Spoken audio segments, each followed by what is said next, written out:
I've been home taking care of her. I've been home taking care of the girls. And gotta say, the girls are at my parents' house today and tomorrow. Okay. And then my mother-in-law comes into town on Wednesday of this week, so late Wednesday.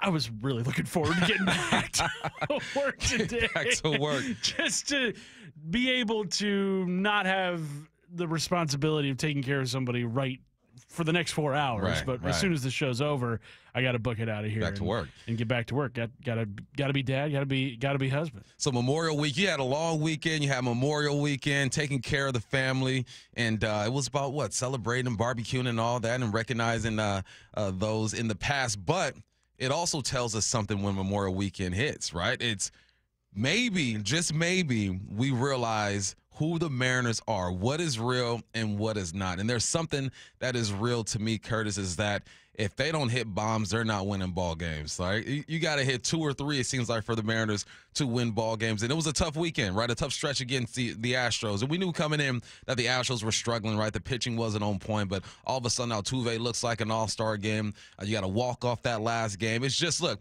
that's how things go when you play against the Astros. But let's just focus on the bigger picture when it comes to the Mariners.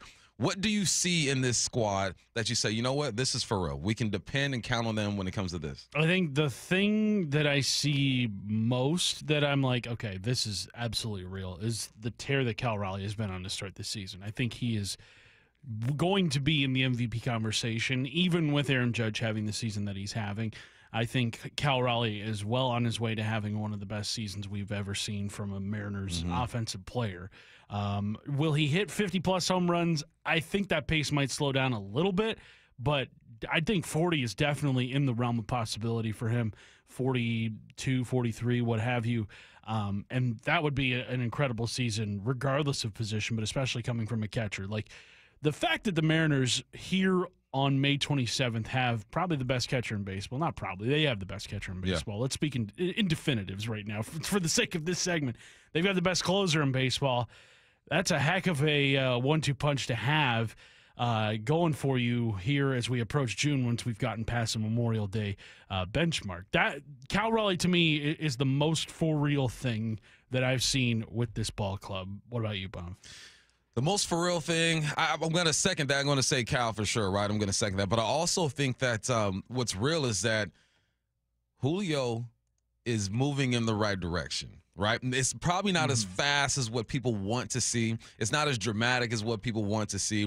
But if you just look at even this series, where they have 3-hit game the other day, he's moving in the right direction. And would I like him to get there a bit quicker? Yeah, for sure. I would love to have him have an explosive series, an explosive week, especially 9 games at home you got coming up. Got a 9-game home set. It'd be nice for him to just have the stretch of Julio greatness that we saw last year. But I think it's real. I think Julio is moving in the right direction, and the pitching, the rotation is deep. We're still waiting on Bryce, right? Still waiting on Logan.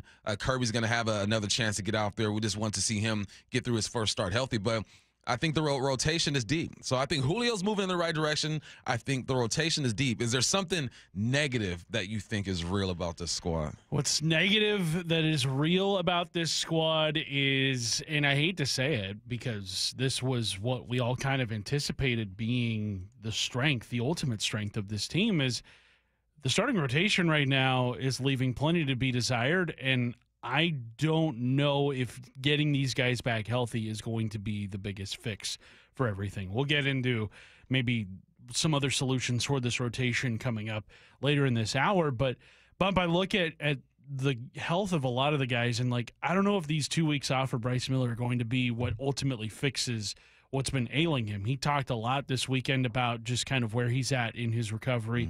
It sounds like there's maybe something still kind of lingering with him that he's going to try to push through. You don't like the sound of that. Logan Gilbert, I think, should be fine once he comes back. But again, before the injury, he was not as efficient with the innings as he had been previously. We had very rarely seen him pitch past the 6th inning this season. The strikeout numbers are way up, but when your strikeout numbers go up, your pitch count goes up with it. So hopefully Logan can get back to being a little more efficient and getting through the 6th, getting into the 7th inning. And then also George Kirby got knocked around his first start out of the gate. So I kind of wonder just what will this rotation look like come July, come, the trade deadline, which is at the end of July, because right now I'm looking at it, Bump, and I don't feel as comfortable with it as I did, say, 2.5 months ago, 3 months ago. Yeah, I feel you.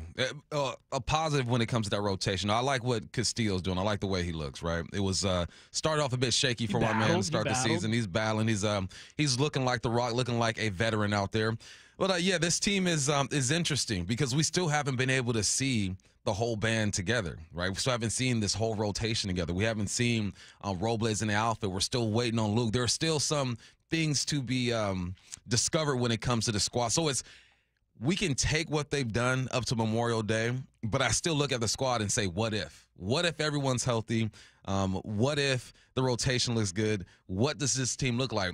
Does the road trip look different? But you got to take it for what it is. Wasn't the greatest road trip. You did finish 6-4. Kind of disappointing the way it ended with the Astros. But when you come back home and you're on the positive side when it comes to the win-loss column, you're still in first place. But there's still some things to be desired. How would you? I think one of the bigger questions coming in was Dan Wilson, right? How is he going to do as his first full year as the manager of this squad? Up to Memorial Day, how do you think he's done so far? I think the overall results everybody should be able to live with. I think the 29-23 record is one that I think in the grand scheme of things, it's hard to be disappointed in, especially considering the route that they've taken, the amount of key contributors that have not been healthy. You're down not just the guys in the rotation, but you're down – what was it? We looked at it. 4 guys in your starting 9 from opening day are out right now, and it's Luke Raley who hasn't done anything this season because he's been hurt. Same with Victor Robles, Ryan Bliss, who they were anticipating a lot of at bats for at second base. He's out for the season. So it is a lot of guys that there were expectations for this season that just simply won't get the chance to do that, or at least not in the capacity we thought. I think Raley is probably the closest to returning, even though he hasn't started any sort of rehab assignment as far as I know. And Victor Robles, he's supposed to kind of get a second opinion here soon as to whether or not he'll need surgery.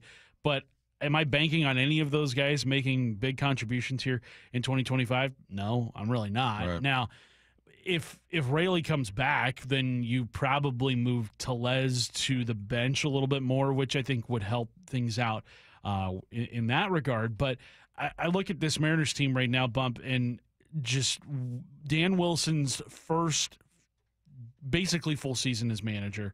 I think he gets a passing grade. Now, he's managed in some pretty low-stakes environments in terms of, like, not a whole lot has been on the line for him and for this Mariners team since he took over in August. I know that they kind of came down to the final week of the regular season last year, but it did feel like they were kind of playing out the string at times in August and September last year. But then this year, it's the start of the season. It's not pennant race baseball by any stretch of the imagination. It's not, baseball being played around the trade deadline. So we know what he kind of looks like in a low-stakes environment. And I think he has shown himself to be a good manager. I would put him probably in the top half of baseball right now, but not anywhere probably higher than about 15th or so.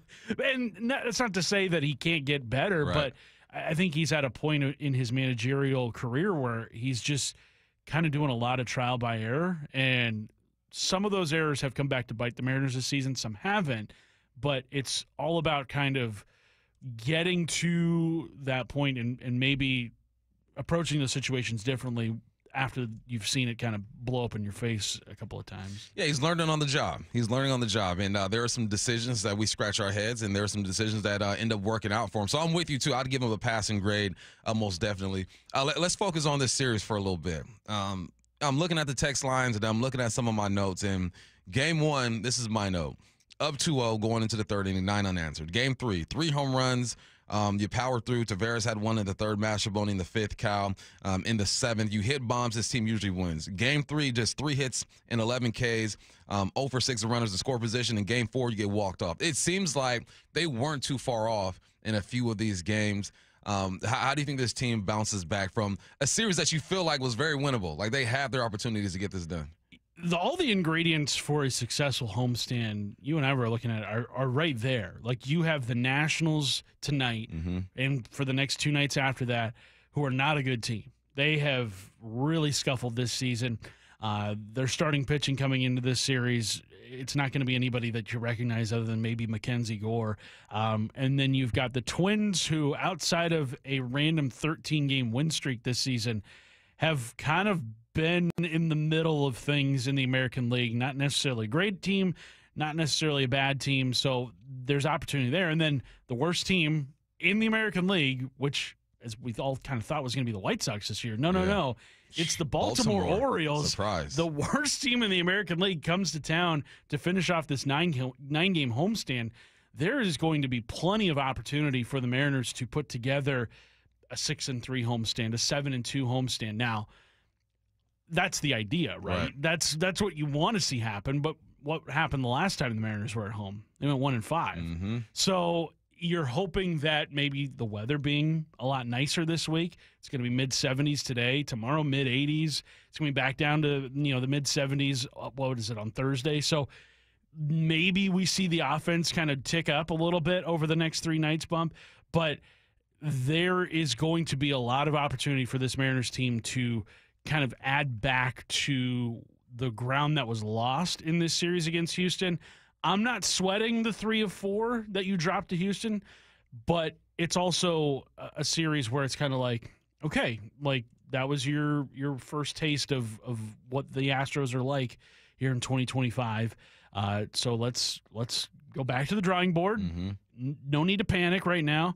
Maybe make a move or two, and we'll talk about that coming up here also in the hour. But there is a golden opportunity for this Mariners team to kind of right the ship after what was kind of a disappointing end of the road trip. We were talking before the show, and like you just mentioned, we're looking at the schedule, and you get to the Twins, you're like, oh, I'm not sold on the Twins. I'm like, dang, didn't they win like 11, 12, 13 games in a row? But you feel like they might be outperforming, or was it just the result of their schedule? What is it about the Twins that makes you a bit more confident than maybe their record shows? Well, they tore it down sort of this offseason, kind of like what the Mariners did prior to the 2024 season, where they didn't add, and it was a lot of guys that were making decent money that they were like, you know what, thanks but no thanks. We're going to go forward with much more reasonably priced players, I guess. Their starting rotation is pretty good, but you're not going to see Pablo Lopez in this series. You're not going to see Joe Ryan in this series. I believe you see Bailey Ober and Chris Paddock for the Twins when they come up in the middle portion of this homestand.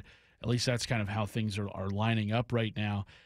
But this Twins team, you're in the American League Central, so you're going to be fighting with the Tigers for first place in that division. But the Twins, when they went on that 13-game win streak bump, they managed to climb all the way from 4th place in the AL Central to 4th place in the AL Central. They didn't gain any place in the standings in the AL Central all after a 13-game win streak. They've got a lot of guys who have not really swung the bat all that well this season. I look at Royce Lewis, somebody who has always had superstar potential. He's been brutally bad this year, hitting 148. Edward Julian, the second baseman, hitting 198. It's just a lot of guys kind of underperforming. Hey, Ty France, he's there. He's hitting with a 677 OPS. That's not really what you want to see out of your starting first baseman. Carlos Correa hasn't done well.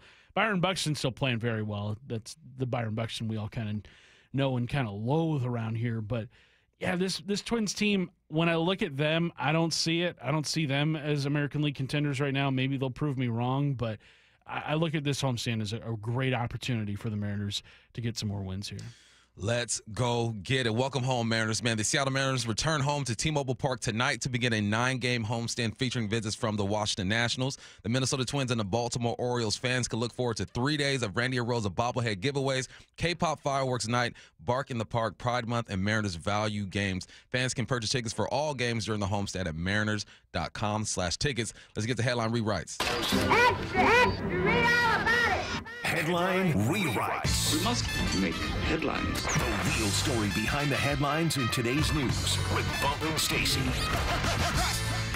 First headline, the Thunder are up 3-1 on the Timberwolves with their win last night, and the series goes back to OKC for tomorrow's Game 5. Curtis, what's the real headline? Real headline, Minnesota fans feel like Anthony Edwards' children after he didn't show up last night. He left to get milk, and he never showed up.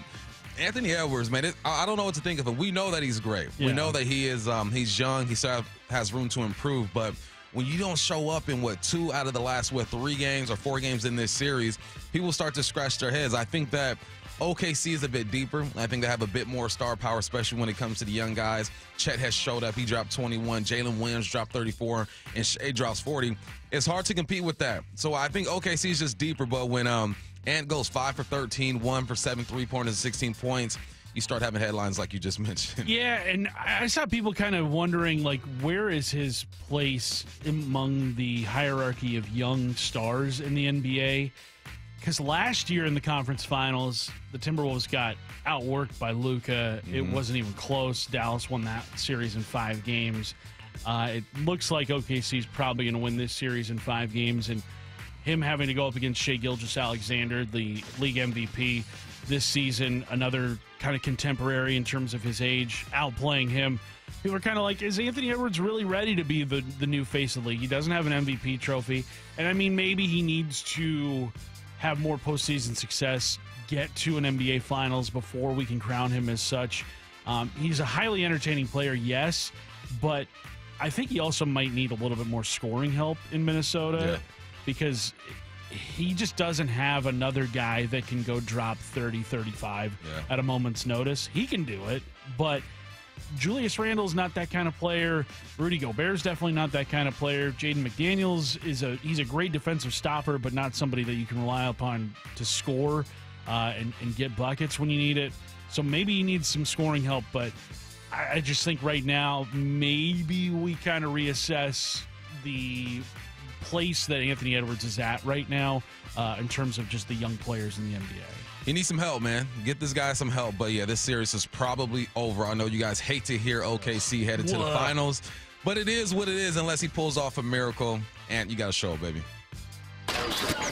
Headline rewrites. The Knicks gave the Pacers some payback with a huge comeback win in Game 3. New York still trails Indiana in the series 2-1. Curtis, what's the real headline? Real headline, NYC would have been DOA if it weren't for KT, Karl Anthony Towns. Hey, Cat showed up. I believe he had like 4 points going into the fourth quarter and then just went nuts, man. He started becoming a ball handler, hitting threes, dropping dimes. He did everything that was needed. Brunson once again gets in foul trouble. He has to sit for a long time. So you give the keys to a Karl Anthony Towns, and he showed up and did exactly that. I love when basketball is such a momentum sport, right? The Pacers are up 20. Halliburton is flashing the jersey to the fans. Everyone's going crazy. Something told me not to change the channel. I'm glad I didn't. And they also made a lineup change when it came to the Knicks, right? They started Robinson. Yeah, they started Robinson. So good coaching over there. Yeah, great coaching. Tom Thibodeau loves running his starters into the ground, so I kind of wonder just, how fresh are those legs of those Knicks players this time of year. Indiana, like you said, they've been playing some really good ball here in the playoffs. I hope that this series goes at least 6 games because it feels like the Western Conference Finals is going to be decided pretty soon. Yeah. And I think, was it last year? Both the Eastern Conference and Western Conference Finals were done super early, and they didn't move up the NBA Finals at all. They're like, no, we're still going to wait like 10 days before this starts. It's like, really? We're just going to sit around and do nothing for a week and a half? Keep it going. But yeah, really, that was a exciting game to watch. Hopefully the Knicks can make it even more of a series here tonight against Indiana. Headline rewrites. The release date for EA Sports College Football 26 has been set for July 10th. What's the real headline? Real headline, will it have the game mode where your coach's girlfriend gets full control of football operations, or will that come with a software update? They're going to make you pay for that. Yeah, that's an add-on. For $20 more. Need some VC, Dad. We get the social aspect of the game going in. I'm just so happy. What is this, like the 3rd or 4th year this game's been back? Second year. It's only the second year? Yeah. Man, it feels like it's been back for a while. No, I love this, and I love that headline. Because, with 2K and all that, there's like the backstory to things, Yes, right? they do have a little story mode where it's like your friend that grows up with you makes some bad decisions, and you're like having to bail them out all the time and whatnot. yeah, there could be a great story mode here with Bill Belichick and Jordan Hudson playing it virtually. I feel like the people who are in charge of making this game have their finger on the pulse of like what college football is. And as we know, with college football, some of the greatest stories about the game are the crazy ones. They're not really the game itself. It's the politics of college football. It's the recruiting craziness that is college football. All the crazy portal stories you hear. I think this story, UNC, which has been the talk of college football all our season long, I think it's going to have a place in this game. You got to find a place for that, man. You got to use all of college football, just like you talked about, the NIL, the transfer portal, the social stuff. They should have players getting married. Just do all of that good stuff, man. Make this game as interactive as possible. I'm glad it's back. I'm glad these players are getting paid to have their name, image, and likeness in this whole deal. And good for EA Sports. But, yeah, Curtis, if they do make this adjustment, you better get your paper, man, because that's a great idea. Great idea. All right, we got a good show for you guys today. Curtis Rogers is in for Stacy at 12. We got ESPN Jesse Rogers joining us 1 to 2. It's all baseball with the dugout. Now, we've seen the Mariners rise and fall and go through the trials and tribulations of a season, but is it time for the Mariners to call up 2 of their prospects? We'll let you know next. Things have tightened up in the race for the top of the AL West. Julio, an RBI double, and this game is tied. Tonight, the first-place Mariners return home to T-Mobile, kicking off a 9-game homestand in the first of 3 against the Nationals. Wyman and Bob take you up to pregame at 5:30, first pitch at 6:40, on the home of the Mariners and the race for the AL West. Seattle Sports on 710 and the Seattle Sports app. Synthetic Turf Northwest is now open in Fife, the South Sound headquarters for premium synthetic turf. They help homeowners with a turnkey solution, DIYers, and contractors and landscapers needing quality products. With premium turf in stock, expert advice, and pro installation services, everything you need is under one roof. Visit their new showroom off I-5 in Fife, Synthetic Turf Northwest. Supplies and installation expertise all in one place. Mention radio for up to $1,000 off. SyntheticTurfNorthwest.com. This is Jill Schlesinger. May is Military Appreciation Month, and I know how much I appreciate the military. I married into a military family. I hear from so many members of the military, and Navy Federal Credit Union wants us to celebrate those who go above and beyond for us every day. If you're active duty, a veteran, or part of a military family, you're eligible to join. At Navy Federal Credit Union, the members are the mission. Learn more at NavyFederal.org/celebrate. Navy Federal is insured by NCUA. For 70 years, we've been known as the Humane Society of the United States. But as the challenges animals face have grown, so have we. We are now called Humane World for Animals. And if you love animals, you're part of our world. Humane World for Animals. The end of animal cruelty.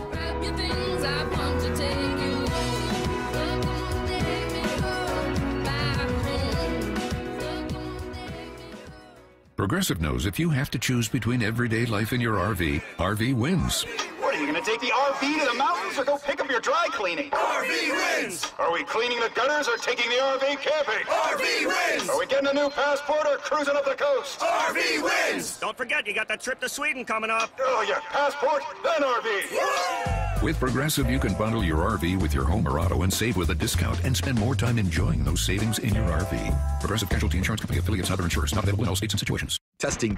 We're live from Chick-fil-A. This is Grant. And this is Laura. And a little thing we love about the Chick-fil-A Smokehouse Barbecue Bacon Sandwich is that sweet bun. And that chicken filet was perfectly crispy and soft at the same time. And that Smokehouse Barbecue sauce, it's a lot of fun. And the brown sugar bacon definitely had a little bit more pizzazz. Also, the Mac, one of the all-time greats. Man, I'm getting hungry. Order the Smokehouse Barbecue Bacon Sandwich and a Coca-Cola on the Chick-fil-A app for a limited time. Real guests paid for their testimonials. Hey, Riverside Roofing is offering $1,000 off a new replacement right now. That's huge. $1,000 off. Quite the incentive for homeowners to book their roof replacement right now. It's Mike Salk here, and it really is a great time to do it. These days are getting long, right? Sunsets after 8 o'clock. Crews can get your roof done quick. So take advantage now before demand spikes this summer, making those repairs costly and time-consuming as well. Here's what you got to do. do to claim your $1,000 off from Riverside Roofing. Book a free estimate from the website, riversideroofingllc.com, and then you'll meet with Brandon, that's Don's son. Just tell him you heard the message here in the radio station. $1,000 back in your pocket, and yes, a brand new roof over your head. And while you're there, ask Brandon about their 35 years of local experience, GAF Master Elite certification, which puts them in the top 3% of roofers in the nation, and of course the catch-all system, which they use to keep your yard and driveway totally free of debris like nails or shingles. Go to riversideroofingllc.com. Remember, Riverside Roofing is the roofing company you can trust. The Bump and Stacy Show is powered in part each day by the caring and compassionate team at Pendergast Law Personal Injury Lawyers. Go to pendergastlaw.com. Rick Riz here for the Pella Windows and Doors of Western Washington's Improve Your Play program. Many of our local youth sports teams need help with field enhancements, training, and equipment. Local Pella owners Keith Dashafy and Luke Wilson are stepping up to donate $5,000 to 2 deserving teams. We need your help finding them. Head to seattlesports.com/play to nominate a deserving team in need. Let's help our local youth improve their play this year with Pella Windows and Doors of Western Washington. Contests and rules at seattlesports.com/play. My teacher is the best because she gives us pajama day. No matter how old you get, you always remember that one great teacher. Hi, this is Rick Riz, inviting you to join WSECU in celebrating Teacher of the Week. This year, we're going to honor 24 great teachers with grants of $500, sponsored by WSECU, the credit union for Washington. Nominate an exceptional teacher now at mynorthwest.com/teacher. Summer is on everyone's mind, and many of us ladies, well, you men too, would like to get rid of that extra stubborn fat and address those areas of loose skin like around the waistline, chin, and upper arms. Maybe you've tried the lasers, fat freezing methods, even those new pills, but without getting the results you were hoping for. Introducing ProSculpt, the new one-day instant permanent fat removal and skin tightening treatment. ProSculpt is minimally invasive, performed while you're fully awake, and it's gentle yet powerful. Designed to target the waistline, chin, neck, arms, and thighs, ProSculpt uses FDA-cleared plasma technology to deliver immediate and permanent fat-reducing and skin-tightening results, all in just one visit. Go to ProSculpt.com today to schedule your free consultation, and for a limited time, get $250 off. Feel confident this summer with instant, permanent fat reduction and skin tightening that works for women and men too. ProSculpt.com. From the Quantum Fiber Studio. This is Bumpin' Stacy. Weekdays 10 to 2. On Seattle Sports and 97.3 FM HD2. It's all about adjustments, right? Whether we're talking about football, baseball, basketball, whatever, you have to make adjustments. When you see that your team is hurt in one area or needs some help, you adjust. And in baseball, man, you look at your young prospects to help out. Polanco has come back down to earth. He's no longer the hottest hitter in the game. Doesn't mean that he won't get hot and have a streak again. But you see some deficiencies when it comes to this baseball team, and it's not a bad thing. It's not we're hitting the panic button. Oh my God, what's going on? They lost 3 or 4 to the Astros. It's just okay. Let's prepare for the future. And there are 2 names that always pop up when we talk about the Mariners in the future, and it's Cole Young and Harry Ford. In May, Cole Young is batting .345. .436 on base, .667 when it comes to slugging, 5 bombs, 18 RBIs. Harry Ford in the month of May, batting .394, .474 on base, .621 slugging, 3 home runs, and 12 RBIs. Is it time to make a move? Our manager, Curtis Rogers, are you looking at these young guys and saying, you know what, hop in the carpool lane and make a trip up to Seattle because we need you? Get your good-to-go pass. There you go. Yes, I'm making a move on one of them. Okay. Not on both. If I were Jerry Dipoto, if I were Justin Hollander, Cole Young is the guy who I would be bringing up right now, because this guy has always been one of your top prospects. He's always been a guy that has, he's a first-round pick, first-round talent, and it seems like to me he's added power to his game, which is something I think everybody kind of thought he was lacking right now, and he's an infielder, which is a much bigger position of need right now than catcher is for you, because Cal Raleigh, obviously, you're going to want him to start every single game. And I look at Cole Young right now. You put him at second base, that opens up a lot more flexibility for Dylan Moore to play around the field. Maybe you put Dylan Moore at third going forward. And, I mean, look, Ben Williamson, good talent. I like what he could potentially be someday. I just don't think right now he is ready for the big league level. He got off to the decent start, but here we are after 34 games that he's played. So he's been up for most of the season. OPS right now just 564. He has the one home run that he hit on his first road trip. He's striking out a lot, not walking a ton. It just looks to me like the game is sped up on him. So I wonder if Cole Young, who has a much longer pedigree of hitting, and that was kind of what he was, that was his profile coming into the big leagues as a hitting first kind of infielder. I think that might be what the Mariners need right now. Ben Williamson has been kind of tricky, right? Because he's had some good moments. He's had 3-hit games, that bomb that you mentioned. Defensively, he's been okay. But, yeah, you need help, and you need it in the worst way. So why not explore what Cole Young can do? This is a name going into spring training that we kept hearing about. At some point, I believe Hollander said it this year, at some point we are going to see Cole Young. So what will be the deciding factor to make them actually make that move? Do you think, I mean, if you are the GM, it's time now. You're calling him up tomorrow. I'm calling him up. And now maybe I don't have the kind of information that they have on everything going on, but maybe you kind of throw the whole like, we want to keep everybody together because, you know, we've got great locker room chemistry with the group that we have in this moment. But I think Cole Young right now is the best option in the organization at second base. I really do. And if you are trying to compete and win now and win in 2025, you've got to put the best that you have out there every single night. And if you don't do that, then you are hurting your chances of becoming the best team that you could possibly be this year. Now, what if Cole Young comes up and struggles? Okay, but if he struggles to the level that Ben Williamson has been doing, then you're kind of in this same spot. You're not a horrible team by any stretch of the imagination, but I think he offers more with the bat than Williamson does right now. So then there's the other scenario. You got Harry Ford, like I mentioned, is having himself a good May, but you have the best catcher in the game. Jeff Passan last week had some ideas of what you could do with Harry Ford.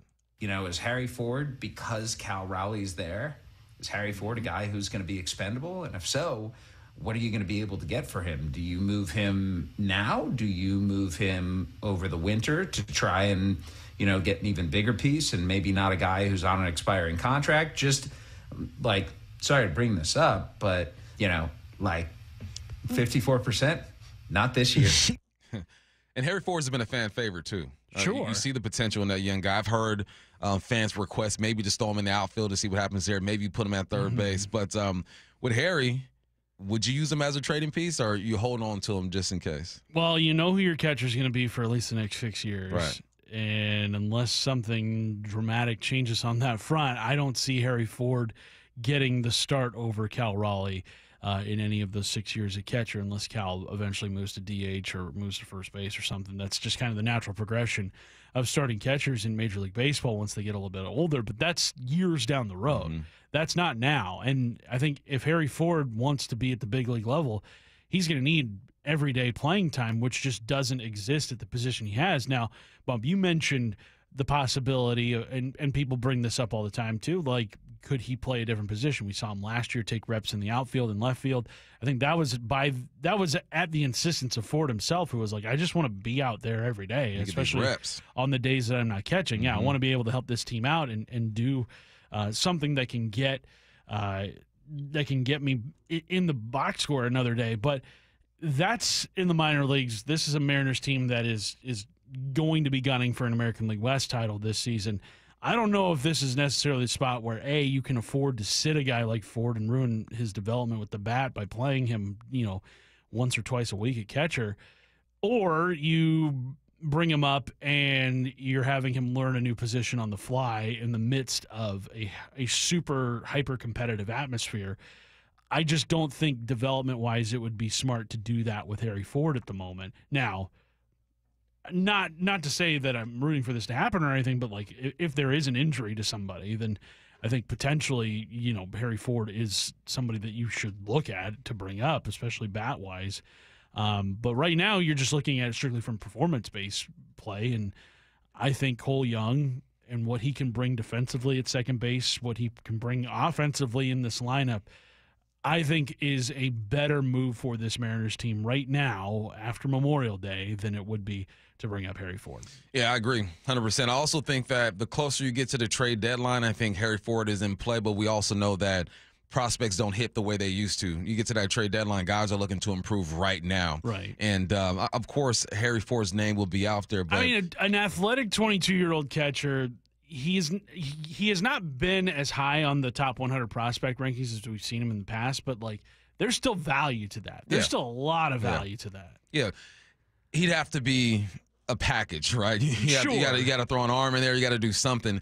But the way that this team is playing right now, I think you got to look at all possibilities, right? You got to look at possibly moving Harry Ford. You got to look at bringing Cole up. And it's not like a panic reactive move. It's just how do you get better because you do have the lead in the AL West. I think you're still projected. I heard some experts this week, and they still think the Mariners are the best team in the AL West. So it's all about getting better. It's not about undervaluing what you've seen so far this year. It's a steady climb to get better, and that's what the great teams do. They're never complacent.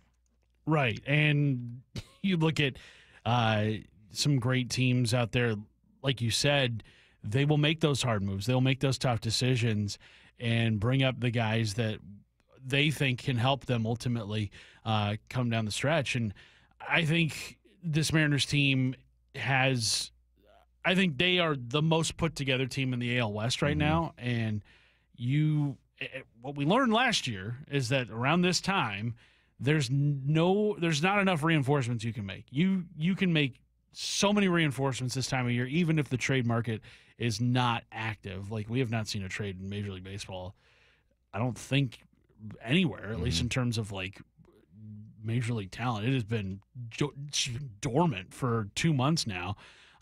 But that's not to say the Mariners can't go out and improve themselves.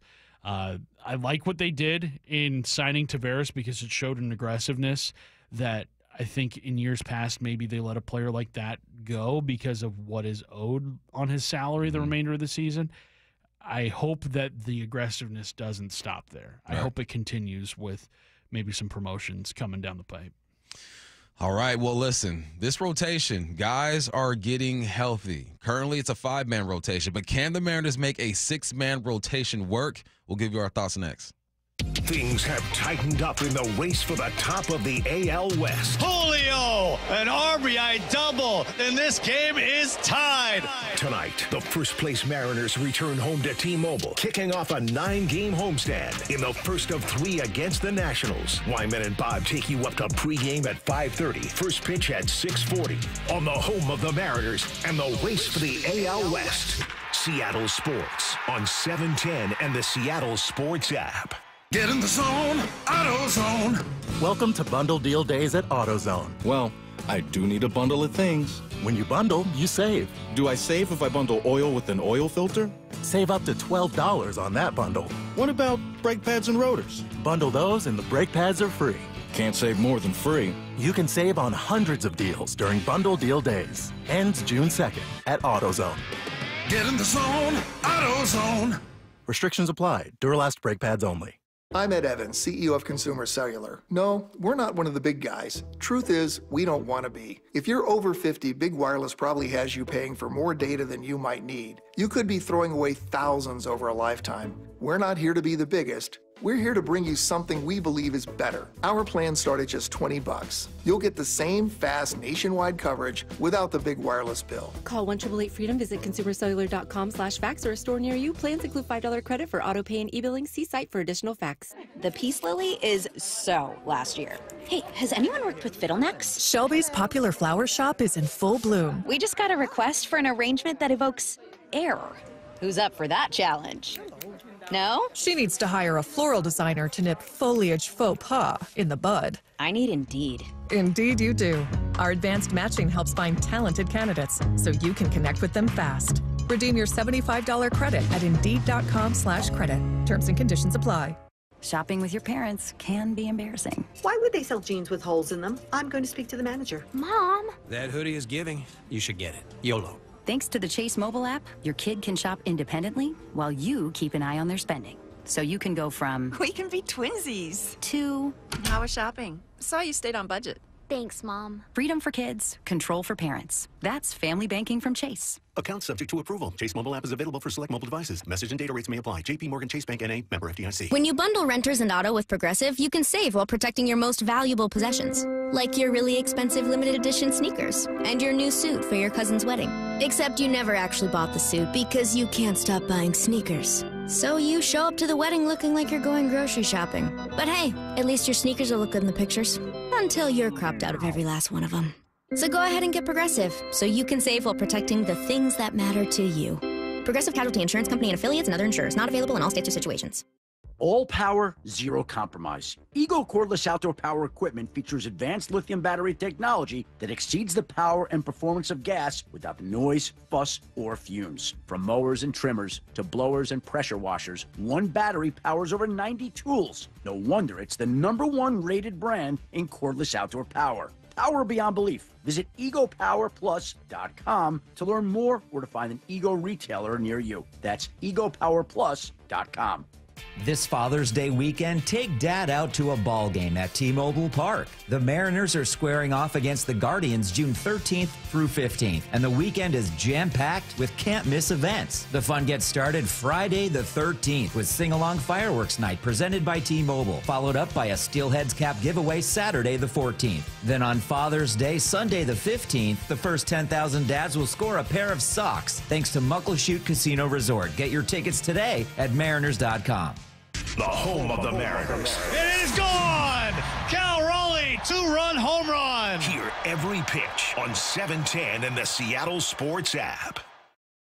Hey, Mike Salk here, and great news. This August, luxury awaits at Snoqualmie Casino and Hotel. Yes, the hotel is finally opening. You can book now for an unforgettable summer experience at snocasino.com. Breathtaking views of the Cascades in Snoqualmie Valley, an expanded non-smoking gaming floor, awesome destination spa, a 2,000-seat entertainment space and convention center, and yes, new food venues, restaurants as well. You can book at snocasino.com. Seattle's closest. It's now Snoqualmie Casino and Hotel. Hi, this is Nancy Penrose, owner of Big Trees in Snohomish. Spring has sprung. Need color to brighten up your yard or privacy trees to keep your neighbors guessing? Now is the time to buy. With hundreds of trees arriving in the nursery daily, Big Trees has the perfect tree for you. Check out our updated inventory list online at bigtreesupply.com or come visit the nursery today.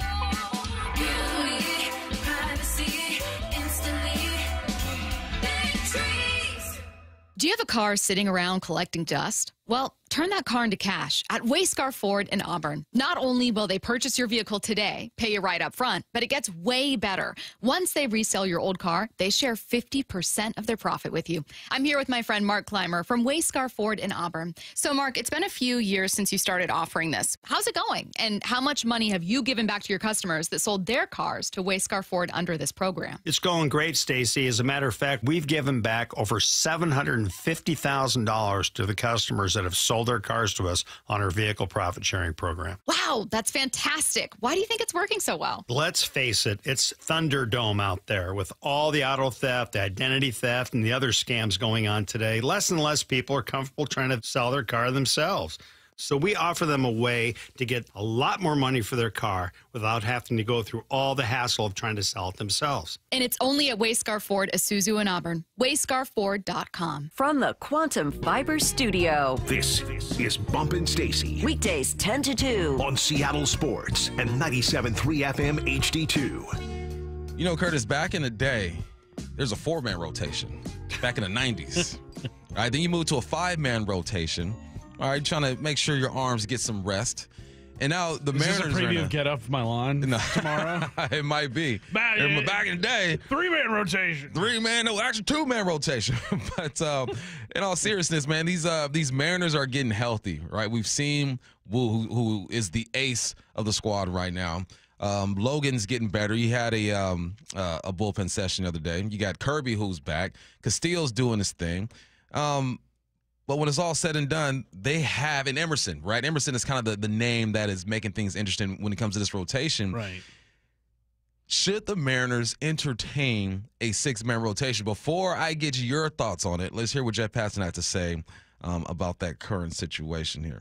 When you have Bryce Miller and Logan Gilbert back, let's look at what the rotation consists of. Luis Castillo, who has a clause in his contract about potential elbow issues. Brian Wu, who has never made it through a full season healthy.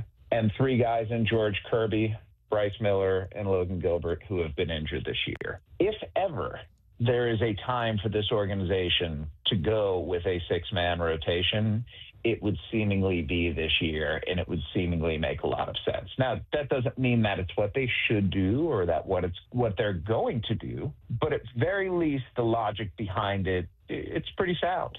Now, I'm not familiar with this. I've heard the six-man rotation. It's been mentioned the last couple years every now and then. What if you did that?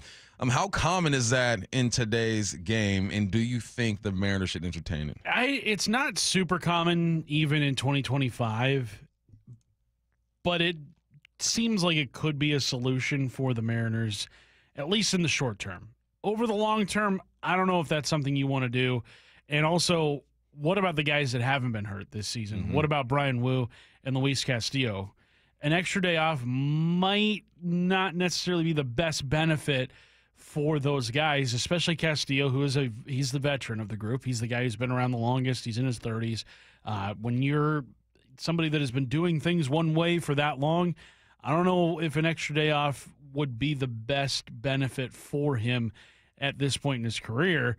And also that means that's less games over time that Right. you would have Brian Wu or Luis Castillo throwing for you. So there is a risk to adding a sixth man to this rotation, but also, yes, you do get guys who are coming off the injured list more time off. Logan Gilbert, George Kirby, Bryce Miller.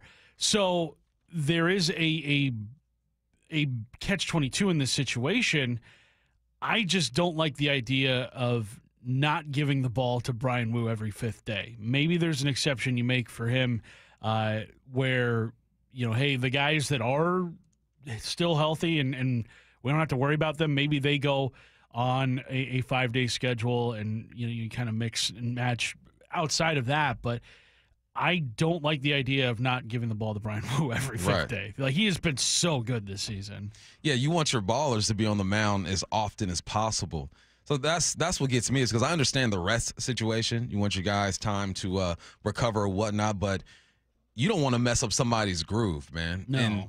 And I know it sounds weird, but one day really throws the body off sometimes. You're mentally, physically, you've been preparing all year to pitch on that, fifth day, and all of a sudden you got an extra day of rest. Now, it could help if you're feeling banged up and the arm's feeling tight or whatnot, and we're listening to, you mentioned Miller talk about it. He goes, look, I got something going on. It's in the back of my arm. It's going to be inflamed. It doesn't hurt, but it's just something that I have to manage. It helps him, but it might hurt the development of Wu. It's funny I'm saying the development of Wu because obviously he's been here for a little bit, but he's never pitched a full season. Right? He's never pitched. So you want him to understand and to feel exactly what that is to pitch a full season. Yeah, Brian Wu right now, 63 innings pitched. He threw 87 his rookie season. That was with just the Mariners. Threw 121 with the Mariners last year. So he is halfway already to his career high in innings pitched, which was set last season at 121, which, I mean, I love what he has done this season. He's been so good for this Mariners team. But that 120 inning pitch marker, he's got to push past that this year. He's got to be in the 160s, 170s for this team to be at their very best come September and October. And just based off of the way that he has pitched this season, that's an arm that you want in October if you make it that far. That is somebody who you want to have in your postseason rotation because he has been far and away your best pitcher. Yeah. At least best starting pitcher. That's what's tough because you look at a guy like Castillo, right? Starts the season off slow and he's starting to find his groove and figure some things out. And with Wu, like you mentioned, you just want him to touch the rock as many times as possible and to for him to learn what it takes, right, to get through a full season mentally and physically. How do you take care of your body? What mental games do you play? How do you take care of that arm and whatnot? It's a touchy thing. And there are teams like the Dodgers have had. I know you guys don't like the Dodgers. It's my They've squad. had like 13 guys start for them this season. If there's anybody who needs to experiment with a 6-man rotation, it's the Dodgers. Yes, this rotation has been banged up.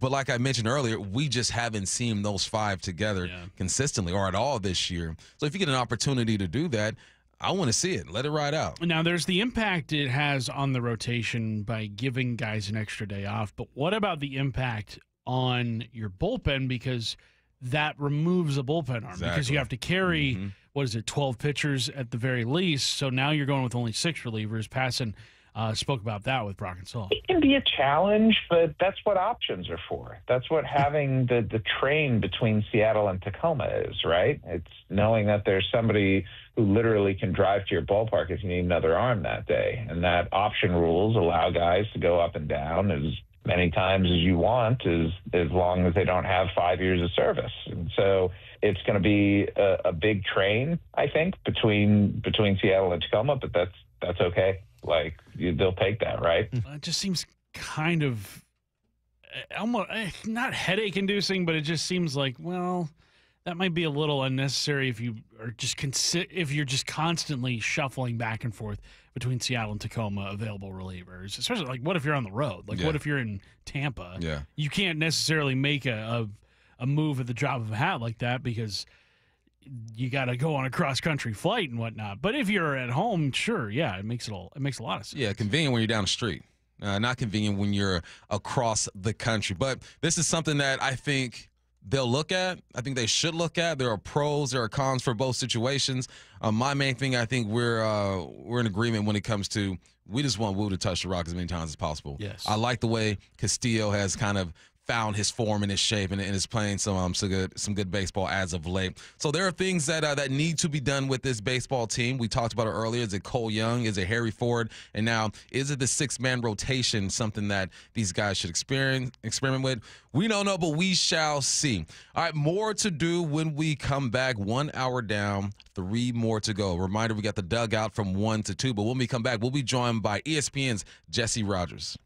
Things have tightened up in the race for the top of the AL West. Julio, an RBI double, and this game is tied. Tonight, the first-place Mariners return home to T-Mobile, kicking off a 9-game homestand in the first of 3 against the Nationals. Wyman and Bob take you up to pregame at 5:30, first pitch at 6:40 on the home of the Mariners and the race for the AL West. Seattle Sports on 710 and the Seattle Sports app. Feeling lucky? Don't miss the Lucky Classic Collector Car Truck and Boat Auction, Saturday, May 31st at Tacoma's LeMay Marymount Event Center. Hundreds of cars, vintage, muscle, exotic, classics, trucks, boats, and more. Saturday, May 31st at Tacoma's LeMay Marymount Event Center. Millions of dollars in inventory, many must sell with no reserve whatsoever. Get lucky, get local, and get in line for the Northwest's greatest collector car auction. Auction details at luckyoldcar.com. Upgrade to an efficient heat pump AC now before the summer heat. And Home Comfort Alliance will save you up to $6,000 limited time savings. And you can take 18 months to pay with 0 interest. Call for a free quote. HomeComfortAlliance.com. Dave Wyman here with an incredibly special guest, the mayor of the city of Lacey, Andy Ryder. Andy's a proud Seattle sports listener and recently underwent successful treatment for prostate cancer. His treatment method? Swedish CyberKnife. Andy, tell us about your treatment. The entire treatment was just 5 days, less than an hour a day. I spent more time commuting to the appointment than actually being in treatment. Any side effects during or after? I've had very few side effects. I've been very lucky to not have some of the side effects that I was worried about with other treatments. What would you say to anyone considering prostate cancer treatment? I'm feeling very confident about my treatment with CyberKnife, and I absolutely recommend it for anyone who has been diagnosed with prostate cancer. Thank you, Andy, and congratulations. Reach out to Swedish CyberKnife directly. You don't even need a referral. Go to swedish.org/CyberKnife prostate. Treat prostate cancer with Swedish Cyberknife. Friends of Waterfront Park is announcing the Meet Me at Waterfront Park 5K on May 31st, an all-abilities race presented by Brooks Running. 5K registration and full schedule of events at waterfrontparkseattle.org. Brought to you by Friends of Waterfront Park. Hey, Riverside Roofing is offering $1,000 off a new replacement right now. That's huge. $1,000 off. Quite the incentive for homeowners to book their roof replacement right now. It's Mike Salk here, and it really is a great time to do it. These days are getting long, right? Sunsets after 8 o'clock. Crews can get your roof done quick. So take advantage now before demand spikes this summer, making those repairs costly and time-consuming as well. Here's what you got to do to claim your $1,000 off from Riverside Roofing. Book a free estimate from the website, riversideroofingllc.com. And then you'll meet with Brandon, that's Don's son. Just tell him you heard the message here on the radio station. $1,000 back in your pocket, and yes, a brand new roof over your head. And while you're there, ask Brandon about their 35 years of local experience, GAF Master Elite certification, which puts them in the top 3% of roofers in the nation, and of course the catch-all system, which they use to keep your yard and driveway totally free of debris like nails or shingles. Go to riversideroofingllc.com. Remember, Riverside Roofing is the roofing company you can trust. My wife and I have been married for over 15 years, and I've never had any complaints about my performance in the bedroom. But after I turned 40, things started feeling different. I was gaining weight, losing muscle, and I just wasn't interested in sex anymore. My wife told me her friend's husband went through the same thing, and it turns out he had low testosterone. So we booked a free T-check at Revive Health, and that's when I learned that my testosterone levels were low too. We worked with a provider to create a custom treatment plan, and today, my wife and I are having more fun than we did on our honeymoon. My only regret is not reaching out sooner.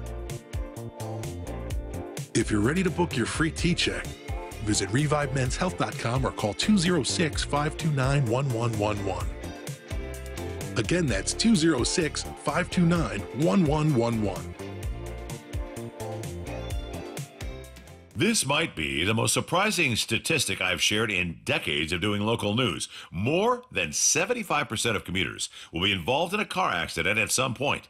JP Pendergast of Pendergast Law with more. What makes it more surprising? The average person will be involved in 3 to 4 collisions in their lifetime. With accidents unbelievably prevalent, what are some safety tips if it happens to you? Safety first. Secondary collisions are not uncommon while awaiting help.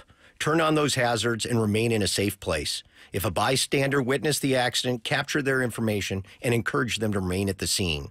Seek medical attention immediately if needed, as delaying can be a costly mistake. Lastly, remember that statements made to police and insurance adjusters can affect your case. Collisions are more common than we'd like to think. If you find yourself in one, follow these helpful tips and then call my friends at Pendergast Law. If you or a loved one's injured in a car accident, call Pendergast Law. We can help. PendergastLaw.com. Let's go! This is Seattle Sports. Streaming through the Seattle Sports app. KIRO AM Seattle. KIRO FM HD2 Tacoma. Home of the Seahawks, Mariners, and everything Seattle sports. Seattle Sports Snapshot. The Mariners are home against the Nationals after a 6-4 road trip. The Knicks win big on the road after overcoming a 20-point deficit to keep things interesting in the East and the West. The Thunder are up 3-1. The Storm improved to 3-1 on the season after defeating the Vegas Aces. Third phase of OTA starts today for the Seahawks. Snapshot brought to you by Miller Lite. When it's game time, it's Miller time. From the Quantum Fiber Studio, this is Bump and Stacy on Seattle Sports. Streaming through the Seattle Sports app and at seattlesports.com. Now, here are your hosts, Michael Bumpus and Stacy Ross. Here we go now. Curtis Rogers in for Stacy Ross today, and now we are joined by ESPN's Jesse Rogers on the Emerald Queen Casino Sportsbook Hotline. Jesse, are you driving right now? I feel like the last time we spoke to you, you had the one time behind you pulling you over. How are we doing today? I am situated at home until I leave for the ballpark, not doing any radio in between. Okay, perfect. All right. So let's get to baseball, man. all the guys, the experts I speak to use Memorial Day as the day. All right, but by this point of the season, you have an idea of who your team is, who they can become, and kind of what they need to do. Who are the Mariners to you on May 27th? Definitely, I don't want to use the word overachieving, but have achieved more on offense than I expected. Jorge Polanco has been quite the find, right? I mean, that alone might give Jerry DiPoto Executive of the Year because he's been tremendous, especially at home where it's been tough to hit. We know over the years in Seattle for the Mariners to put up good numbers. He is immune to that, apparently, as he's been great up there. So I don't know if it lasts, but look, if they've overachieved a little bit at the plate, they've probably underachieved on the mound with all the injuries. So maybe things even out, and this team finally finds its stride here. They've been waiting up there in Seattle for sort of a dominant AL West division winner. This could be it if you believe they'll hit just enough and this injured pitching staff will come back. So I guess they're a little bit better than I thought they'd be because they're better at the plate than I thought they'd be. Jesse, where do you kind of slot the Mariners in among the AL playoff hopefuls right now? It feels like Detroit kind of squarely the best team in the AL, at least at this point. But where do you put the Mariners in among that group of teams that are good, but obviously still kind of waiting around for some more reinforcements? Yeah, I mean, the AL West is not exactly its strongest version of itself right now. It's kind of wide open. I mean, when you see the Angels even in the race, you know that things a little bit down on the AL West. So I do think it's probably the worst of the three divisions in the American League, and that's maybe a surprise because the AL Central has traditionally been the worst. But we saw what they did last year, and I know a lot of people thought it was just because they beat up on the White Sox, which was partly true. But we're seeing more out of the AL Central than just beating up on the White Sox, headed by those Detroit Tigers. So I like a few teams in the East and the Central probably better than a lot of the teams in the West. But because Seattle, when healthy, can pitch, they're always going to be in it. They just need to hit enough. They haven't done that in the past. So I put Seattle right behind some of the better teams, whether it be the Yankees. I still think the Red Sox are going to be there in the end, and the AL East look better there. And certainly Detroit, Cleveland, Minnesota, Kansas City are all pretty good teams. Seattle's somewhere in that mix, not necessarily in Detroit's mix, but Cleveland, Minnesota, Kansas City, Seattle, they're all kind of in a similar frame of mind in my world. But Yankees, Red Sox, Tigers are probably ahead. And I say that knowing the Red Sox are under 500 right now, but I think they're going to be there in the end.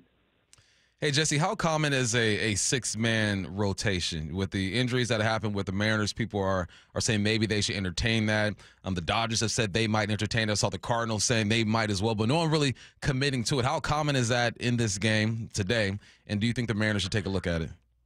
Well, the reason it's uncommon is it's just tough to find six starters to stay healthy and take the ball every, I guess, 5 or 6 days, whatever it is.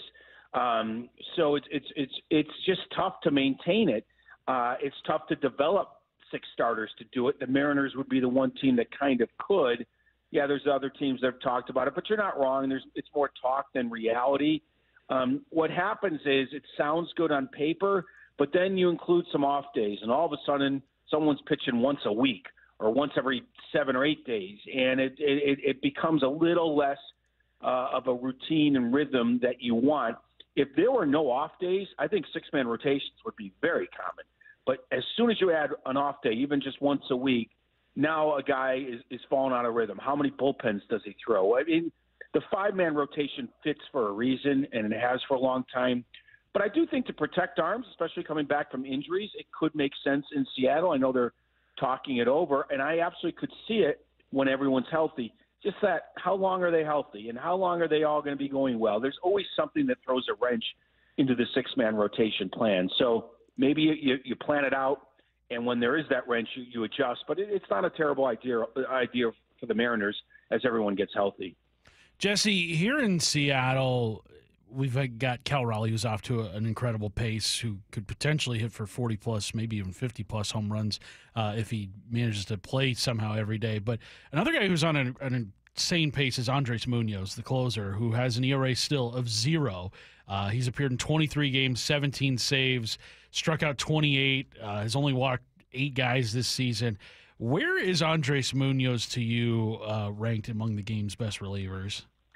Well, he's climbing the ladder. Like every year it changes, and in terms of guys right now, he's right up there. I don't know if I'd put him ahead of some guys that have more experience, but it changes from year to year at that position. And, he has experience. It's not like he hasn't done it before. He had a good year last year, but this is a whole other level that he's pitching at. So, yeah, I'd put him among the best. I haven't looked at his home and road splits. Obviously, a 0 ERA is a 0 ERA, but I know a little bit easier to pitch there. But I would put him up there among some of the best in the game. Like I said, that's fluid. That can change. But in this moment, he's in the team photo among the best for sure. What's the sense of urgency for this team to get better? Curtis and I were talking about his possible moves that they can make. Cole Young is a name that we keep hearing about. Curtis suggested maybe moving him to second. That allows Demo a bit more flexibility. We talked about Harry Ford. He's essentially blocked by Cal Raleigh. Do you use him as a trade piece? Like when you're looking at this Mariners team and who they are and what they need to be, what's your level of urgency when it comes to just improving now? It's not panicking, but just making sure that you're keeping pace in this AL West. Well, I don't think you do anything in the near future, and usually there's not that many trades in early June anyway. But I especially say that about the AL West because I think it's going to be pretty tight as it's been. I don't think anyone's running away with it, so it's not like you got to panic and try to get better right now and keep up with someone. I mean, the Mariners are the team on top right now. But there's a lot that can happen in the second third of this season. I really think after Memorial Day, GMs really start to focus on their needs. But those needs can change from June to July, even from pre-All-Star break to post-All-Star break. And I will tell you, I've talked to GMs, including your own there, and I think it's going to be a seller's market. There's not going to be that many good players available. That's easy to say today. It could change 2 months from now as some other teams fall out of the race. But I've talked to enough execs to believe that could be true. So if it's a seller's market, there's not a lot available. You wait as long as you can to see what your need is. If you jump the gun now, maybe you do get a player that's pretty good, but your needs could change drastically because of injuries in a month. And you've already seen your pitching injuries. What if you have 2 or 3 more? Seattle might have to go out and get a starter, something would be unheard of. But you never know how the thing's going to go about. I think it's a great cat and mouse game. If it is a seller's market, does someone jump the market? And who are going to be the patient GMs to sort of not wait till the last moment, but wait to really know what they need? And you would think in the Seattle would be in the lineup still, right? But I think you got to wait this out. The AL West is too tight to sort of make that big move now and use up your assets. So I think it's going to be a fascinating July if indeed it is a seller's market. Jesse, you mentioned it being a seller's market. One team that I think people are stunned to see lumped in with those groups of teams like the Marlins, Rockies, and White Sox is the Orioles right now, especially considering how good they've been the last 2 years. Do you see them unloading guys at the deadline, or is this a team that maybe kind of stands pat and hopes that next year goes a little bit better for them? Because, I mean, the hole they've dug themselves in, that's going to be really tough to get out. Yeah, I don't think they're getting back in the race. I mean, they already fired their manager, so a little bit of flux there. I've been asked this question on a few shows in the last few days, obviously, because of where the Orioles are at Memorial Day. And I just sort of agree that I don't think they're going to rip apart the core. You know, like one bad year, you don't trade Gunnar Henderson, Adley Rutschman. But like any team that underachieves, if there's some pending free agents, and I don't have their roster in front of me, of course. Felix Bautista is a great example. Closers are the least needed player on an underachieving, non-contending team. Yet they have no value in January to trade, but in July they do. They just don't have value on your team, but they become much more valuable somewhere else. So there's going to be some pending free agents or a closer like Bautista. Obviously, if somehow Charlie Morton figured things out and showed something, yeah, those are the types that'll move on. I'd be really surprised if Baltimore makes dramatic moves to change up their core, to flip their core, or to rip it apart. That would just be silly. They worked so hard to develop this core, but you move on from some guys that are going to be free agents. You know, who knows? Maybe a Zach Eflin. That would be another one that could get traded. Tyler O'Neill, guys like that. Although he signed for a few more years. But I don't think it's that young core is a group you want to start moving on from. Jesse, as a host and analyst, we get to do something that the players don't get to do or shouldn't do, which is look ahead in the schedule, right? We're looking at the next 9 games at home. You got the Nationals, Minnesota, and you mentioned a little bit about Baltimore. What should we expect out of this? Curtis and I were breaking down Minnesota's schedule. They did win, 11, 12, 13 games in a row, but we saw their competition. The Nationals haven't done much. Then there's Baltimore. What is a good homestand, a realistic good homestand for these guys as they finish their road trip? Well, first of all, I saw them up close in Chicago, and they look pretty good. I like the balance that they have, a little bit more than we've seen in the past. The Nationals can bite you every so often. Like, you got to be a little careful of them, but that obviously is a winnable series. I actually don't love the Twins team. They had that run. They're very streaky, and maybe you get them on the other side of that streak because they've come back a little bit. I think they've lost 2 in a row. They showed this last year, very streaky team. So it's a matter of when you play the Twins. So maybe you're getting them at the right time after they had that nice little win streak. And then the day off before getting the Orioles are just, I don't want to say they're mailing it in. They're just not that dangerous. They're just really vulnerable on the mound. Not a big surprise considering they did nothing in the offseason, replacing Corbin Burns with basically Charlie Morton.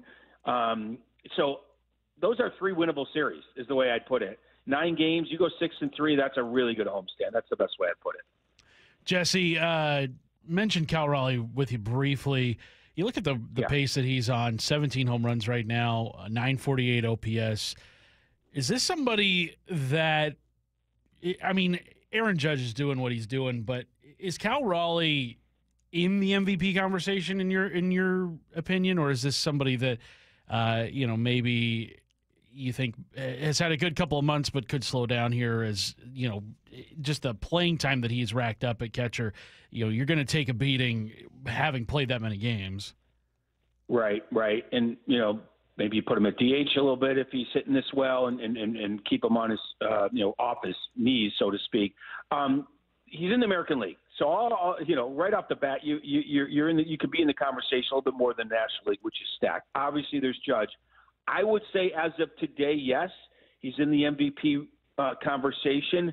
There isn't a lot after Judge. And when you have a catcher putting up a 950 OPS type of season, that opens eyes. Sometimes the MVP award has got some player recognition avenues to it, and certainly Judge has it. But again, a lot of the stars are concentrated in the National League. There's not a lot of star recognition in the American League after Judge these days. So, Bregman would be in the conversation, though he's injured now. I would say yes, top 5 right now. And if he continues on, putting up 30 to 40 home runs or more, that's a catcher doing it. People recognize that. Voters recognize that. And again, anything over a 900 OPS for a catcher also gets recognition. So I would put him in the team photo after Judge. I don't know if I'd vote him 2nd or 3rd right today, but he'd certainly be right up there. Hey, last one before we get you out of here. Love asking outside perspective when it comes to our potential star over here in Julio Rodriguez. How would you assess his game this year? What are you seeing? What do you like? What don't you like? Yeah, I mean, I was thinking he might get off to a faster start after what happened last year. There's signs, right? That's what happens with stars that are underperforming. You still get signs. It's not like they completely forget how to play the game. But I want to see him go on that sort of MVP caliber run. Doesn't mean he has to be in the team photo for MVP, but just give us one of those Julio Rodriguez moments that you saw a couple years ago. So it still feels a little bit like he's struggling, like he's finding it. I haven't watched every at-bat, but that's from a distance what I see. But still with the potential to be great, right? Still with the potential to be great. It just hasn't completely materialized. And, same thing last year. So then you start to worry. But I still see the skill set there. One big run would get him back into sort of like, I think, that confident mode. Luckily, Polanco and Raleigh have picked up the slack, but he needs to get it going. I think everybody would agree with that. He is ESPN's Jesse Rogers. Jesse, we appreciate your time, man. Thanks, Jesse. Good being with you guys. Be well. All right, let's get to 4 down territory. This is 4 down territory, going inside the game with former Seahawks and Coug wide receiver Michael Bumpus. All right, Bump, first down to you. What is the best part about the third phase of OTAs? The best part is that they can do 7-on-7 and 11-on-11 now. I remember going through the phases, and everybody looks good doing individual drills. Everybody looks good routes on air now. They're not going to be able to get physical, get hands on each other or whatnot, but now you're able to see, especially on the outside, how guys respond when the football's in the air. Can they sit in the space if you are a receiver? Can you break on the ball and make a play if you are a DB? DBs still won't be as aggressive as they would be, obviously, with pads on, but you get to play more football, real football. The OTAs prior to this, or the phases prior to this, man, it's everybody looks good. Everyone in the NFL is fast at the wideout spot. Even if you run a 4.6, you still look good out there. Now it gets a bit more real. You get timing with your quarterbacks. You're getting in and out of breaks. You're having to adjust your routes against the defense. The linebackers are dropping into space, making plays. I love this part, man. I know we're only going to be able to see like, 2 or 3 practices, I think, during this phase. But I can't wait to get up there and just see these guys play what almost looks like real football. It's still a little soft out there, but you got to take care of these guys. Second down. What is something that the media, you, me, we, us, will blow out of proportion? I'm already seeing this all over ESPN, Pro Football Talk, all that good stuff. So-and-so isn't at OTA. So what? Bosa does not need to be at OTAs. Kyle Pitts isn't there. So what? Kirk Cousins isn't there. You think he want to be there? Yeah, I wouldn't want to be there. Kirk Cousins want to be there. James Cook isn't there. So what? All right, I understand. People look at professional sports and like, it's about team camaraderie. They're bonding together. No, these are professionals. You show up and you do your job. During training camp, that's where you come together. It's mandatory. You got, 4 to 6 weeks to figure some things out. For guys like the names that I just mentioned, they don't need this. You know who needs this? Drake Young. Yeah, Jake guys Bobo. on the end of the roster. Exactly. These guys need it because you got to show your offensive coordinator, your defensive coordinator, look, I understand the offense, I know the concepts, and I can make some plays. Joey Bosa is going to make plays. Kyle Pitts is going to make plays.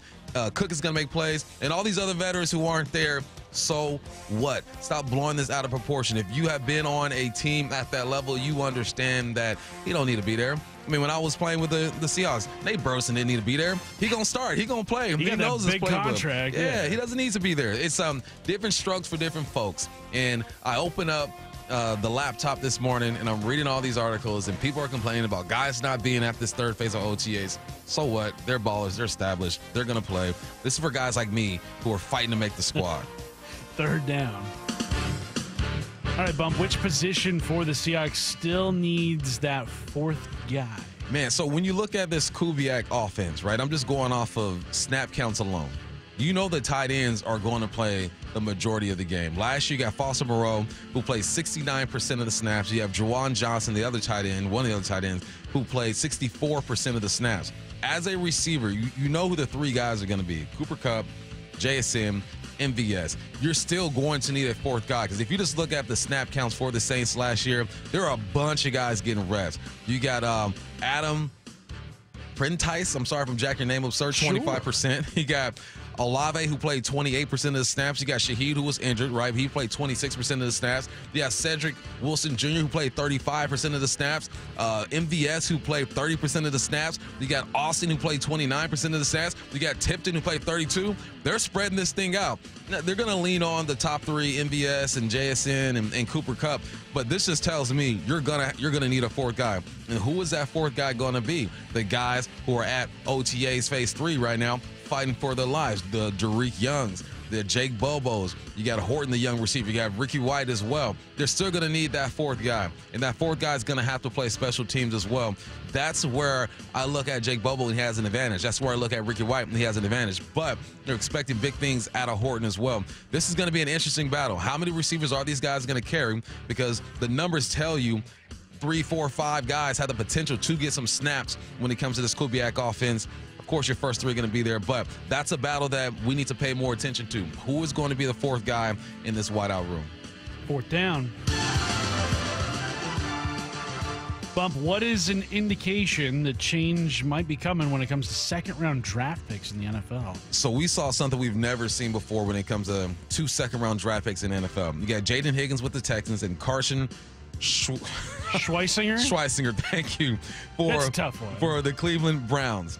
These guys sign fully guaranteed contracts for second-round guys. This tells me that the Texans and the Browns valued these 2 young men as first-round draft picks. As it stands today, you have 30 second-round draft picks who have not signed with their team yet. Why? Because they're looking at these 2 and saying, I got to get as much as I can. If Jaden and Carson can get fully guaranteed contracts, what can I get out of this deal?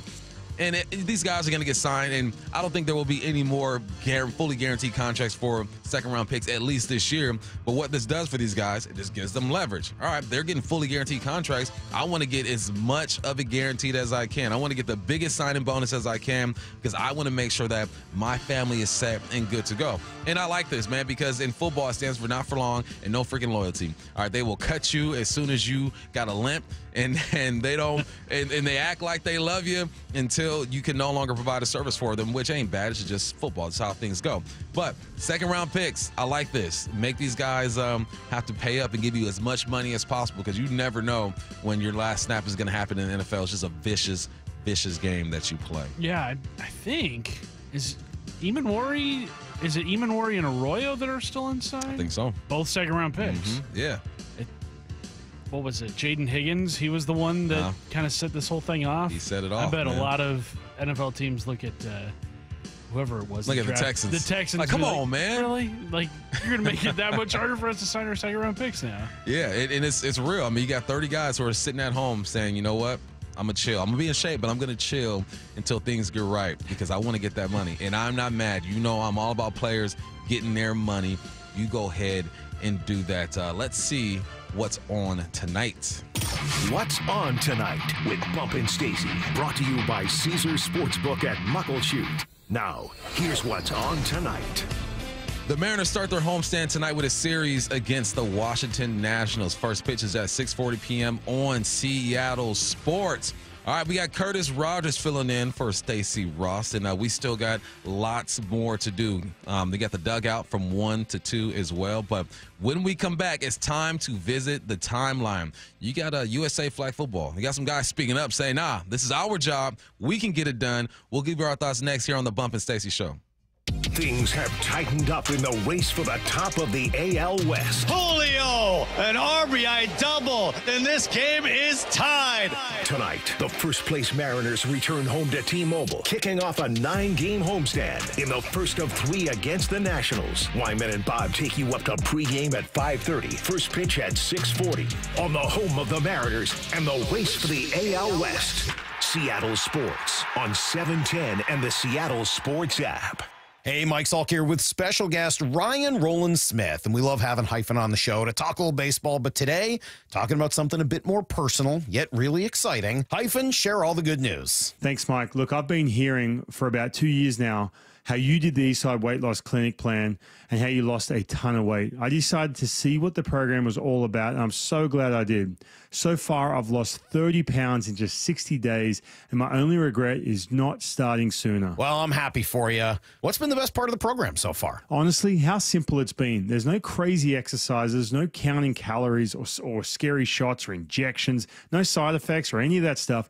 I feel healthier, I'm sleeping better, I'm eating delicious meals, and the accountability plus communication from the Eastside Weight Loss Clinic team has made it fun. Man, that is awesome, buddy. Would you recommend it? Yes. To anyone listening, I was in your shoes. Just schedule a 15-minute consult at Eastside Weight Loss Clinic. It's all you have to do to start. Dr. Ryan Coogan, D.C. Results may vary. Hey, it's Mike Rohn. If I have a choice, I like to do business with companies that actually stand for something. That's why I switched from Verizon to Pure Talk. No offense to Verizon, I'm sure they stand for something. I just don't know what it is. Pure Talk, on the other hand, is a veteran-owned company that supports our military in a big way, and I appreciate that. Yeah, I also appreciate unlimited talk and text and plenty of data for half the cost of the big guys, and I do like being on America's most dependable 5G network for just $20 a month. But What I really appreciate is no contract, no cancellation fees, and Pure Talk's commitment to handle all their customer service in this country. I saw it for myself. I went to Georgia, I got a tour of their headquarters, I met their CEO, and I talked to the same customer service folks that you'll talk to when you dial pound 250 and say keyword micro. Switch today and save 50% off your first month when you dial pound 250 and say keyword micro. Pure Talk, a wireless company that actually stands for something. If you've ever wondered if there's something after death, Tyler Henry proves the answer is yes. Be part of his live audience readings and his jaw-dropping ability to connect with the departed at Muckleshoot Event Center, Thursday, July 10th and Friday, July 11th at 8 p.m. Experience this evening of hope and healing, bringing peace and closure to loved ones. Tyler Henry proves our loved ones never leave us. Get tickets at muckleshootcasino.com. Muckleshoot. 1-877 Cards for Kids. KARS Cards for Kids. 1-877 Cards for Kids. Donate your card today. 1-877 Cars for Kids.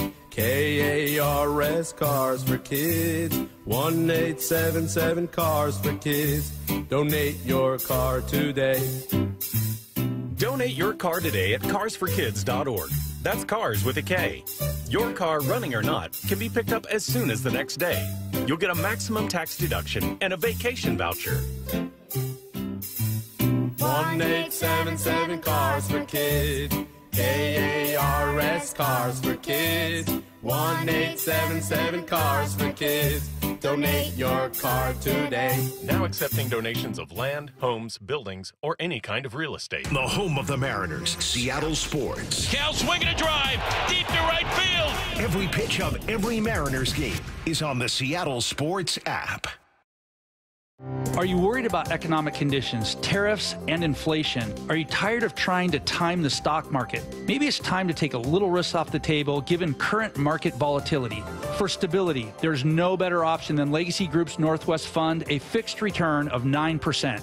Hi, I'm Scott Rirucka, CEO of Legacy Group Capital in Bellevue. We've been running local real estate investment funds for over 18 years with zero investor losses, averaging double-digit returns since inception, and we also accept IRAs. Over 1,000 local investors have invested over $250 million in our Legacy family of funds. Feeling uneasy? Don't gamble your hard-earned money or risk your retirement. Legacy Group's Northwest Fund, returning 9%, has limited openings for new investors right now. Call 425-635-4700 or visit LegacyG.com. That's LegacyG.com. This is not investment advice. Legacy investments available to accredited investors only. Details at LegacyG.com. Hey friends, it's Stacy with a little bit of inside info. I know there are a lot of local business owners listening right now. This message is for you. Wayscar Ford is running great pricing on all of their commercial vehicles. Trucks, Super Duties, Isuzu FTRs, box trucks. The bigger, the better, and they have a ton of them. New and used models and a ton of 2025 models. I'm on their website right now. Here's one, $11,000 off. Another for $19,000 off. Wayscar Ford just expanded their heavy truck shop, and there are a ton of opportunities. They're looking for mechanics if anyone listening has heavy truck experience. Join a wonderful company at a dealership that's been in Auburn for 103 years. Take advantage of the amazing inventory and deals they have right now. Commercial sales and service for both Ford and Isuzu. A great option for people, a great option for families, and now business owners. I'm a proud customer. I know you will be too. Wayscar Ford, Isuzu in Auburn. WayscarFord.com. That's WayscarFord.com. This is The Timeline with Bump and Stacy. Brought to you by 1-800-DUI-AWAY. This is the Bump and Stacy Show, and it's time for the timeline. What is blowing up your phone right now? Let's get into it. In an interview with the Washington Post, Team USA flag football quarterback Daryl Doucette hopes current flag football players get a fair shot at making the Olympic team, and it's not just given to their NFL counterparts. He said, "This is a sport that we played for a long time, and we feel like we're the best at it, and we don't need other guys." Here's the thing. Flag football is a different game. Let's not get it twisted. Correct. It is a different game. I've seen players move and behave differently on a flag football field than when you look at the NFL game. It is different. And I think these guys should have equal opportunity when it comes to trying to make this team. But listen, if Daryl Doucette is out there throwing the football and he's competing with Joe Burrow, Pat Mahomes, Josh Allen, Lamar Jackson. I mean, it's just going to look different. But the advantage he does have is that he feels the flow of the game, right? Sure. Linebackers aren't held by play action like they are in the NFL. But listen, when it comes to just throwing the rock and reading coverages, I think those guys will probably look better. But they should be able to go out there and compete and try to make the team, though. Right. And I think the one thing that is working in the current flag football players' favor is that it is USA Football that will be determining the Olympic roster when we get there in 2028. It won't be the NFL making the decisions, because if it was the NFL, well, they're just going to take their best players and put them out there. My thing, though, is this. Is that sometimes for the growth of your game, I think maybe you might need some of these pros out there, because I look at it in a similar way to what basketball was at the Olympics, pre-Dream Team, pre-1992, because you had college players in the United States going up against pros that were from Europe. Now, let's say you were a pretty good college player with a chance of making Team USA, but it's 1992, and the NBA says, not so fast, here's our guys. You're going to be disappointed for sure, but also you're going to look at those guys on that dream team and say, you know what? I can't do what Michael Jordan can do. I can't do what Larry Bird or Magic Johnson or Patrick Ewing or Charles Barkley or any of those guys. I can't do what they do. And for the growth of the game, maybe this is something that needs to happen. I think a lot of these flag football players, yes, are highly competitive, and they want to have a fair shot at making this team. But ultimately, how many of them can you definitively say are better than an NFL player is at football? I think even with the learning curve that there might come with in learning the flag football game, I still think I'm taking a team full of NFL players over these guys that have been playing flag football at a professional level. Listen, if I'm looking to my right, I see Jamar Chase. I look to my left, I see Justin Jefferson. I see Tyreek Hill in the slot. Even throw George Kittle in there as well. I'm saying, look, we got to roll with the guys who do this at a high level, play the game of football. Again, I'm not dissing these dudes. No. Flag football is different, but set up a few scrimmages, a few 7-on-7s, and you'll be able to get it done. And that's the thing, too, is that flag football is essentially 7-on-7. These guys run it that every single day. There are some nuances about the game that's a bit different, but we're talking about some of the best athletes in the world, Craig, okay? Yes. In the world. Look, go out and compete, and I think maybe some of those guys make the team. Mm-hmm. You know, maybe some of these guys are nice and understanding, but come on, man, you got to go with the best of the best. And you know what, Daryl Doucette, I understand, because he's a quarterback, and that's going to be the first position to go. Oh yeah, first position to go is a quarterback spot. So go out there and compete, dog. But I think that there should be some NFL players on this roster. I just think if USA Football wants to make football a global sport, you got to put the biggest names out there. And sorry, Daryl Doucette, but people are not going to be tuning in to NBC to watch the 2028 Olympics flag football competition because of you. No. They're going to want to watch their favorite NFL players. Even if the USA loses and doesn't win the gold medal, eyes are going to be all over the sport. Yes. And other countries are going to want to play even more. Now, the game is growing. I've seen Italy has a league, Germany has a league. But you want to grow the game, Daryl, you're not going to grow the game the way Pat Mahomes will grow the game. All right, next up. The Buccaneers released their 2024 NFL Combine interview with former Husky wideout Jalen McMillan, and he shared a unique hobby he likes to do on his own. What do you do for fun? This may sound weird, but I like to go to the grocery store, and you know how they have those off-brand cereals that are like the weird kinds? I'll collect those, and I'll try those, and then I'll go to the grocery store and get like different potato chip flavors. For example, last week I had avocado vanilla, and it was disgusting, but I mean, avocado vanilla potato chip? Avocado vanilla, yeah, potato chip. I'll do that. Nah, it was terrible. You do that by yourself? Yeah, I'll do that by myself. Honestly, I've never heard anybody say do that as a hobby. You know, it's kind of weird. You know what this sounds like? All right, now this is just an assumption. He probably doesn't do this, but it sounds like my man partakes in an activity that makes him a bit hungry. Oh. So then late you think night. that's what it is. Late night, he's like, you know what? Let me try all these snacks. He works out later and see what's going on. Yeah, he he's works just out. trying to build back those calories that he's lost. I would not spend money on avocado vanilla chips. No, I wouldn't even no. try those. I wouldn't either. Not touching. Now, I do have a bag, or actually, I just finished a bag of those Lay's hot sauce chips that have come out. Okay, like they always release a new flavor during the summertime. Those are actually pretty good. But I would never put avocado vanilla chips down my gullet. That's a line I will not go past. But this kind of hobby is the most harmless you could possibly have. Yeah. And I think that's why the Buccaneers were so kind of like, I wouldn't say put off by it, but we're definitely kind of like, huh. Interesting. Interesting. Interesting. I don't know what to make of this. It didn't scare them off because they drafted him. He had a pretty good rookie season for the Bucs. But, yeah, my dad loves taste testing all the new weird chip varieties as well. Yeah, he loves doing that. I think this is harmless in the end. Yeah. I think it's a cool, not cool hobby, but it's definitely like one where it's like, really, that's what you do in your spare time. I bet the Bucs heard that and they're like, we don't ever have to worry about this guy getting in trouble.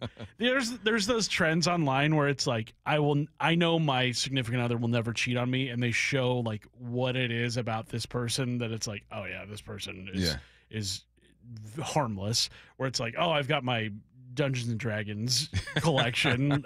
This reminds me too of remember Cassius Marsh with the Seahawks? Uh-huh. He had like a huge Magic the Gathering collection to where at one point somebody stole some cards from him that were worth like thousands of dollars. But it's one of those hobbies that you don't really associate with like these well-tuned physical specimens that are in the NFL. These are the kinds of hobbies that like Dave in Tacoma does, like when he has some spare time and is like, you know what, I'm going to go taste test some chips. Let's go see what it's what that's probably all about. refreshing to hear someone have a hobby like that. Sure. It's like nothing you've ever heard before. It makes them unique. Yeah. So big ups Jalen McMillan and your late night off-brand crazy chip tasting. Somebody hobby. just texted in. They've got a picture of the ketchup and mustard Doritos. Ketchup and mustard Doritos. Right now. I'm so boring. I'm so scared to try stuff. I ain't touching none of that. All right. Next up, the cover athletes for NCAA football 26 have been announced. Ohio State sophomore receiver Jeremiah Smith and Alabama sophomore wideout Ryan Williams shared the cover. Let's go wideouts. Let's go wideouts. Some respect shown to the wideouts. I think it's nice that they have they have two sophomores on the cover for the second version of this video. Oh, I didn't make that connection. I don't know if they did that on purpose, but it seems fitting. And plus, out. I mean, Jeremiah Smith, probably the biggest name in college football right now. Yeah. Him and Arch Manning. Lots of people were saying, look, if he were draft eligible last year, he'd be the number one pick in the draft. A wideout. When's the last time that happened? Keyshawn Johnson? Yeah, 96. 96, last one. So, yeah. So big ups to EA Sports, college football 26. That's awesome. Look, you got Arizona on the cover in the back. All right, you got some work to do. On the other big cover, the Coug flag is like front and center. Oh yeah, yeah. Let's go. Give us something. They've taken everything from us. Give us something. The Coug flag is synonymous with college football. It is. That's all we got right now, but I'll take it. All right.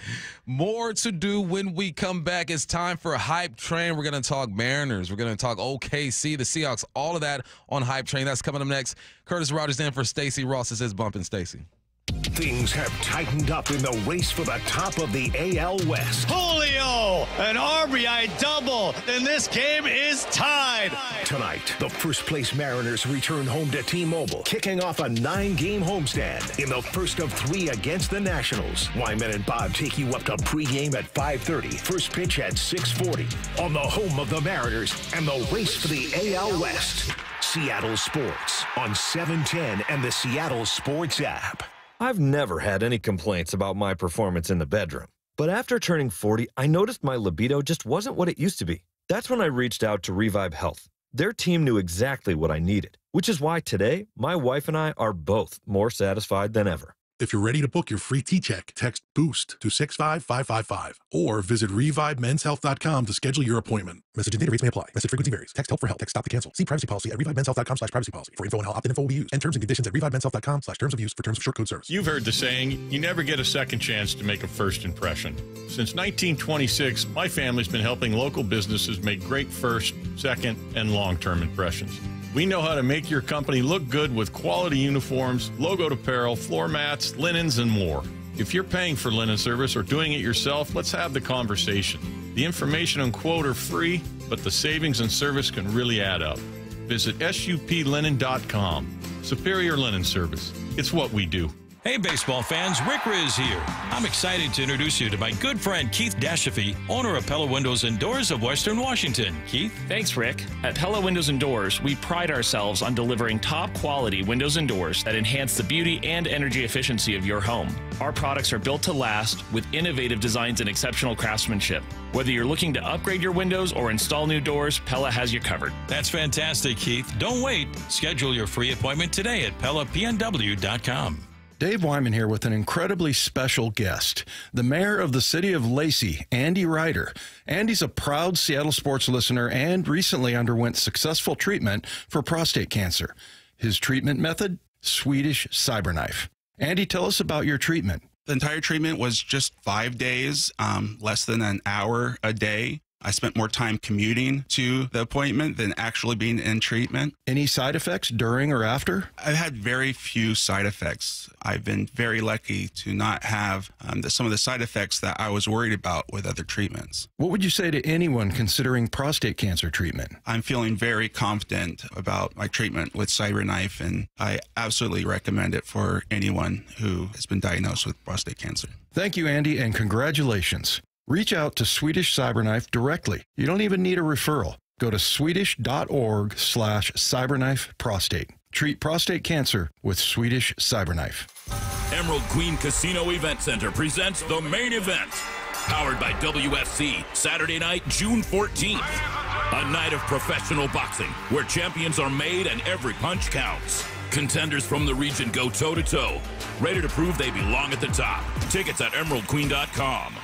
Don't miss Fight Night, June 14th at Emerald Queen Casino, the boxing capital of the Northwest. 21 and older, need gambling help? Call 800-547-6133 or visit emeraldqueen.com. G. Scott here with former Seahawks Cliff Averill and Doug Baldwin. I heard you guys are having a celebrity pickleball tournament to raise money for nourishing champions. Why pickleball? Obviously, it's a growing sport, but also this model is that we will actually be playing with community. We are the most competitive people, so regardless of how sorry Doug might be, he will be out there competing like it's a Super Bowl. Sign up for the Celebrity Pickleball Tournament, open to all skill levels. For details, go to championsofchangefoundation.org/pickleball.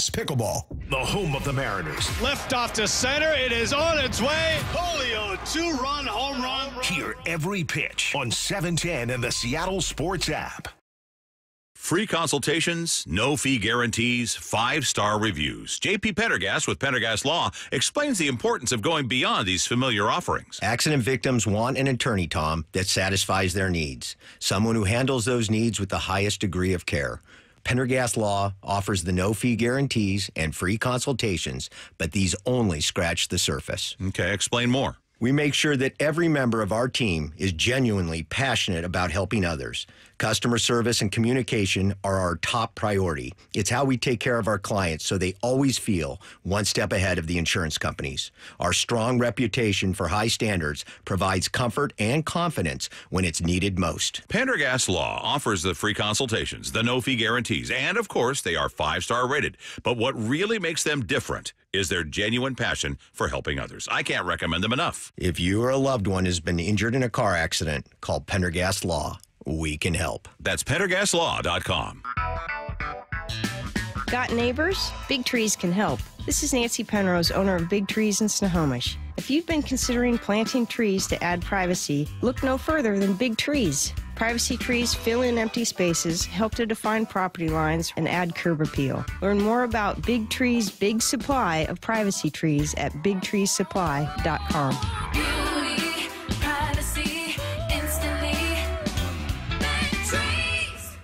Upgrade your home cooling before the summer heat with Home Comfort Alliance and save up to $6,000 while taking 18 months to pay with 0 interest. Visit HomeComfortAlliance.com. That's HomeComfortAlliance.com. Luxury awaits at Snoqualmie Casino and Hotel. It's Mike Salk here, and you can book now for an unforgettable summer experience opening this August. Wake up to breathtaking Cascade views with world-class dining and play your favorite games. Visit snocasino.com. Seattle's closest. It's now Snoqualmie Casino and Hotel. From the Quantum Fiber Studio. This is Bumpin' Stacy. Weekdays 10 to 2. On Seattle Sports and 97.3 FM HD2. Bumpin' Stacy on this beautiful Tuesday. Hope you guys had a great Memorial weekend. I saw a lot of people on the water, barbecuing. It's the official start of summer for a lot of people. It is. Around here, I mean, there's still some rain before the summer actually gets here. Tomorrow's going to be beautiful. Today's beautiful as well, but my one gripe with Memorial Day, not the holiday itself. Like I'm no complaints. Like it's Don't get canceled. It's a very important holiday. But where's the sports during the day? Like there was nothing on TV until like the playoff games came on. Nothing, because it's the worst. I mean, it's not the worst part of the year, but it's just that you only have 2 options. Actually, you have 3 options. The Stanley Cup playoffs still going. Baseball's still going. Yeah, where were the sports? Put some games on during the daytime. Yeah, that's what's up. We're all home. Make it real American. Exactly. Yeah, what are they doing? You know what, Curtis? You're onto something. Thank you. All right, let's get to Hype Train. This is how this works. I'm going to throw something out there. If you are with it, you are boarding the train. If you are against it, you are chilling. You're sitting on the bench. You're watching the train go by. That's how this works. First one, Curtis, Hype Train. The Mariners sweep the Nationals. That's right. And I'm boarding that train. Boarding that train. The Mariners are going to be 32-23 heading into the weekend. You heard it here first. I think the Mariners get a nice little start from Logan Evans tonight. Okay. You've got, who else is in this series? I think Emerson Hancock is in this series as well. George Kirby. I think Kirby looks like his old self against this Nationals team. So I am boarding this train. The Mariners won all 3 games. They start this homestand off on the right foot, bounce back from their previous homestand when they won just 1 game. Now, Curtis, being the host of the pre and post game show for the Mariners, you know ball. But I don't think you know it like Matthew, though. I don't think you know it like Matthew. Man, Matt, are you on this train or what? I'm not on this train. Wow. And you know why? I know that this is a trick. The Mariners play in the American League, not the Nationals League. You're trying to trip me up here. And I'm not going to fall for it in your face. I will say this, though. Oh, man.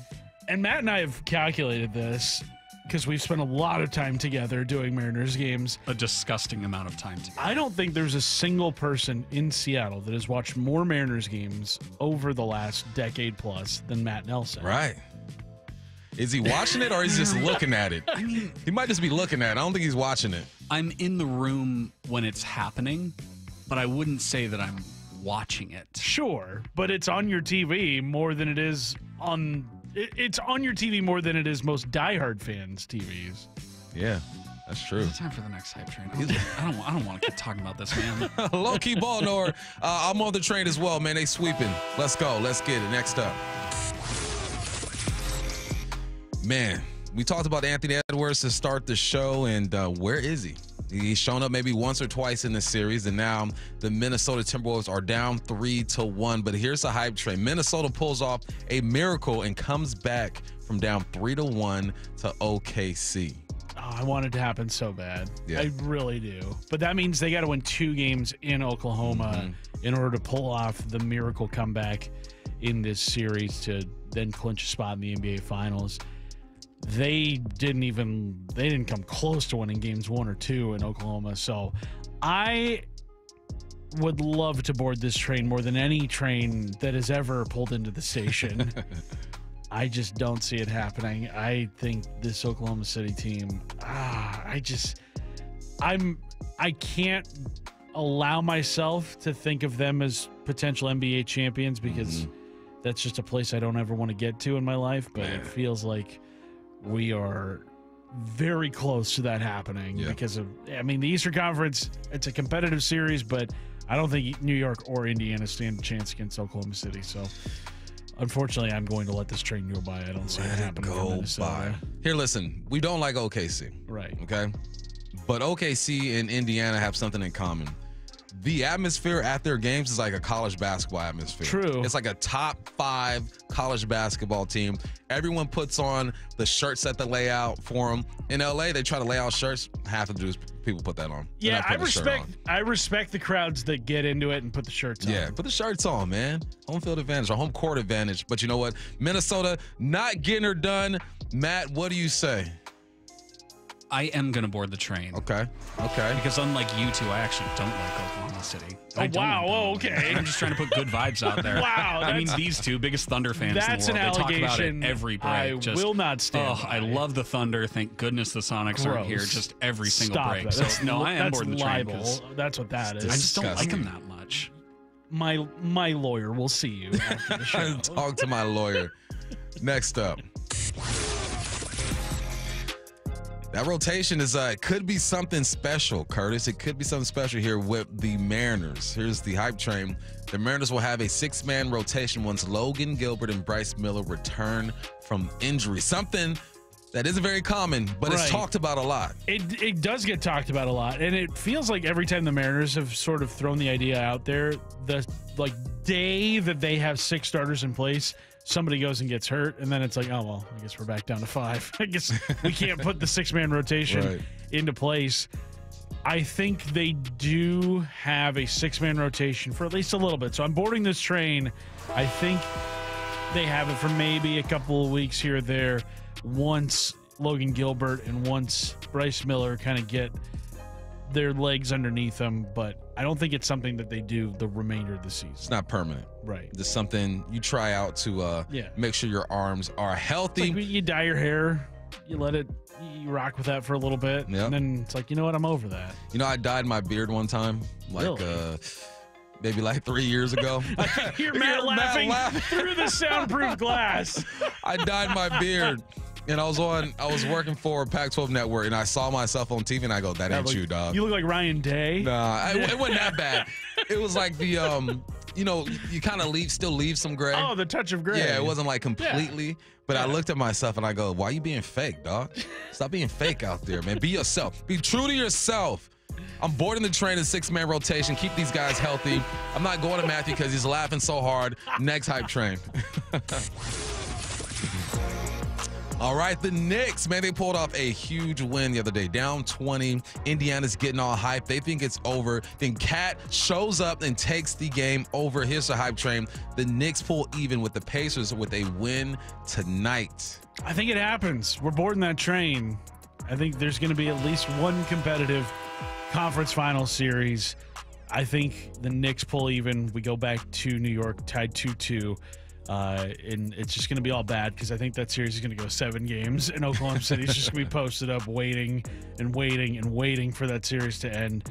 I just want there to be at least some competition left in these playoffs. See, I don't think it's going to happen, but for the sake of influencing the universe, I'm going to say that the Knicks do. So I'm on this hype train. I want the Knicks to do it, but something about Indiana being at home. Look, if Bronson continues to get into foul trouble, man, you can't expect Cat just to keep doing it by himself. You need Bridges to show up as well. A lot needs to happen on the road. That Indiana atmosphere is something special. So, I'm on that real quick. Matt, you on this or are you letting it ride? I am on this. Timothy Chalamet is a fan of the Knicks, so That's I'll right. also be a fan of the Knicks. There you go, Timothy Chalamet. All aboard. First all aboard. Hey, there's Stacy. We miss you, Stacy. Where you at? All right. We got one more hype train, but we'll let that one ride. We'll talk about that later. When we come back, man, we're 100 days away from the start of the NFL season. What's going to impact the Seahawks season more? We talking change the offense or defensive improvements? We'll break that down here on the Bump and Stacy Show. Things have tightened up in the race for the top of the AL West. Julio, an RBI double, and this game is tied. Tonight, the first-place Mariners return home to T-Mobile, kicking off a 9-game homestand in the first of 3 against the Nationals. Wyman and Bob take you up to pregame at 5:30, first pitch at 6:40, on the home of the Mariners and the race for the AL West. Seattle Sports on 710 and the Seattle Sports app. Welcome to AutoZone. What are you working on today? My car is making this noise. Sometimes it's like doot doot, and sometimes it's like grrr. Do you have a dash light on? Oh yeah. Then we don't have to listen for clues. With the free Fix Finder service, we can read a check engine, ABS, or maintenance light to find the likely fix and even recommend a local shop if you need one. So you don't need to hear the grrr. Not with Fix Finder. Everything you need, nothing you don't. Get in the zone, AutoZone. Restrictions apply. The success you've already had matters at University of Maryland Global Campus because we're a school for real life. An accredited state university, UMGC lets you earn up to 90 credits toward a bachelor's for prior learning, life, and work experience, or transfer up to 12 credits toward a master's. We offer affordable tuition and online and hybrid courses. No application fee if you apply by May 30th. Learn more at umgc.edu. Certified to operate in Virginia by Chev. Now more than ever, Lowe's knows you don't just want a low price, you want the lowest price. And with our lowest price guarantee, you can count on us for competitive prices on all your home improvement projects. If you find a qualifying lower price somewhere else on the same item, we'll match it. Lowe's, we help, you save. Price match applies to same item, current price at qualifying retailers. Exclusions and terms apply. Learn how we'll match price at lowes.com/lowest price guarantee. When you switch to Progressive and bundle your home and auto, you could save hundreds, and that's a surprising amount of money. Whoa, that's like farmer's market money. That's like give me a gallon of that locally sourced raw honey money. That's certified organic heirloom tomatoes in every imaginable color except red money. That's let's get 2 pounds of pink oyster mushrooms money. I'm not even sure I like pink oyster mushrooms. Guess it's time to find out, because you could save hundreds when you switch to Progressive and bundle. Then the world is your pink oyster mushroom. Progressive Casualty Insurance Company, affiliates, and other insurers. Not available in all states. Throw down to second base, tag by JP on the money, and he is out. Home. Home is your domain, where you know every inch like the back of your hand. Julio racing back out of the warning track, but he makes the catch, and he flashes to the no-fly zone. A place that brings out your protective side, and a place you'll always stand up for.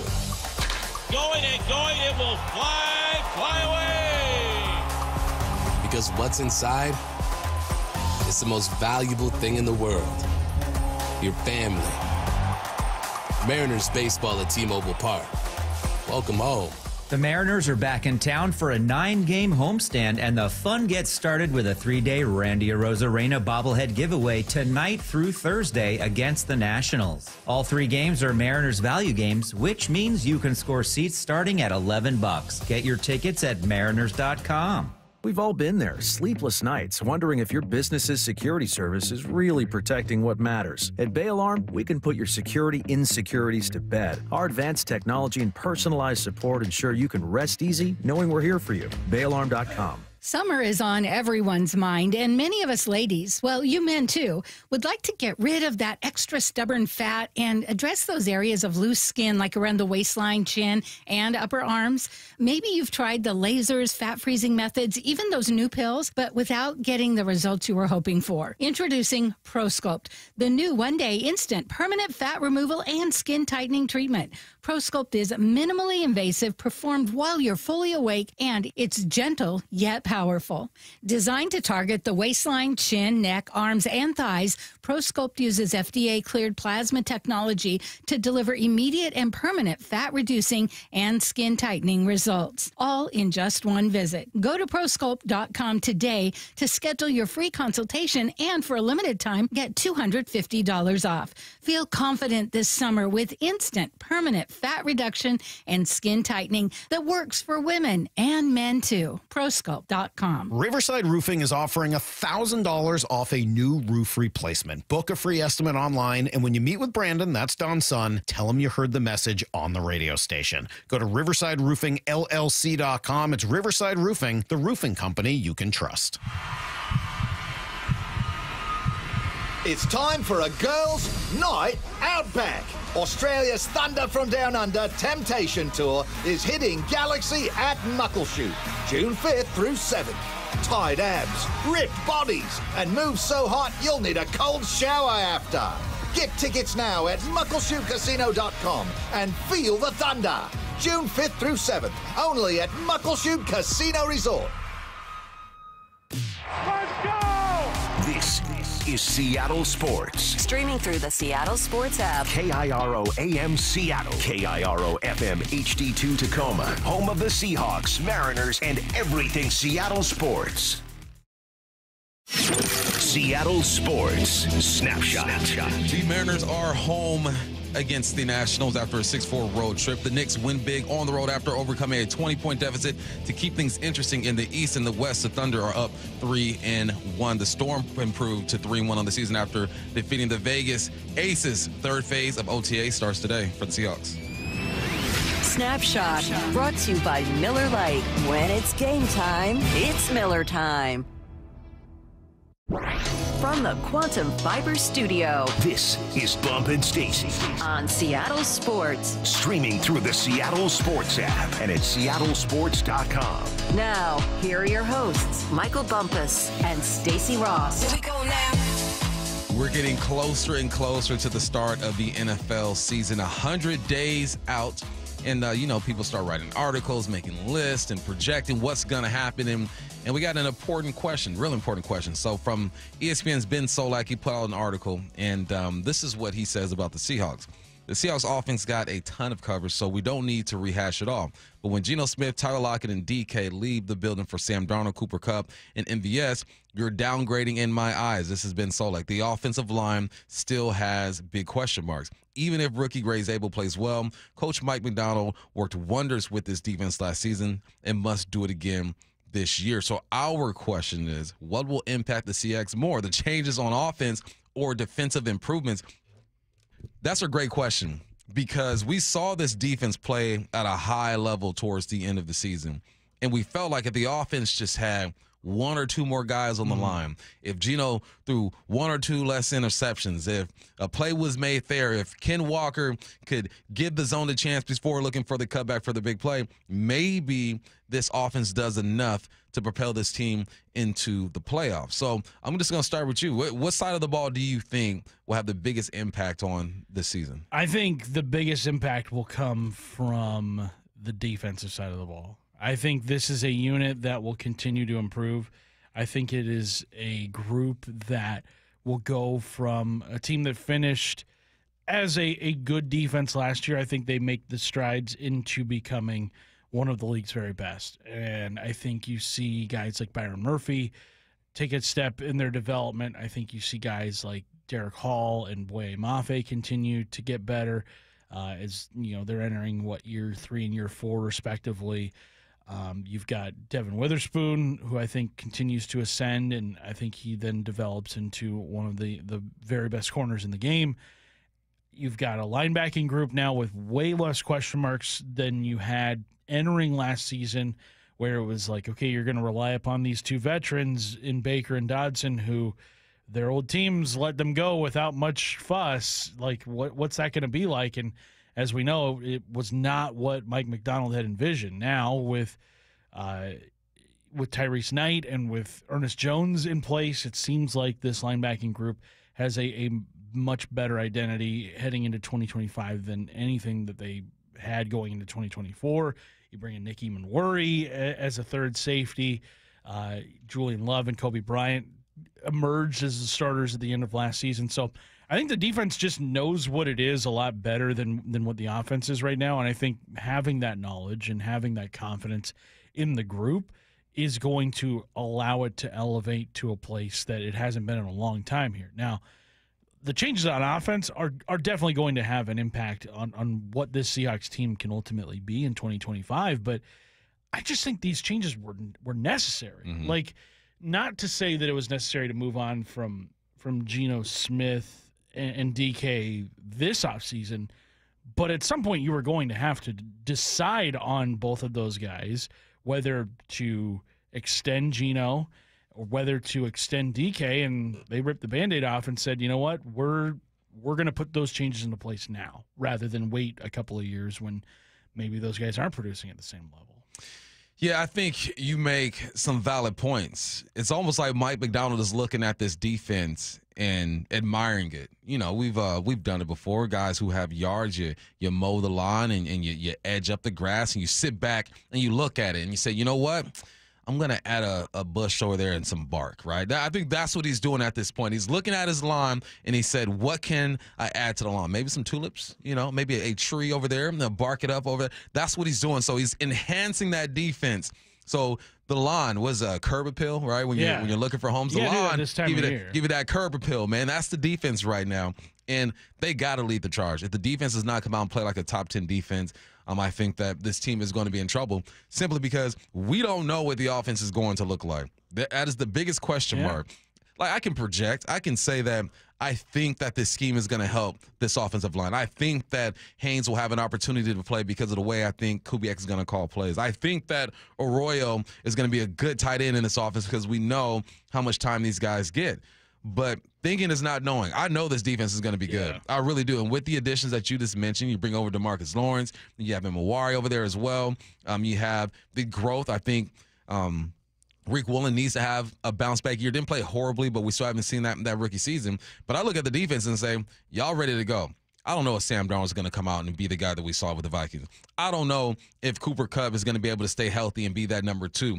I don't know if Jason is going to be a number 1. I think all of them are capable of doing it, but there's no proof. So you got to look at the defense and say, if y'all don't get it done, the chances of this team coming out hot and rolling are low as heck. I like the way you put that. I know what the defense can be, and we're still thinking of what this offense can look like. Because you're right. None of us have ever seen what Kubiak's offense looks like firsthand. Especially with the pieces in place here in Seattle that he didn't have in place in New Orleans or didn't have in place in Minnesota, his other previous stops, San Francisco. So that is going to be an area where I'm obviously going to hold off on judging until we see something happen with it. And also with the changes that have been made personnel-wise, I don't think this is simply going to be like a one-year thing with Kubiak the way that it was with Ryan Grubb. I mean, you're on your third different play caller in 3 seasons, fourth in 5 years, if I'm not mistaken. Like that's just too much changeover from year to year for an offense to continue to be successful. Too much changeover if it's not guys like if it's not OCs getting head coaching jobs going forward. Like that's just not going to work here in Seattle if you're just changing your offensive coordinator year after year after year. So I think there's going to be some grace given to the offensive side of the ball. How much of that remains to be seen. I think there's going to be some fair amount of expectations. Like, should Sam Darnold throw for more than 3,500 yards this season? I think so. I think that is a rational, reasonable expectation for Darnold, who has shown himself to be capable as a starting quarterback in the NFL. Yes, he had a ton of help in Minnesota last year, but you look at the guys he's throwing to. JSN had a phenomenal year last year, especially in the second half of the season. And Cooper Kupp has a proven track record in the NFL as being one of the game's very best receivers when healthy, the caveat being when healthy. But I think this Seahawks offense should be a unit that at times this season doesn't worry us, at least doesn't worry us the way it did last year, where it was like, what the heck? Like, you've got all these parts. Why is it not clicking? I think 3,500 yards for Sam Darnold is a good benchmark. I just as soon as you said it, I had to go look. How many guys threw for over 3,500 yards last year? 18 quarterbacks threw for over 3,500 yards, right? So I think that's fair to ask. Last year, obviously, Darnold was top 5 in the league when it came to yards, 4,319 yards, right below Gino with 4,320. But no, I think that's good. I think the most important part of this offense has to be protection and the run game, because you can't have one of the most sacked quarterbacks in the game again, and you can't not be able to run the football. That was hard for these guys last year. So it's and it's about adjustments too. I know Kubiak had some talent over there with the Saints. I know the record's not going to reflect that. They had some injuries. Obviously, you got Kamara in the backfield as well. MVS was there, and Olave as well. The guys were banged up. And that's another question mark is we're projecting what Kubiak can do. Because if you look at just the stats from the Saints nothing's going to impress you. You got to read between the lines and dive deeper into this. Except for those first 2 weeks. Except for the first 2 weeks. Hey, we thought he was playoff team. Yeah, let's go get it. He was calling plays like he was the Rams in 2000. It was like me playing against my son in Madden 4 years ago. He'd be whooping me now. I don't have the execution. Like, I know what to do. I just can't control the players the way I used to control the players, man. Right. You know, I'll call out his defense. This is what you're in. This is what I'm going to do. And I throw a pick. So, that's it. That's what it is. Keep telling yourself I don't have the game like I used to have. But we're looking at Kubiak, and we're assuming he's going to be able to take this personnel group and make something of it. And it's not a big ask because you are an offensive coordinator in the NFL. You've shown that you have a philosophy that I think works. You have a relationship with Sam Darnold. You know how he works as well. And I think that's key, too. He has his quarterback, a guy that he understands, and that's half the battle. Kevin O'Connell was able to understand Sam Darnold within weeks. Kubiak has had a year or so with Sam Darnold. That relationship is going to be crucial for this offense. It is, and that's going to separate a lot of what Seattle's offenses were in the past, especially in the recent past, where you have an offensive coordinator that almost handpicked his quarterback this year in Sam Darnold, especially once they pivoted off of Geno Smith. Whereas every other offensive coordinator change that they have made in the last decade plus has always been, well, we have the quarterback in place. Let's go find an offensive coordinator, and they're going to have to kind of mesh their styles. Mm-hmm. Whereas Kubiak knows what he's going to run, and I think Darnold has a good understanding of what Kubiak wants out of the quarterback position. So that should, in theory, eliminate a lot of the learning curve where you have a quarterback and an offensive coordinator who are in lockstep. We have not seen that in a long time here. And now, how much of that was, like Russell Wilson unwilling to change his style for anybody who came around that asked him maybe to do something different? How much of it was Shane Waldron and just kind of his inability to maybe simplify things and make things pretty difficult for his offense at times in terms of just kind of the concepts that he was running out there. I know, obviously, JSN was his memorable quote from the Super Bowl Media Day a couple of years ago where, they asked him about Shane Waldron's time in Seattle, and he just kind of clams up and is like, Is this live? Yeah, is this live? Yeah, that's never a good sign. So there is obviously a lot to be desired out of the offense, but I think there is reason for optimism, at least in the short term. I don't know what it's going to look like over the course of a 17-game schedule, but I think right now, considering the position that the Seahawks were in after the DK and Geno trades, they've managed to find a way to make themselves at least competitive this year, which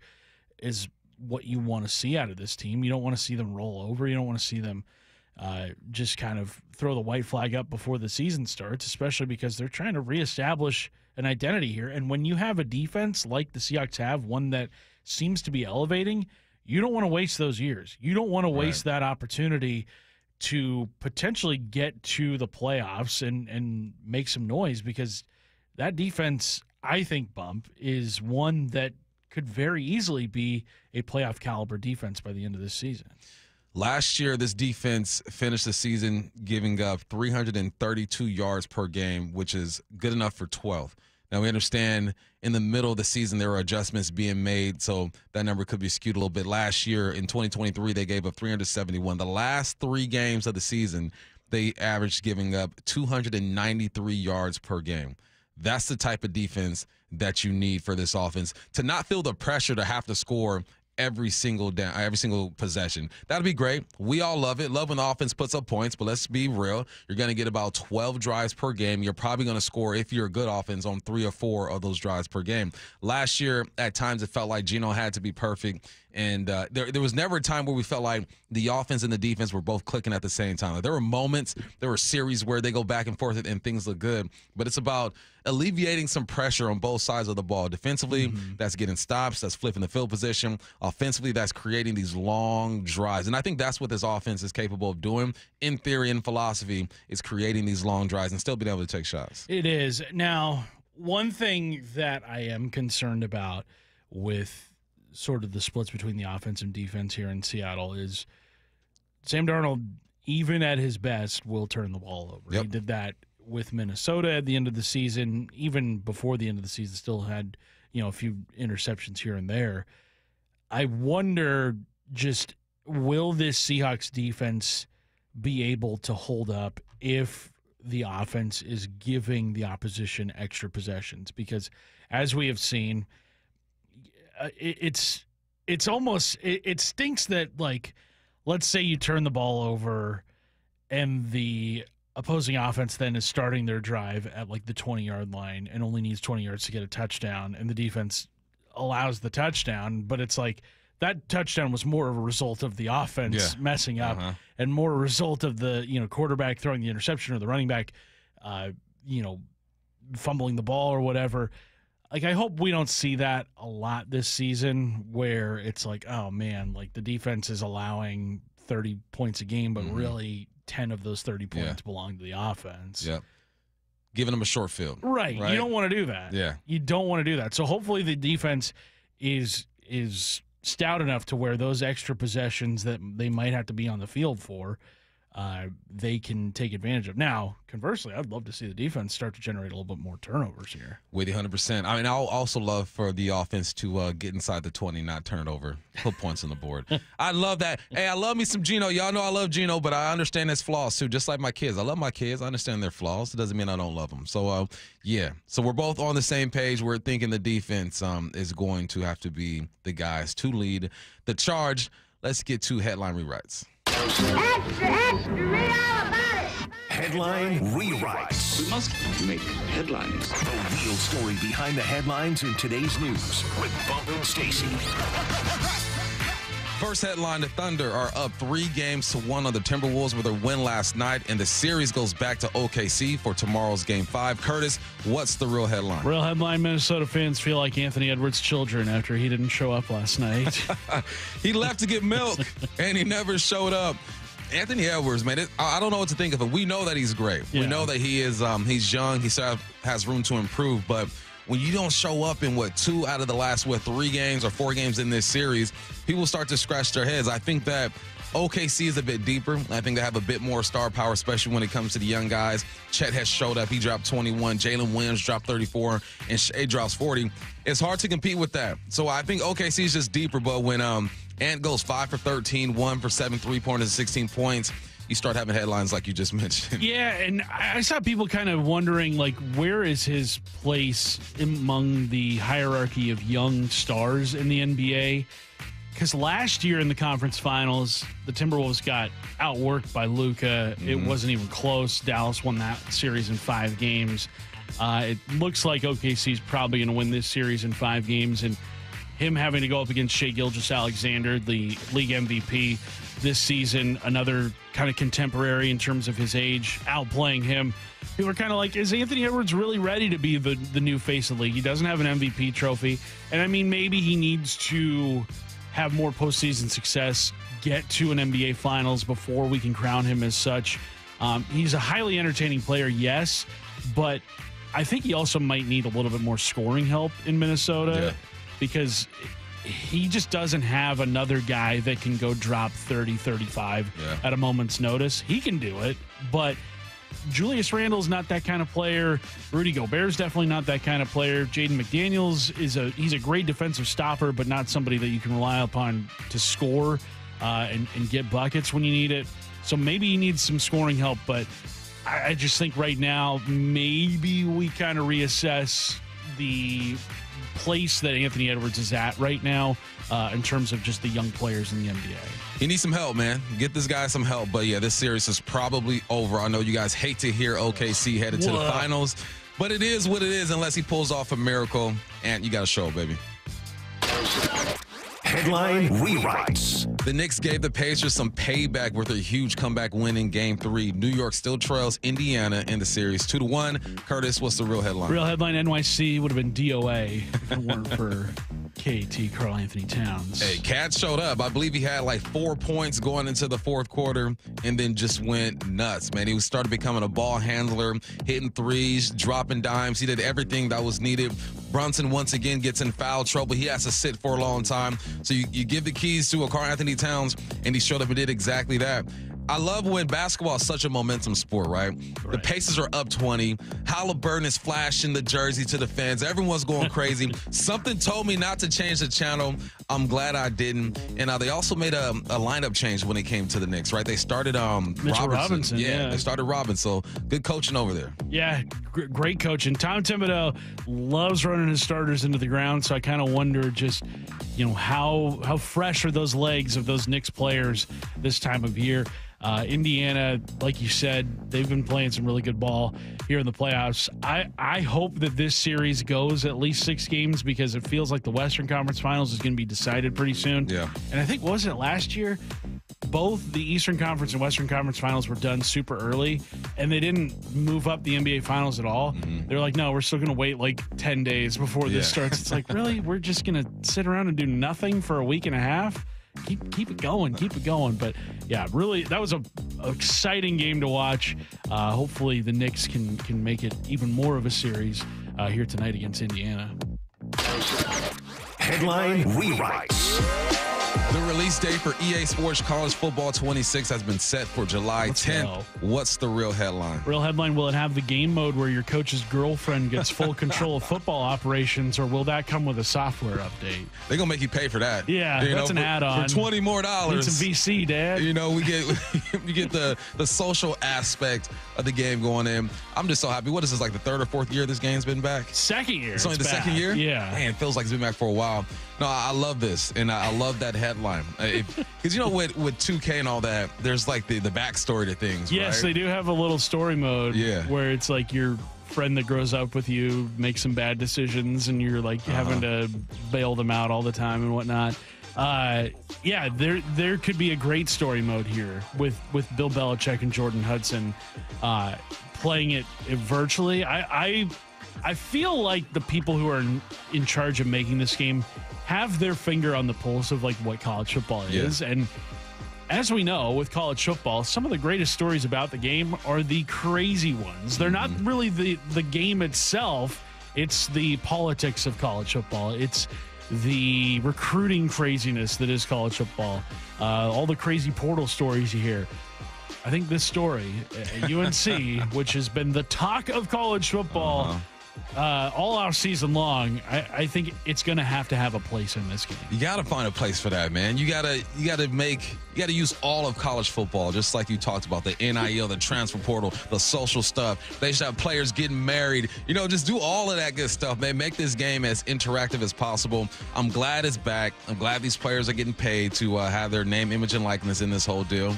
And good for EA Sports. But yeah, Curtis, if they do make this adjustment, you better get your paper, man, because that's a great idea. Great idea.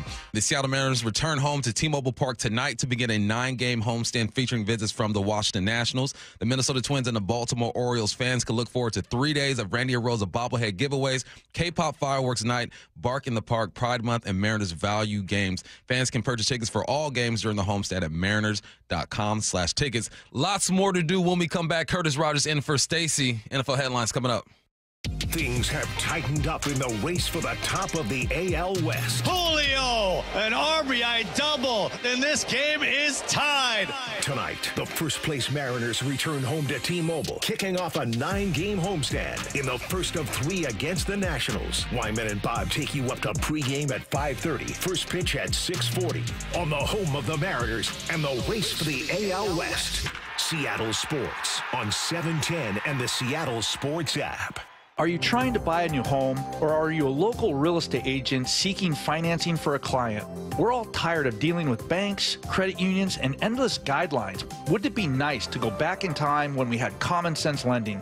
Hi, I'm Scott Rureka, CEO of Legacy Group Capital based in Bellevue. We are one of the largest local private portfolio lenders in Washington. We've helped thousands of home buyers and real estate investors reach their financial goals by leveraging the Legacy Common Sense borrowing platform. What that means is we lend our own money, we make our own decisions. If your deal makes sense, we'll get it done. Whether you're purchasing a new piece of real estate or refinancing an existing loan, bridge loans, construction, or regular home loan, it doesn't have to be as difficult as banks and lenders make it. If you're trying to grow wealth through real estate acquisition, come talk to the experts in private lending. Call 425-635-4700 or LegacyG.com. Legacy Group Capital, your common sense lender. LegacyG.com. Heading to the ball game? Don't mess with traffic and pricey parking fees. Make it easy and ride the bus. It's affordable and convenient. No stress, no hassle. And plenty of time to grab a hot dog before first pitch. Community Transit makes riding the bus fun, easy, and affordable. You save money on parking, and kids under 18 ride for free. See where they can take you and plan your trip today. Go to Community Transit at ctgo.org/homerun. Watching Clorox cleanup spray dissolve tough grime in the shower feels like... Wait, this really just happened? I'm shocked. Underwear and everything? It feels like being able to zip up your overpacked suitcase on the first try. Smooth. With Clorox, clean feels satisfying. Clean feels good. Use as directed.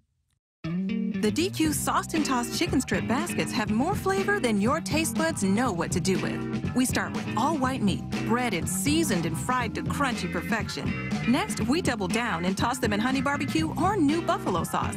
Serve them up with DQ fries, Texas toast, and house-made Hidden Valley Ranch, and you've got flavor on flavor on flavor. Get the Sauced and Tossed Chicken Strip Basket in honey barbecue or new buffalo right now at DQ. Happy tastes good.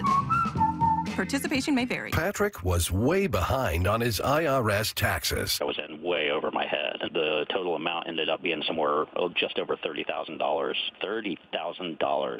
Then the IRS came to collect. Started getting letter after letter. A lien had been filed against me. They were going to basically hang me completely out to dry. He had to do something. That's when I reached out to Optima Tax Relief. Patrick's life quickly got a lot easier. It was very easy. Pretty much hands off, They picked up the ball and ran with it. And how'd it go? I couldn't believe it. I had to ask 2 or 3 times. I saved an incredible amount of money. How does Patrick feel about Optima? Couldn't be happier. They definitely helped me. Optima Tax Relief, the best place to call. They're the best in the business. Do what Patrick did and call Optima Tax Relief for a free consultation. Call 800-343-6460. 800-343-6460. 800-343-6460. Optima Tax Relief. Testimonial from an actual client. Some restrictions apply. For complete details, please visit OptimaTaxRelief.com. The home of the Mariners. One hopper snare that short. On a quick hop by J.P. Crawford. That guy's a magician over there at shortstop. Seattle Sports. Download the Seattle Sports app. The American Band, the legendary Grand Funk Railroad, is rolling into Muckleshoot Event Center Wednesday, August 6th, with special guest Jefferson Starship. Don't miss this night of classic rock that defined a generation. Get tickets now at muckleshootcasino.com. Grand Funk Railroad with special guest Jefferson Starship. Only at Muckleshoot Casino Resort. At Lake Washington Windows and Doors, we offer premium windows that are 25% more energy efficient, reduce noise by 50%, and come with clean glass technology. And Leak Armor installation gives you a lifetime warranty to protect your home. Visit LakeWashingtonWindows.com. Lake Washington Windows and Doors makes it easy to enjoy new windows with clean glass technology now and defer paying for them until 2026 with 0 down, 0 payments, and 0 interest for 12 months. Visit LakeWashingtonWindows.com. So I formed Davis Law Group about 30 years ago, and I would get, the same questions from people about what to do in the case of an accident. Do you need a lawyer? To the point where I decided that I would at least write a book which would answer the common questions that I would receive as a lawyer. Once I wrote my first book, it proved to be hugely popular. I decided to write then a series of books in different accident cases so that we could really teach people about their rights, how to protect them, and how to decide on whether they need a lawyer and what lawyer to hire. I've found in my career that having a client that is educated and knowledgeable about their particular type of case really helps the client and also usually ends up making the case or the claim more successful. To get your free copy of any of my Washington accident books, visit WashingtonAccidentBooks.com. From the Quantum Fiber Studio, This is Bumpin' Stacy. Weekdays 10 to 2 on Seattle Sports and 97.3 FM HD2. Curtis, I've gone 2.5 hours. I have not said this yet. Yeah? It's a dad podcast. That's man. right. What have I been thinking? The long weekend got me tripping. That's right. My bad, man. I didn't put respect on this show today. All right, dad podcast with our nephew Matthew over there behind the board. Let's get it. No. Hey, how about you get a job? Slacker over there. Yeah. Come on, man. Using up our AC? Eating all our food? Yeah. Goodness gracious. Stay out the pantry. We bought it for the kids. Snacks are for the kids, man. All right, let's get into NFL headlines. Oh, I should probably get my sound ready to go, Curtis. Come on, lock it in, bump. All right, here we go. Aaron Rodgers continues to tease everyone about joining the Steelers. First, he said he might play for a team that plays against the Bears. Here's a clip. Will Aaron Rodgers ever go to the Bears? Oh, boy. Security, can we get her out of here? I need some security.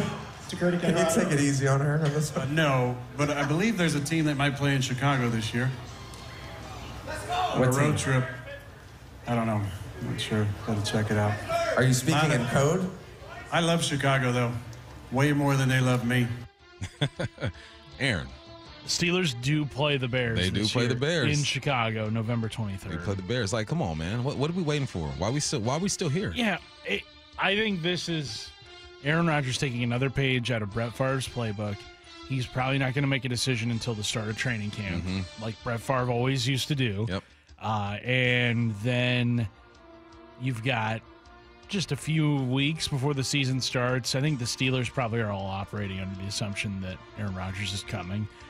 If we knew anybody that could text DK Metcalf at the time, maybe he would probably have some insight as to who his quarterback's going to be. I'm sure he wants to know because got to imagine him looking at Mason Rudolph or whoever else is there. Will Howard probably doesn't excite him as much as Aaron Rodgers would, but yeah, just get it over with. Make a decision. Yeah, come on now. We know where he's not going. Would you ever consider playing for the Saints? No.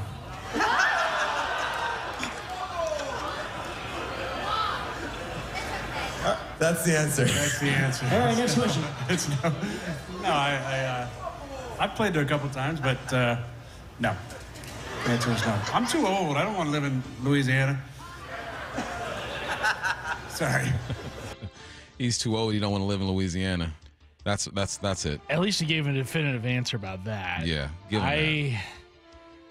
Imagine how down bad you got to be if you're a Saints fan right now, where it's like there's no hope. There's nothing to look forward to. You had hope for like 10 years straight. You did. And you had a really good run. Uh-huh. And that's the thing is, but outside of the Drew Brees, Sean Payton years, the Saints have been horrible. Horrible. Nothing. They have been a You know what? joke. They had one kind of Aaron Brooks. Yeah. That was they it. They beat the Rams in the playoffs that year, I think. Was it Deuce McAllister was the running back? Like 01, I want to say. Yeah. Deuce back there. Joe Horn. Yeah, Joe Horn pulling out the flip phone for a celebration. Outside of that one season, you had the Ricky Williams draft where you sent all your picks to, I forget which team it was at the time, but that didn't work out. And Williams turned out to be a pretty good running back after he left New Orleans. The Archie Manning years, they didn't win anything.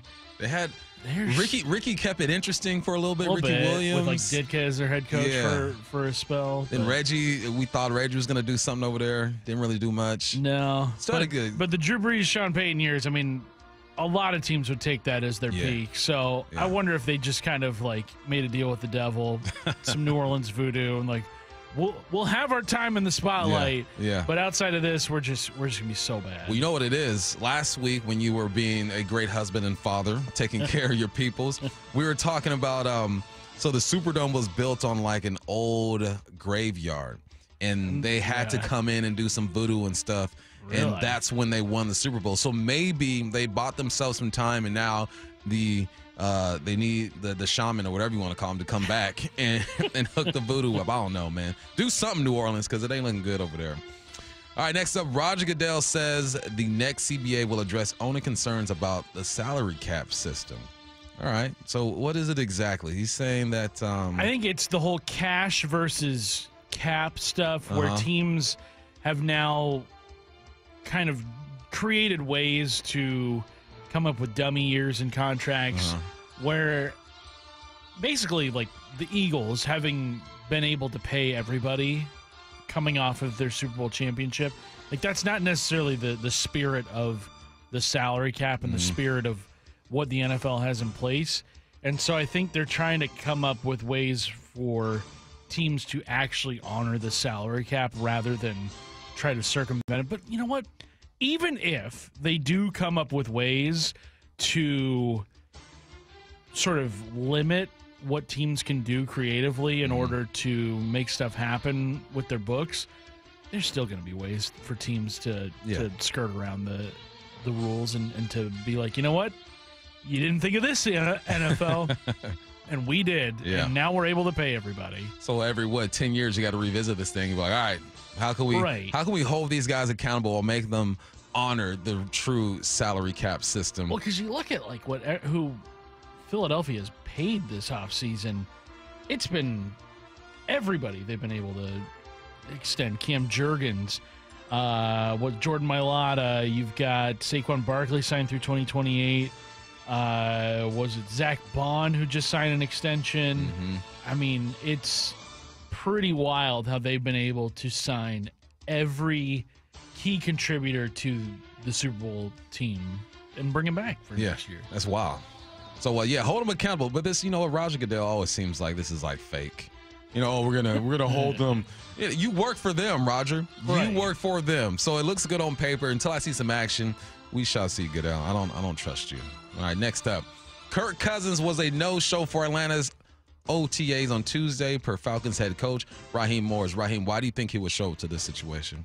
You drafted a young man in Michael Penix. He took over. He is now officially the quarterback. Kirk Cousins is saying, look, I'm going to chill at home. I'm going to be the number 2 if I do come back here, or I'm going to try to force you to get me out of here. So the Saints are still kind of waiting to see what happens with Aaron Rodgers, but we know he doesn't want to go there. Are there any other situations in the NFL where you feel like Kirk Cousins could help? Is it the Browns got 2 young quarterbacks over there battling it out? If the Browns hadn't drafted 2 quarterbacks in the draft, I would say Cleveland is a team in need of one.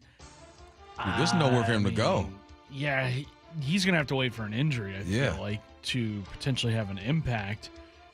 Maybe he goes to... It's literally just the Saints. Yeah, New Orleans it's just is the Saints. it. But, like, if you're the Falcons, you don't want to do anything to help out the Saints. Nah. So the only way Kirk Cousins finds himself in New Orleans is if Atlanta cuts him. But that's a ton of dead money they're going to have to take on. Yes, I don't see it happening. Look, just be the backup in Atlanta. You got Easton Stick and Emory Jones behind you. The thing about Michael Penix, what his knock was, he's injury prone, though he did put together 2 solid seasons at UW, did not get injured. I think this is it for Kirk Cousins, man. He's gonna be a career backup from now on, or like you mentioned, someone's gonna get hurt, and then he'll come in and save the day. Yeah, he has appeared at more Mariners games this year than Falcons OTAs. He was at a Mariner game? Yeah, there was a picture floating around social media of Kirk Cousins. It was during the Yankees series when they were here. Now, turns out that Kirk Cousins has a cousin on the Yankees. Okay. It's weird Cousins has a cousin. I can't get past that. But he was here in Seattle in a Mariners hat. It's the weirdest picture because it's like, that looks like Kirk Cousins. That is Kirk Cousins. And his cousin plays for the Yankees? Yeah, why is he in a Mariners hat? What are you doing, Kurt? That's some loyalty to your cousin. Yeah.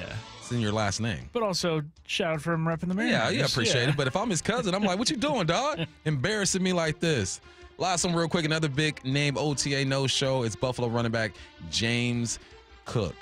I said this before, Curtis. I don't mind if these veterans hold out and don't go to OTAs. They don't need to be there as long as you show up in shape. Now, if you are prone to show up out of shape, huffing and puffing, can't get through a practice, then that's a different story. But if you are a veteran, you've been in the game, you're on your 2nd or 3rd contract, you've shown you can play, if you show up during training camp ready to go, I'm completely fine with it. James Cook had, before this season, 4 career rushing touchdowns. In 2024, he had 16. That's a very impressive leap. How many years has he been in the game? He just finished his 3rd year, so he's entering his final year of his rookie deal. Okay. Curtis, how many touchdowns? 16? 16. I get 16, Curtis. I ain't showing up for OTAs. I'll be in shape. Well, listen, I got 16 of them things. 16 plus 2 receiving touchdowns, yeah. You better talk to me nice. I'll see y'all when I see y'all. If I'm James Cook. All right, that was NFL headlines. All right, so we have the dugout coming out from 1 to 2, so we're going to do What I Need to Know coming up next. Send your questions in, 866-979-3776. You can even ask Matthew some questions. Y'all be texting in, asking him these questions I know nothing about. You're like, have you seen the Dumbledore thing? I don't know what you're talking about. The Dumbledore thing. Is that a thing? The Dumbledore? What is that? That's Harry Potter. I don't watch that crap. Okay. Boom. My man. Matt has standards. He has standards. Okay. Get your questions in, 866-979-3776. What I Need to Know next. Things have tightened up in the race for the top of the AL West. Julio, an RBI double, and this game is tied. Tonight, the first-place Mariners return home to T-Mobile, kicking off a 9-game homestand in the first of 3 against the Nationals. Wyman and Bob take you up to pregame at 5:30, first pitch at 6:40, on the home of the Mariners and the race for the AL West. Seattle Sports on 710 and the Seattle Sports app. I've always been an athletic guy, but after turning 40, I noticed I was slowing down. I booked a free testosterone check with Revive Health and learned that low T doesn't just impact my performance in the bedroom. I've been following a custom treatment plan ever since, and today I'm feeling stronger and more confident than ever. If you're ready to book your free T-check, text BOOST to 65555 or visit ReviveMensHealth.com to schedule your appointment. Message and data rates may apply. Message frequency varies. Text help for help. Text stop to cancel. See privacy policy at ReviveMensHealth.com/privacy policy. For info on how opt-in info will be used and terms and conditions at ReviveMensHealth.com/terms of use for terms of short code service. We've all been there. Sleepless nights, mind racing, wondering if your business's security service is really protecting what matters. At Bay Alarm, we can put your security insecurities to bed. Video security, burglar alarms, fire alarms, access control, 24/7 monitoring, and more. Our advanced technology and personalized support ensure you can rest easy, knowing we're here for you, your people, and your business. Visit bayalarm.com to talk to a local security expert. Bay Alarm, we got you. Hey 12s, Steve Rabel here, voice of your Seattle Seahawks. The wait is over, and tickets are on sale now for our historic 50th season. This season is going to be legendary, with past, present, and future colliding at Lumen Field. Get your tickets today at Seahawks.com/tickets. Still getting around to that fix on your car? You got this. On eBay, you'll find millions of parts, guaranteed to fit.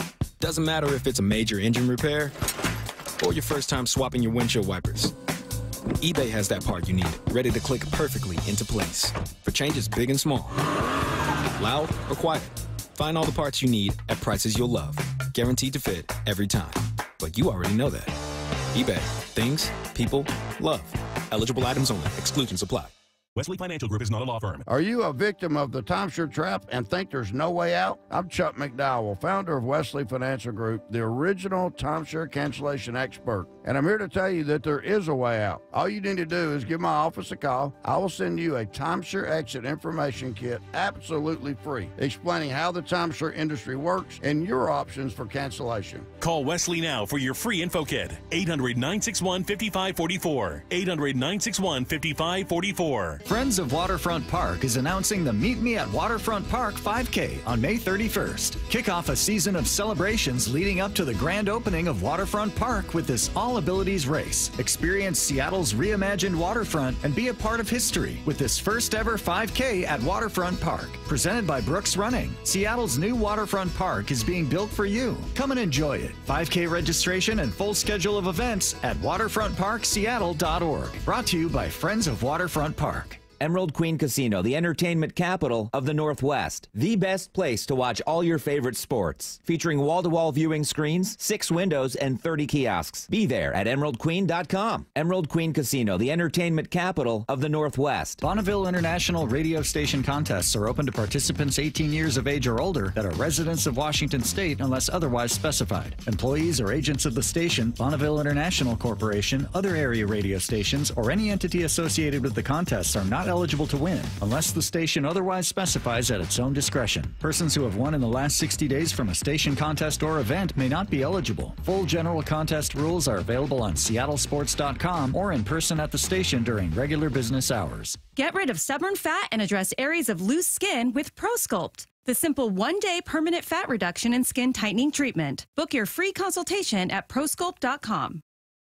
Endless hours of research, seeking referrals, dozens of calls. Hiring the right attorney can be a challenging process during an already difficult time. J.P. Pendergast with Pendergast Law explains. In Washington State, Tom, there are thousands of attorneys to choose from. Referrals and online research can be helpful, but discovering the right attorney requires a conversation. It can be hard to identify integrity and authenticity without that interaction. So, what do you recommend? We encourage anyone looking for personal injury representation to call for a free consultation with our team before making a decision simply based on referrals or online research. Accident victims need an attorney that listens, demonstrates honesty, and is genuinely understanding of their unique circumstances. The care, attention, and preparation that our firm provides throughout the case mirrors the effort involved when taking on the insurance companies. Save time and avoid mistakes after an injury. Contact the caring and compassionate team at Pendergast Law. If you or a loved one has been injured in a car accident, call Pendergast Law.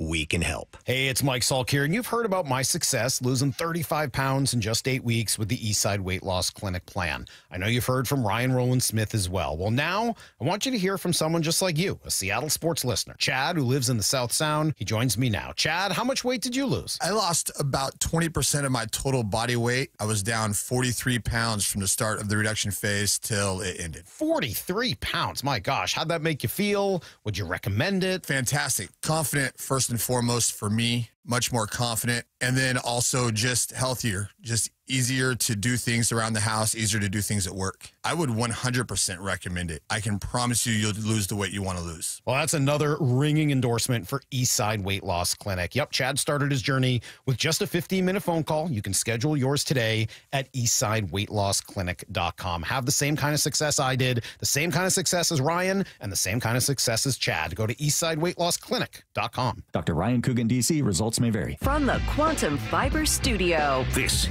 is Bumpin' Stacy. Weekdays 10 to 2. On Seattle Sports and 97.3 FM HD2. It's Tuesday, so we have the dugout from 1 to 2. That means we're doing What I Need to Know right now. Get your questions in, 866-979-3776. Let's get into it. What I need to know, what's the biggest closet nerdy thing that you have that you are ashamed of that turned out to not be all that socially awkward? Ashamed of? Ashamed of? I don't think I'm ashamed of anything. The older we get, the less shame I have. I stopped giving two, you know what? So I'm like, this is me. Yeah. Whatever. I mean, you know what it is? For me, it was the music I listened to. Because growing up, you put in a box. You're only supposed to listen to this. Sure. So, but I've always been, I listen to everything. Yeah. So the older I get, I don't care if I'm in the car with my high school, college buddies, man. If I got a banger on my playlist that doesn't fit what they think of me, I'm still playing it. I don't care. I think closet nerdy things. I wouldn't call that nerdy, but it's just something I, Right. I don't know, maybe like, I mean, it's well known around here, and I found a perfect job for it. But growing up, like having ridiculous amounts of like sports trivia knowledge was seen as weird. I just happened to find the job that it's still weird. It is weird. It's still weird, Curtis. Sure, but I just happened to find a job where that's useful. It's useful. So I guess I won in the end. You win. But yeah, I mean, one thing that I do have to do is, like, if I'm watching a documentary, I have to go to the Wikipedia page of the subject and then just digest all the information there is about it. Yeah. Like, not just what I'm watching in a documentary, but I have to. I need more. I need to know more. I need to read articles and just get all the information that's available on this one topic. Matthew, you got anything? I mean, no. Closet nerdy. I think it's pretty obvious that He's wearing a Fantastic Four shirt right now. I was just about to say, I'm literally wearing a comic shirt today. I mean, I don't care what people think. Hey, and that's what I love about you, Matt. That's what I love about you. You guys are best friends. Exactly. It was for a long time now, actually. What I need to know, get your questions in, 866-979-3776. Who of the 2012 draft quarterbacks will last the longest in the NFL, Wilson or Cousins? I think it's got to be Wilson at this point. You think so? Yeah, I think it's Wilson because he's going to start in New York. Sure. And if he just has a decent season, he's going to buy himself another year. I think people are looking at Kirk Cousins like, you too dang expensive, dog. Probably that, yeah. You know, but then I just wonder which of the two would be okay holding on to a backup. That's what I was gonna say. Like, I think Kirk Cousins probably would. Yeah. You know what? I switched up. Yeah, it's Cousins, because as soon as Russell's done, he's off to do other things. He's gonna start another foundation or something, and I think his ego will not allow him to be a backup. All right, what I need to know, Matt. See, I told you, give this man some questions. What was the best memory of fishing with your dad, Mr. Tom Nelson? Is it the time you went fishing with your dad, Dave Wyman, and Brock, and all you did was drink with Dave? Yeah, probably. Yeah. I mean, my favorite memories of fishing aren't the fishing. It's like the stuff around it, like being out on the water and drinking, and being on the beach and drinking, and, you know, just getting to explore parts of the world that you don't normally see. And drinking. Not once did you mention your dad. Spending time with your dad. I mean, spending time with my dad is part of it. That's what I'm saying. He's there. And drinking. It's the stuff around it. And the drinking. And the drinking. I like it. All right. Curtis, what I need to know. What are your thoughts on sports jinx? Do you believe in it?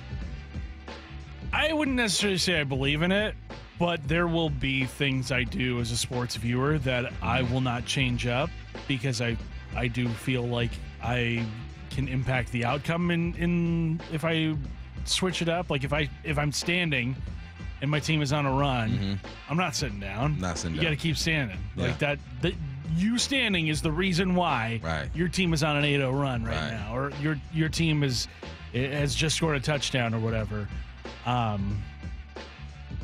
But like I also will say the word no hitter when a no hitter is going on. I'll say a perfect game if a perfect game is going on. But I guess I pick and choose. I need to be more definitive in whether or not I believe in it. But yeah, I think ultimately jinxes are not real. I'm not going to test that out. No. Just in case. Just in case. You can never be too safe. It's like when people all of a sudden become religious, like towards their later years in life. Like, oh, just in case. Yeah. You know? It's like, oh, you're trying to make up for lost time here. Make sure. When I was young, I used to turn off the Lakers game if they were losing until halftime. Okay. I'd be like, me not watching is going to change this whole thing. There you go. All right, what I need to know, Salk absolutely hates chapstick. Are you guys in or out on chapstick? I have chapstick in my bag right now. Yeah, I've got Burt's Bees. Yeah, like, why is he against chapstick? Your lips never get chapped? He has some weird stances where it's like, I don't know where this came from, but chapstick is a necessity. Yes. Especially in the wintertime. Yeah. Lips be bleeding. I was in Vegas in February, and it was cold, but the sun was still out, and I was on a golf course. I played 36 holes, and I didn't bring my chapstick. By the end of that, I couldn't smile. I couldn't speak properly. Just hurting. Yeah. Hurting, man. Well, because having lived in a desert climate for a spell of my life, it gets really windy out there. And you have to have chapstick if you live in a windy place. And my mother-in-law, her and her husband, they live in Utah, just outside of Salt Lake City. Every time we go there, have to have chapstick. It's especially with the dry air. Yeah. Oh, it's bad. Chapstick is a real thing that works. Don't listen to these conspiracy theorists, these bad actors among us. Yes, get out of here. What I need to know, bump, slice or fade, what do you do to correct it? My miss is, slice or fade. It's pretty much the same thing. What do you do to correct it? It's about stance and about the path of the club. You got to get a little more inside. Easier said than done. I went to a simulator yesterday and was working on that swing. So, yeah, man, golf is complicated. 360 says, just got back from Hawaii. Chapstick is a must. Yeah. 253 says, that was Saul's argument this morning. Your lips get used to it. No, they don't. Saul, do you kiss your wife with those lips? When you say hello, you know what I mean? Bleeding everywhere. Just slicing her up. Yeah. Goodness gracious, Saul. Come on, and he golfs a lot. He's outside all the time. What's going on? All right, that's it for the Bump and Stacy show, but we're not going anywhere. We got the dugout coming up next right here. Don't go anywhere. Stay tuned. Don't leave. Okay. Things have tightened up in the race for the top of the AL West. Julio, an RBI double, and this game is tied. Tonight, the first-place Mariners return home to T-Mobile, kicking off a 9-game homestand in the first of 3 against the Nationals. Wyman and Bob take you up to pregame at 5:30, first pitch at 6:40, on the home of the Mariners and the race for the AL West. Seattle Sports on 710 and the Seattle Sports app. Hey, Brock Hewitt here for my friends over at Xfinity. You know, change is always happening. It's part of life. And when it comes to music, we know that change is all around us. Songs are rewritten and remade. Classics are remixed. Bands and artists, well, they come and go. Even our taste in music, as we get older, can change a bit. But no matter how things change in 5 years, there's one thing that will stay the same. And that is the price of your internet. That's right. Xfinity is introducing a 5-year price guarantee. It means you get 5 years of the most reliable Wi-Fi with their best equipment included for a price that stays exactly the same. Are you surprised? Well, life is full of them. One internet price, 5 years, guaranteed. Learn more at Xfinity.com/deals. Now, restrictions apply. New residential customers only. Taxes and fees extra and subject to change. Most reliable Wi-Fi based on Open Signal Awards USA. Fixed Broadband Experience Report, August of 2024. Go check it all out right online at Xfinity.com/deals. Feeling lucky? Don't miss the Lucky Classic Collector Car Truck and Boat Auction, Saturday, May 31st at Tacoma's LeMay Marymount Event Center. Hundreds of cars, vintage, muscle, exotic, classics, trucks, boats, and more. Saturday, May 31st at Tacoma's LeMay Marymount Event Center. Millions of dollars in inventory, many must sell with no reserve whatsoever. Get lucky, get local, and get in line for the Northwest's greatest collector car auction. Auction details at luckyoldcar.com.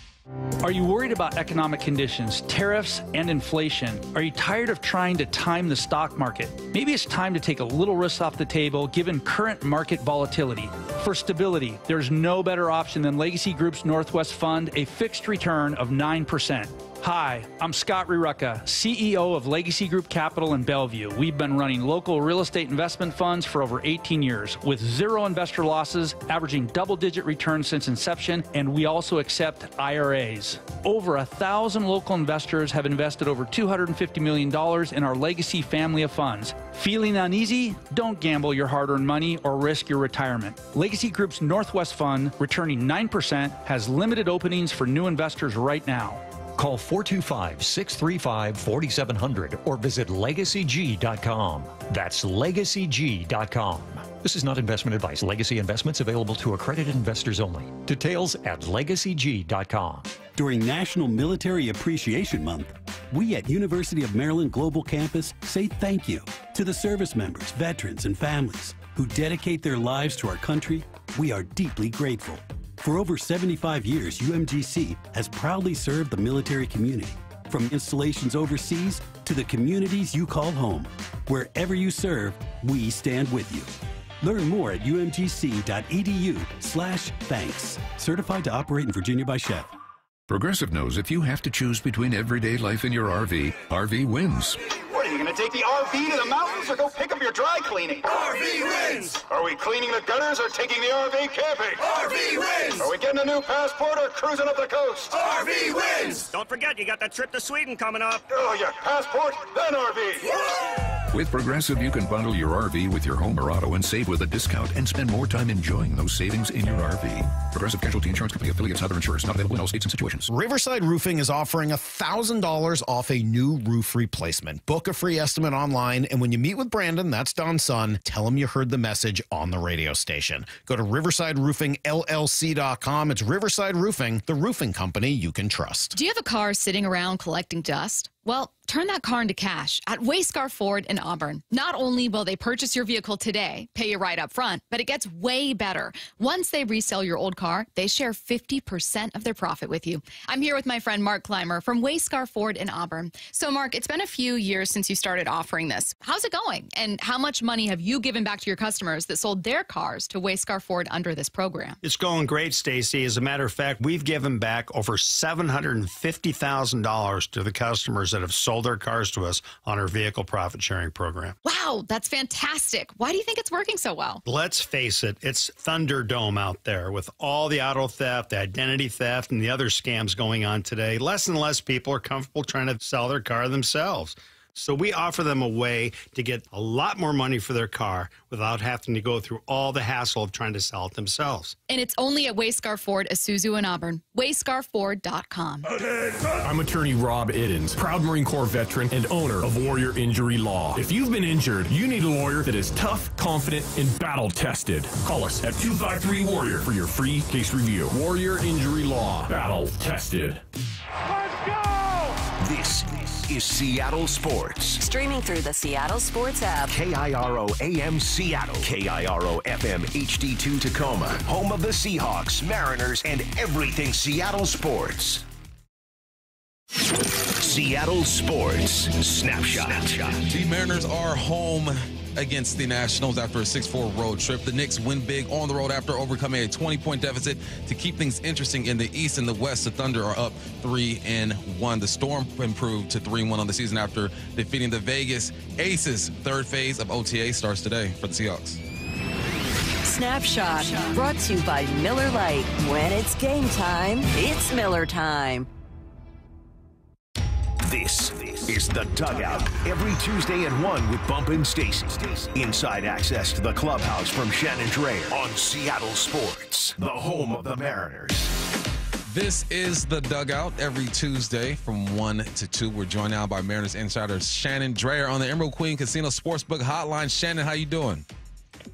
Doing well. Beautiful day. Shannon, when you travel like this, do you just go home and just sit down and do absolutely nothing? Like, what's your recharge like when you get home? Yeah, the hard thing about it is you would like to sit down and do nothing, but when you get home, you've got a suitcase to unpack, things to wash, you got to go grocery shopping, you got to check in with everybody who's missed you the last 10 days or whatever. So even if you have the off day, it's actually usually pretty busy. The show must go on. Shannon Drayer, hardest working woman in show business. Well, Shannon, normally on off days we see moves made by teams, but Mariners didn't really do anything. They did have a couple of, what was it, Jesse Hahn and somebody else was optioned to AAA. But Shannon, a lot of people clamoring for Cole Young right now, and we don't have any answers as to when he'll be up. Do you maybe have an idea as to when the Mariners might make that call on him? We talked to Jerry DiPoto about a week ago. I think we were in Chicago at the time. I think mid-series game 2. And that was kind of one of the questions I had, not directly, but more along the lines of, how do you know when? I mean, let's face it, they're in a position they haven't been in a long time, where A, they are competing, and B, they have multiple position players that could be ready to take the next step. How do you manage that when that happens? Because I'll throw Harry Ford in there, too. He is somebody that if you had a place for, the way he's been swinging and kind of being exactly the kind of hitter that they've been talking about and the kind that they want, that kind of piques the interest as well. It's not as easy a fit as Cole Young. It would not be hard to slide him in at second base. And he said the important thing is, and the thing that they really have to kind of juggle is, can you give this player enough runway?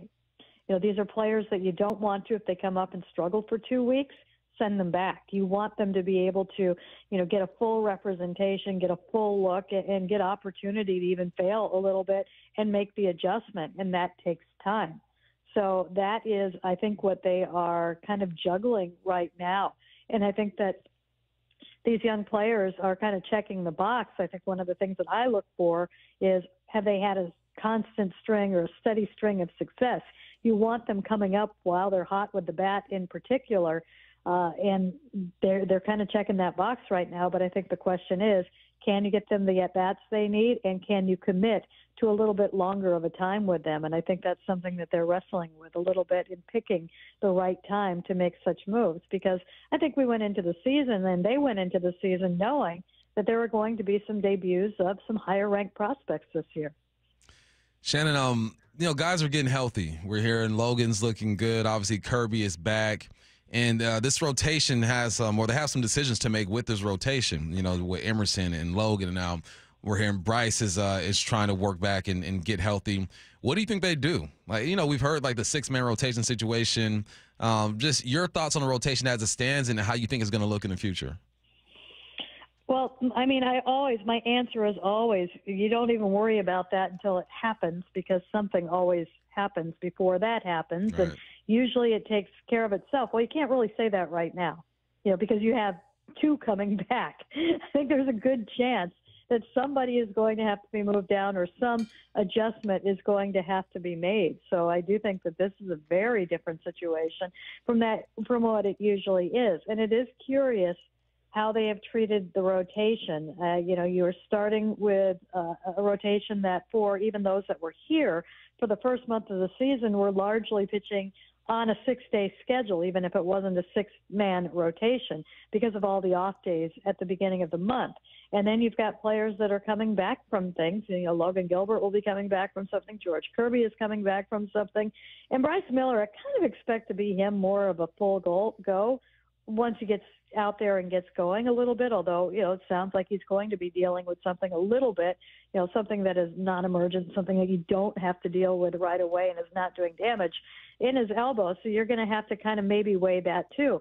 I have been the biggest proponent of a 6-man rotation for probably the last 3 years. And it is something that they have not ever wanted to go to.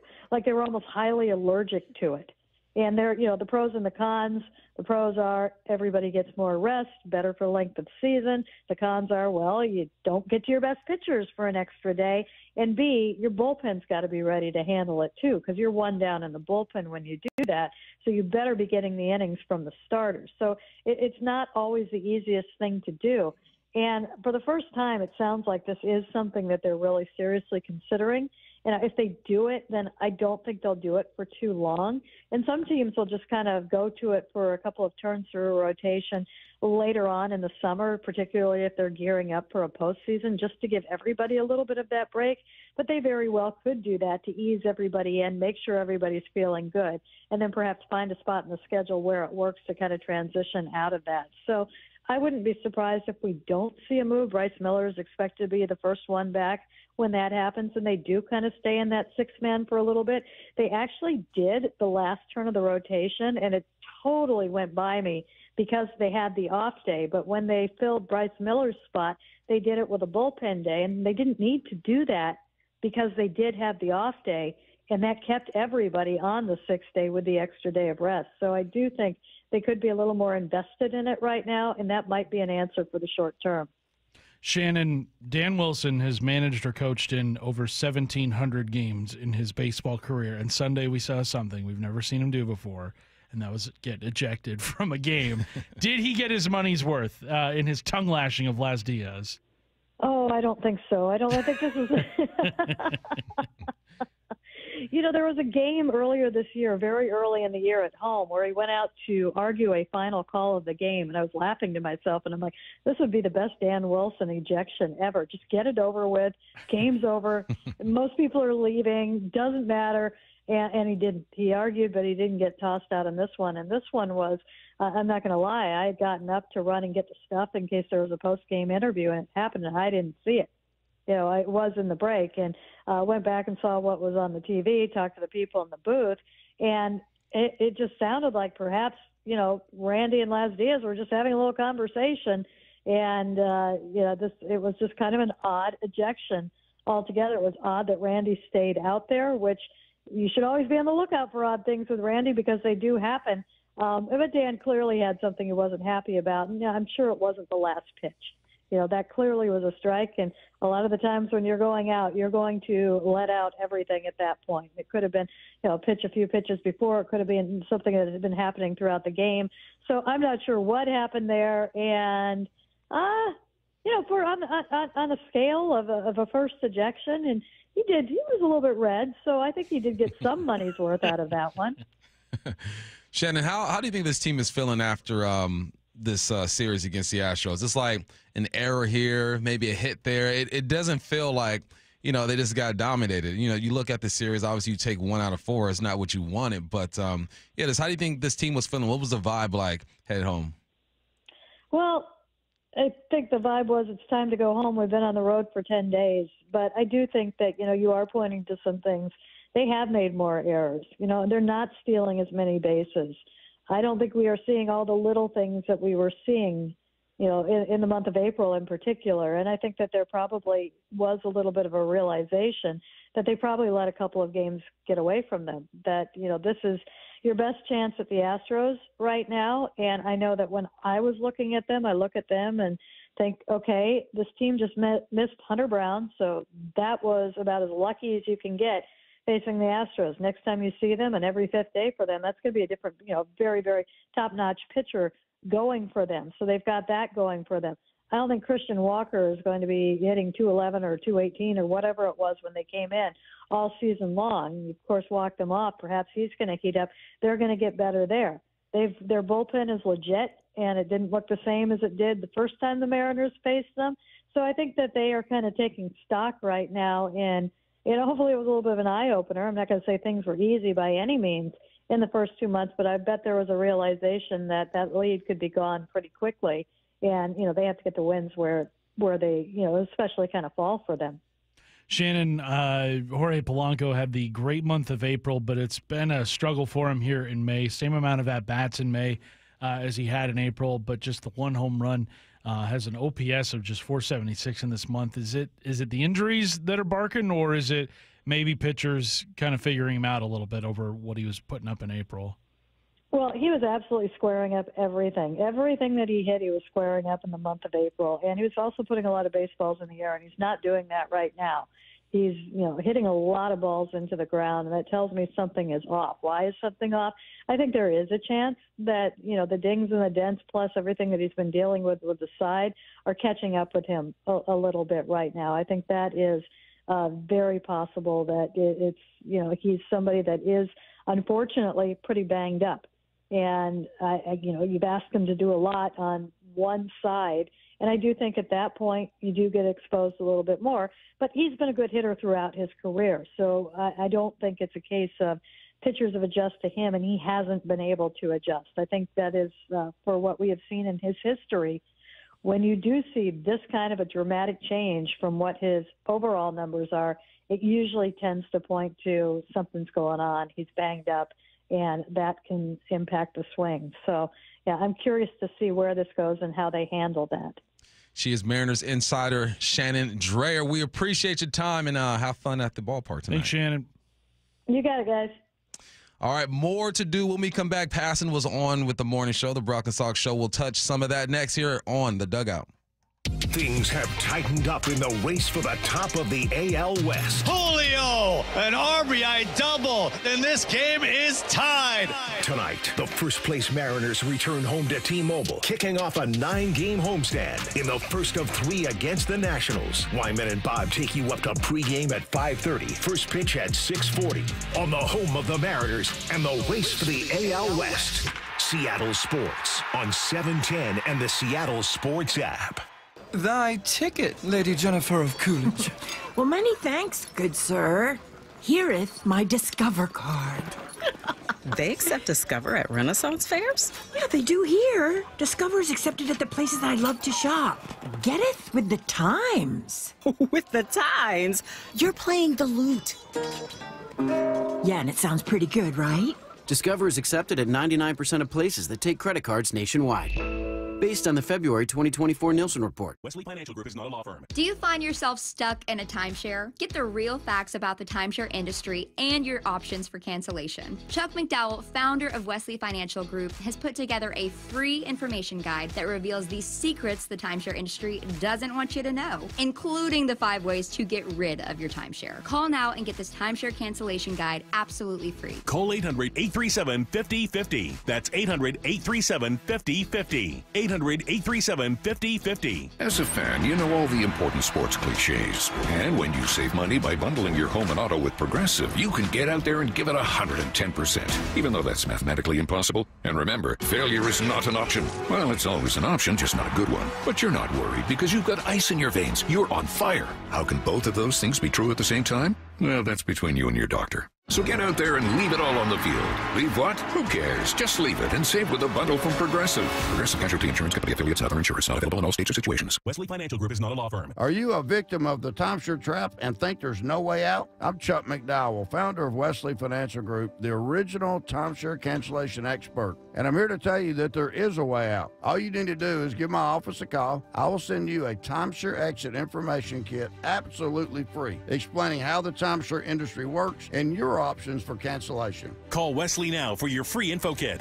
800-961-5544. 800-961-5544. Hey, Riverside Roofing is offering $1,000 off a new replacement right now. That's huge. $1,000 off. Quite the incentive for homeowners to book their roof replacement right now. It's Mike Salk here, and it really is a great time to do it. These days are getting long, right? Sunsets after 8 o'clock. Crews can get your roof done quick. So take advantage now before demand spikes this summer, making those repairs costly and time-consuming as well.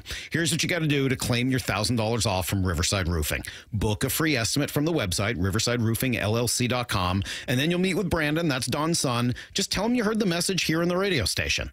$1,000 back in your pocket, and yes, a brand new roof over your head. And while you're there, ask Brandon about their 35 years of local experience, GAF Master Elite certification, which puts them in the top 3% of roofers in the nation, and of course the catch-all system, which they use to keep your yard and driveway totally free of debris like nails or shingles. Go to riversideroofingllc.com. Remember, Riverside Roofing is the roofing company you can trust. You're listening to The Dugout every Tuesday at 1 with Bump and Stacy on Seattle Sports, the home of the Mariners.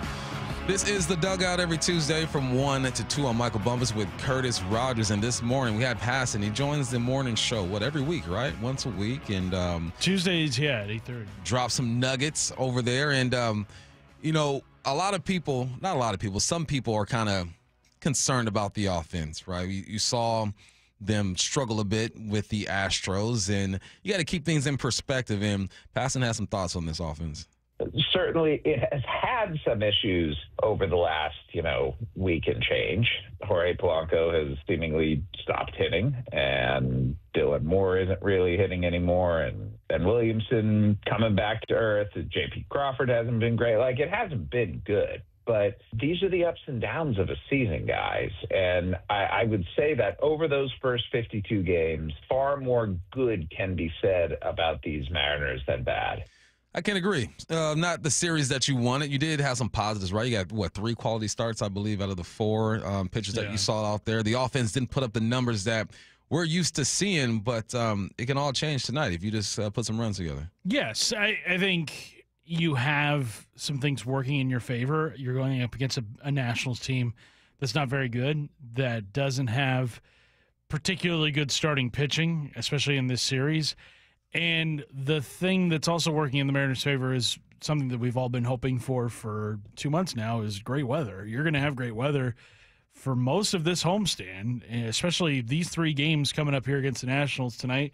It's going to be probably low to mid 70s. Tomorrow is going to be in the 80s.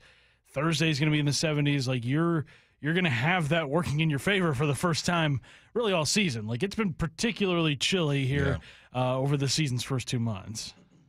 Yeah, and, that's what we've been waiting for. We didn't want to use the weather as an excuse to start the season, but we're going to use it as a reason to be optimistic about this offense later on in the season. And, Passan also had some other things to say about, this is the best team in the AL West. I think that there's a very compelling reason to say that they are the best team in the American League West, in spite of what you've seen over that last chunk of games. And it's because they are a well-rounded team. And that's not something I thought, guys, I was going to be saying about the Mariners coming into the season. Hey, best team in the AL West. We've said that before. We said it last year for a long time. We did. But you know what? It feels different this time, though, for some reason, right? Last year, it was the streaks that they went on. But in the back of your mind, you felt like, okay, they can't sustain this. The way they're doing it this year feels a bit different. Obviously, Polanco started off hot. That contributed to it. You got Cal playing like the best catcher in the game. Julio is starting to turn things around a little bit. And then it's the contributions that you got from other guys. And you're doing this while your rotation isn't healthy. You're doing this while your outfield isn't healthy. It feels like this team has a bit more grit than the team last year. Right. I think, too, your biggest concern about this team has been, for the most part, your biggest strength to the 52-game marker here in 2025. And I think that is why a lot of people feel differently about this Mariners team. And I would lump myself in that group, too, as to why this Mariners team is maybe better equipped than the 23 Mariners or the 24 Mariners, the two teams following the postseason trip in 2022, why this is a better equipped team to get to the playoffs because of what the offense has done. Now, as Passan points out, you're not seeing it from Polanco right now. You're not seeing it from Dylan Moore, and that is concerning for sure because those guys were big reasons as to why the Mariners offense looked as good as it did in April, and you do kind of wonder, like, are they going to be able to regain that form? For Polanco, I don't think he's ever going to be able to replicate just what he did in the month of April because that's never really been the hitter who he is. You think that was his best month of his career? Oh, I think so. Yeah? Yeah, he had like an OPS around 1,300. Crazy. Like he was Aaron Judge for a month. Like that's a pretty cool feeling, I would imagine. But I don't think he's going to be able to replicate that. But he can still be a decent hitter. He can still be a guy that can hit the home run, that can make loud contact, as Shannon pointed out. Like all the contact he had in the month of April was loud. Not so much here in the month of May, but I think he can still be a catalyst for this offense, a guy who can drive in runs, maybe not hit for the kind of power that he did in the month of April, but again, I think he's going to be important going the rest of the way. Randy's going to be important. Julio, got to get him fully unlocked. You know, he's getting better luck. You pointed to that 3-hit game he had on the road trip, but the reason why I think most people feel differently about this 25 Mariners team compared to the most recent seasons is that offense. Yeah, and then, you know, the Mariners feel like a team that has to dig deep to win ball games. Passan was asked, are there any other teams that have to play the same way? Yeah, I think the Dodgers certainly have. You know, their pitching injuries have just been ridiculous. It's bad for the Mariners that, you know, they missed the first 8-9 starts of George Kirby's season, and that Logan Gilbert and Bryce Miller are still injured right now and on their way back. But the Dodgers are down like a dozen pitchers, and as much depth as they have, they've weathered it and they've managed it, and you know they're still at the top of the National League West standings, so they seem to be doing all right. But yeah, there are other teams out there that have had trials and travails like the Mariners. It's just that most of them haven't handled it as well as the Mariners have. Isn't that refreshing? There are other teams that have had some of the trials that the Mariners have had, but the Mariners have handled it the best. That is refreshing. Yes, and comparing the Mariners to the Dodgers, I think that's kind of where the comparisons end, is just how much the Dodgers have had to weather the same amount as the Mariners. The difference is the Dodgers can just spend their way out of any problem. Like there's nothing they can't do financially that will hamstring them. And we see how many starting pitchers they've had to start this season. It's ridiculous.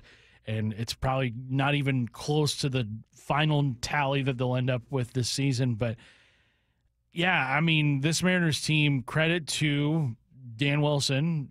This is an instance where I think he has shined this year, is to continue to get this team to buy in, continue to get this team to believe because of all the injuries that they have sustained. I was in the clubhouse the day that Ryan Bliss went down, and that was shortly after another injury happened. I think it was the Dylan Moore injury happened a couple days prior to that, and then there was the Victor Robles injury that had happened the weekend prior to that. And you could see the look on some of the guys' face, and like, another injury? Are you kidding me? Like, what are we going to have to do here to overcome this? And it's not like Ryan Bliss was expected to hit 25 home runs this season or anything, but he was your starting second baseman, especially on opening day. And to sort of steer your team in the direction that they're in, guiding them through those choppy waters to start the season, I think is really cool what Dan Wilson has been able to do. And you kind of hear it. Some of the guys talking about how it feels like it's a looser clubhouse this season than it's ever been. I would imagine that Dan Wilson, having, grown up essentially playing baseball with a core group of guys, seeing how that can really influence the tone of a clubhouse. Guys like Griffey, A-Rod, Buhner, himself, Randy Johnson, where that group really, would set the tone every single day. And I feel like the Mariners have a core group that I think Dan is really spending a lot of time investing in. I know he's invested a ton in Cal Raleigh. Like, those two are very tight. And Cal kind of sets the tone of that clubhouse. So good on Dan Wilson for being able to kind of figure this thing out as the season goes along. I like that perspective. I didn't think about it that way. Where Dan has been a part of a core that stuck together, developed, and had success while sprinkling in some other ball players as well. Those guys usually come off the bench, right? And here's Passan talking about them struggling when those guys do come off the bench. To be very clear, I'm perfectly okay with my bench people being like on-base merchants. Like that's what you want from guys who are coming off the bench, because typically they're coming in leverage type situations, and you're looking to score some runs. You're not going to be pinch hitting necessarily if you're up 5 or 6 runs, unless it's just to get a guy some playing time or get him on the field. But if guys are getting on base, I think that feels like a win. Just get on base. And we were talking before the show, and I'm like, how many rosters have guys just sitting on the bench ready to slug and just be that guy, Not too many. Right. It's few and far between where you see starting caliber players on your bench. That's the thing that you kind of look at too, is when you look at the numbers of Mariners bench players when they come in and how they're worse than what the starting lineup is. It's like, yeah, if these guys were better than what your starting lineup was, they would be in the starting lineup. That's the reason logic why they're on the behind bench. All this. Exactly. And pinch hitting is so hard to do. Mm-hmm. Like, very rarely are there guys that are strictly like pinch hitters. Like, you don't see that anymore in baseball, where it's like, yeah, this guy has made his living as a pinch hitter. I remember there was a guy in the 90s named Lenny Harris. He bounced around from team to team. And I think he was like not a career 300 hitter, but like 270, 280. But like, he would just be a bench bat. Like, that's all he would be. That was his role. He didn't really play the field, just in there to pinch hit. You don't really see that anymore. And I also wonder too, because you look at like the slugging percentage of the Mariners bench, how much would that be different if Luke Raley were still in this starting lineup and Rowdy Tellez was coming off the bench? Because I think that was the initial plan for the season, is Tellez kind of being your backup first baseman, first lefty bat off the bench. Like, his ability to hit a home run, I think, would change a lot of people's outlook on what this Mariners bench can do. The Seattle Mariners return home to T-Mobile Park tonight to begin a 9-game homestand featuring visits from the Washington Nationals, Minnesota Twins, and Baltimore Orioles. Fans can look forward to 3 days of Randy Arozarena bobblehead giveaways, K-pop fireworks night, Bark in the Park Pride Month, and Mariners value games. Fans can purchase tickets for all games during the homestand at mariners.com/tickets. When we return on the dugout, we'll speak to one of the voices of the Mariners, Angie Mentink. That's next. Brock and Salk. The great Daniel Jeremiah. Hey, by the way, there's a lot, I did not know this, but there are a lot of transplants from Seattle down in San Diego and Southern California. And I've had a handful of people that I'm friends with that listen religiously to the show on the app down here. So I'll tell you what, you guys for making me popular in my friend group. The day I get fired or retire, I will be joining you and all of those expats in San Diego. Brock and Salk, morning 6 to 10 on Seattle Sports. If you've ever wondered if there's something after death, Tyler Henry proves the answer is yes. Be part of his live audience readings and his jaw-dropping ability to connect with the departed at Muckleshoot Event Center, Thursday, July 10th and Friday, July 11th at 8 p.m. Experience this evening of hope and healing, bringing peace and closure to loved ones. Tyler Henry proves our loved ones never leave us. Get tickets at muckleshootcasino.com. Muckleshoot. We were the Humane Society of the United States. 70 years of fighting for animals. Today, we are called Humane World for Animals, a name that reflects our unstoppable commitment to end animal cruelty globally. Humane World for Animals, the end of animal cruelty. I want to take you home.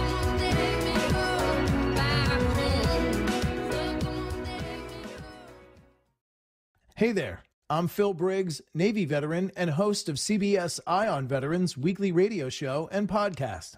And I often think of my old boss in the Navy, Commander Reed, especially when I'm trying to motivate my kids. Now I know how he must have felt trying to motivate me. This Military Appreciation Month, Navy Federal Credit Union wants to celebrate those who go above and beyond for us every day.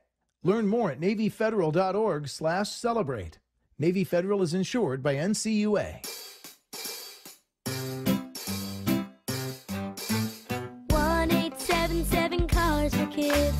KARS Cars for Kids. 1-877 Cars for Kids. Donate your car today. 1-877 Cars for Kids. KARS Cars for Kids. 1-877 Cars for Kids. Donate your car today. Donate your car today at carsforkids.org. That's cars with a K. Your car, running or not, can be picked up as soon as the next day. You'll get a maximum tax deduction and a vacation voucher. 1-877 Cars for Kids. KARS Cars for Kids. 1-877 Cars for Kids. Donate your car today. Now accepting donations of land, homes, buildings, or any kind of real estate. Stream every Seattle sports show with the Seattle Sports app. Brought to you by Fred Hutchinson Cancer Center Proton Therapy. Get new videos, podcasts, and articles on the Seahawks and Mariners from your favorite Seattle sports personalities daily. An Aussie trekker travels to America to hike an epic trail. It was rocky, it was imposing. But Eric Robinson never made it to the end. I'm Dave Cawley. Follow my podcast, Uinta Triangle, UINTA, on Apple Podcasts or wherever you listen. Wesley Financial Group is not a law firm. Are you a victim of the timeshare trap and think there's no way out? I'm Chuck McDowell, founder of Wesley Financial Group, the original timeshare cancellation expert. And I'm here to tell you that there is a way out. All you need to do is give my office a call. I will send you a timeshare exit information kit absolutely free, explaining how the timeshare industry works and your options for cancellation. Call Wesley now for your free info kit. 800-961-5544. 800-961-5544. Ready to order? Yes. We're earning unlimited 3% cash back on dining and entertainment with a Capital One Saver card, so let's just get one of everything. Everything? Fire everything. The Capital One Saver card is at table 27, and they're earning unlimited 3% cash back. Yes, Chef! This is so nice. Had a feeling you'd want 3% cash back on dessert. Ooh, tiramisu. Earn unlimited 3% cash back on dining and entertainment with the Capital One Saver card. Capital One, what's in your wallet? Terms apply. See CapitalOne.com for details. You're listening to The Dugout every Tuesday at 1 with Bump and Stacy on Seattle Sports, the home of the Mariners. This is The Dugout, and now we're joined by one of the voices on Root Sports, Angie Mentink. Angie, how we doing? I'm doing well. Thanks, guys, for having me on. Thanks for joining us. You know, it's Memorial Day, and all the baseball heads I know, Angie, tell me, look, don't talk bad about your team, don't talk good about them until you get to Memorial Day. So that's the benchmark for me. How are you feeling about this team after the great holiday? I feel great. I mean, if you would have said this is where the Mariners would be, coming out of spring training, I think everybody would take that. And especially considering, as we've talked about ad nauseum at this point, that the pitching hasn't necessarily been the strength, and instead it's been the offense kind of carrying the team. Now, we've seen a little bit of a dip in, that offense in May here than what we saw with them in April, but still they continue to win series. I know they split, obviously the series against the Astros, but when you come back from a road trip 6-4, I mean, anything better than 500 is success. Angie, you mentioned how the pitching has not played up to expectations, and the offense has been there to pick up what the pitching has lacked. But hopefully soon, we'll see Logan Gilbert back in the rotation. We'll see Bryce Miller back in the rotation. So a topic that we've been talking about a lot today is the possibility of a six-man rotation. Is that something you think could benefit this rotation as the guys kind of make their way back?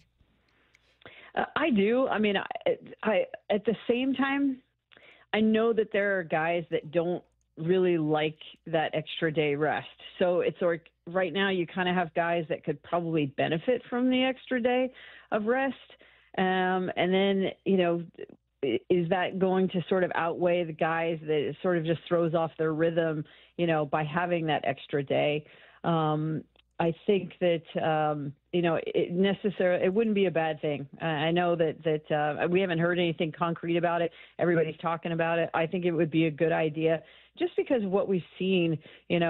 Obviously Bryce is ahead of, Logan Gilbert, both of them through simulated games on Friday, but it looks like Miller's going to, be back here soon. But even with what George Kirby has gone through, I think this is good to sort of slow walk things just a little bit. And, hat tip to Emerson Hancock and Logan Evans, who's going to be going tonight.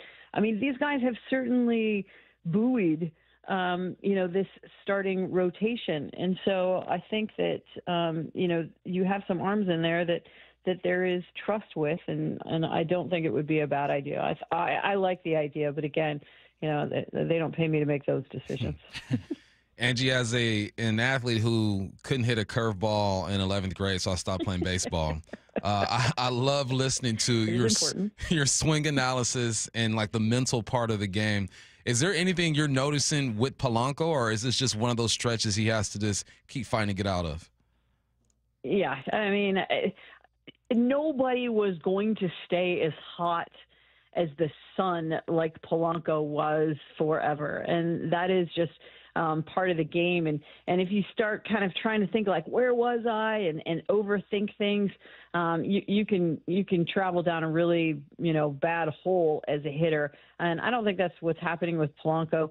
I hope that he's healthy, because sometimes when you're avoiding sort of, if you will, certain feelings in your swing, that's never a good thing. And I don't like the fact that we have not seen him, 3 straight starts now against, a left-handed pitcher. So I just, it makes me nervous about maybe there's something in there that isn't quite right, because before, he was just batting exclusively left-handed. Then he came back and was batting right-handed. Things were still going well.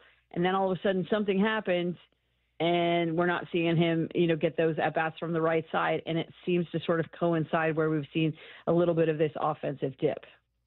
Angie, Dan Wilson had his first ejection the other day. Actually, it was on Sunday. Did you ever get ejected when you were playing? That's a good question. No, I never did get ejected. Did you ever feel like you wanted to get your money's worth and have let the umpire? Yeah, I remember facing this team, and they were throwing 93, 94, so it wasn't like I was getting plunked, by 85, but those still hurt. But it was the second time I got hit in that game, and I came up hot after getting hit, and I had ideas of going out to talk to the pitcher about it, but just made my way to first base after the catcher and the umpire got in between us. So that was maybe as close as I ever got to getting ejected.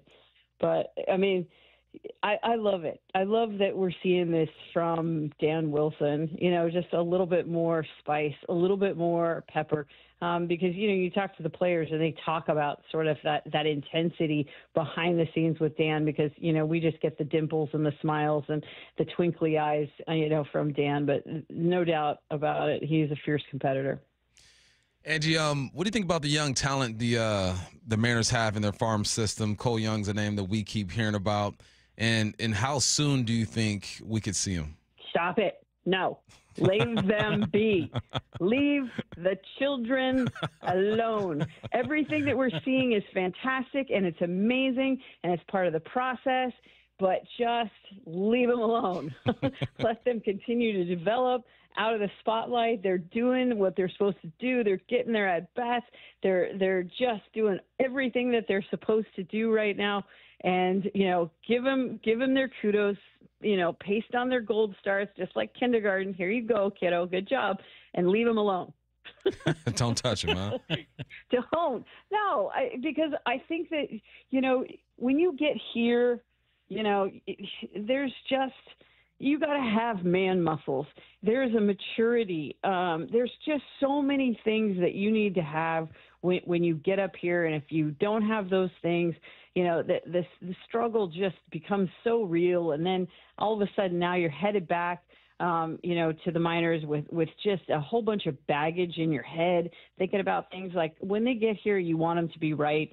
And that is just a process. And you can't make, a 22-year-old, a 27-year-old. I mean, you just can't. And so just let them be. They are, though, to your point, talented. I love everything that you're seeing. And, for years the Mariners were taking pitching, and now, they have gone with their higher picks and have, focused on position players. And there's another wave coming of really, really talented, position players, and that's fantastic.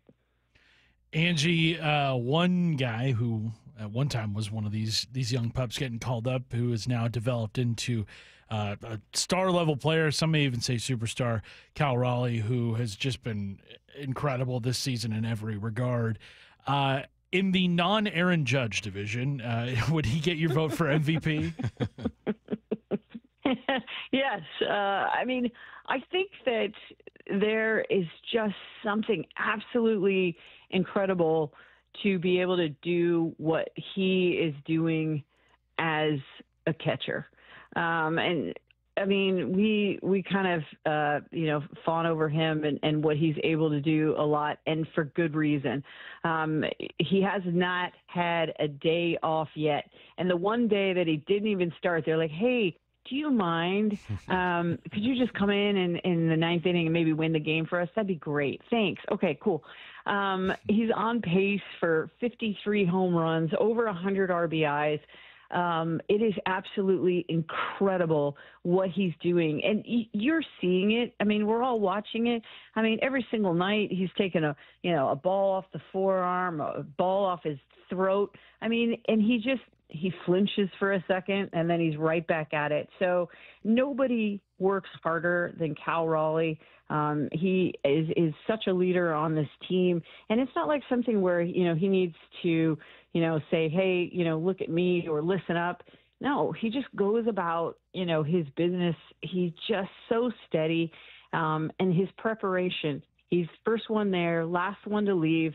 And to have that respect of your entire staff, starting rotation, bullpen, and then all the position players as well. You're sitting there, you're like, man, my knee's really bugging me. Oh, look at that. Look at Cal. I'll just shut up. I will just shut my dirty mouth and I will play. And when you have somebody like Cal, that's all you can do. Cause that guy is just grinding every single day, and it's fun to watch him. Angie, I call that thugging it out. Cal stays thugging it out. Gets hit, don't matter. I'm still in the game. Angie, we love you. We appreciate your time. We'll talk to you soon. Thanks, Angie. You got it. Curtis, Bump, appreciate you guys. Talk to you.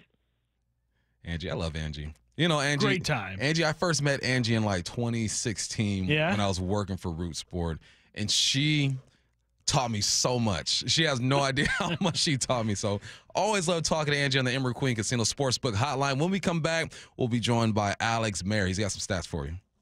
Things have tightened up in the race for the top of the AL West. Julio, an RBI double, and this game is tied. Tonight, the first-place Mariners return home to T-Mobile, kicking off a 9-game homestand in the first of 3 against the Nationals. Wyman and Bob take you up to pregame at 5:30, first pitch at 6:40, on the home of the Mariners and the race for the AL West. Seattle Sports on 710 and the Seattle Sports app. Hey, Brock Hewitt here for my friends over at Xfinity. Change is always happening. It's part of life. And when it comes to music, we know that change is all around us. Songs are rewritten and remade. Classics are remixed. Bands and artists, well, they come and go. Even our taste in music, as we get older, can change a bit. But no matter how things change in 5 years, there's one thing that will stay the same, and that is the price of your internet. That's right. Xfinity is introducing a 5-year price guarantee. It means you get 5 years of the most reliable Wi-Fi with their best equipment included for a price that stays exactly the same. Are you surprised? Well, life is full of them. One internet price, 5 years, guaranteed. Learn more at Xfinity.com/deals. Now, restrictions apply. New residential customers only. Taxes and fees extra and subject to change. Most reliable Wi-Fi based on Open Signal Awards USA. Fixed Broadband Experience Report, August of 2024. Go check it all out right online at Xfinity.com/deals. Hey 12, Steve Rabel here, voice of your Seattle Seahawks. The wait is over, and tickets are on sale now for our historic 50th season. This season is going to be legendary, with past, present, and future colliding at Lumen Field. Get your tickets today at Seahawks.com/tickets. I've always been a super athletic guy, but after I turned 40, I noticed I was slowing down. Instead of hitting the gym after work, I spent my evenings on the couch with a bag of chips. I was gaining weight, losing muscle, and when I did try to work out, I ran out of energy right away. One of my buddies suggested I book a free testosterone check at Revive Health, and that's when I learned that low T doesn't just impact how guys perform in the bedroom. I worked with a provider to create my custom treatment plan, and today I'm feeling stronger than ever. Last week, I even set a new PR at the gym. My only regret is not reaching out sooner. If you're ready to book your free T-check, visit ReviveMen'sHealth.com or call 206-529-1111. Again, that's 206-529-1111. Discover one of the new inventions in home comfort with mini split systems from Home Comfort Alliance. Enjoy efficient heating and cooling, saving energy and reducing utility bills. Call now for a free consultation and get 18 months same as cash financing. Visit HomeComfortAlliance.com. Hey, Riverside Roofing is offering $1,000 off a new replacement right now. That's huge. $1,000 off. Quite the incentive for homeowners to book their roof replacement right now. It's Mike Salk here, and it really is a great time to do it. These days are getting long, right? Sunsets after 8 o'clock. Crews can get your roof done quick. So take advantage now before demand spikes this summer, making those repairs costly and time-consuming as well. Here's what you got to do to claim your $1,000 off from Riverside Roofing. Book a free estimate from the website, riversideroofingllc.com, and then you'll meet with Brandon, that's Don's son. Just tell him you heard the message here on the radio station.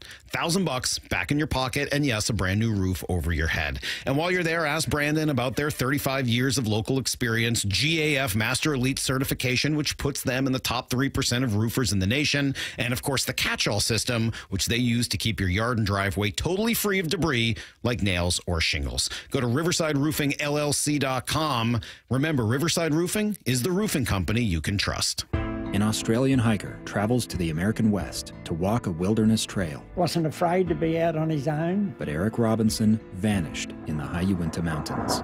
I remember thinking, Eric, what were you thinking, mate? I'm Dave Cawley. Join me on my podcast, Uinta Triangle, where I travel the world to answer the question, what happened to Eric Robinson? Follow Uinta Triangle. That's UINTA Triangle on Apple Podcasts or wherever you listen. You're listening to The Dugout every Tuesday at 1 with Bump and Stacy on Seattle Sports, the home of the Mariners. This is The Dugout, and now we are joined by Alex Mayer on the Emerald Queen Casino Sportsbook Hotline like we are every week. Alex, how you doing? Great, Bump. Thanks for having me again. How are you guys? Thanks for joining us. We're doing good, man. We are doing good. I'm going to start with our guy, Cal Raleigh. I mean, yeah, let's do it. All-Star voting is next week. He's the best catcher in the game. Why is it so important that M's fans go out and vote for our guy?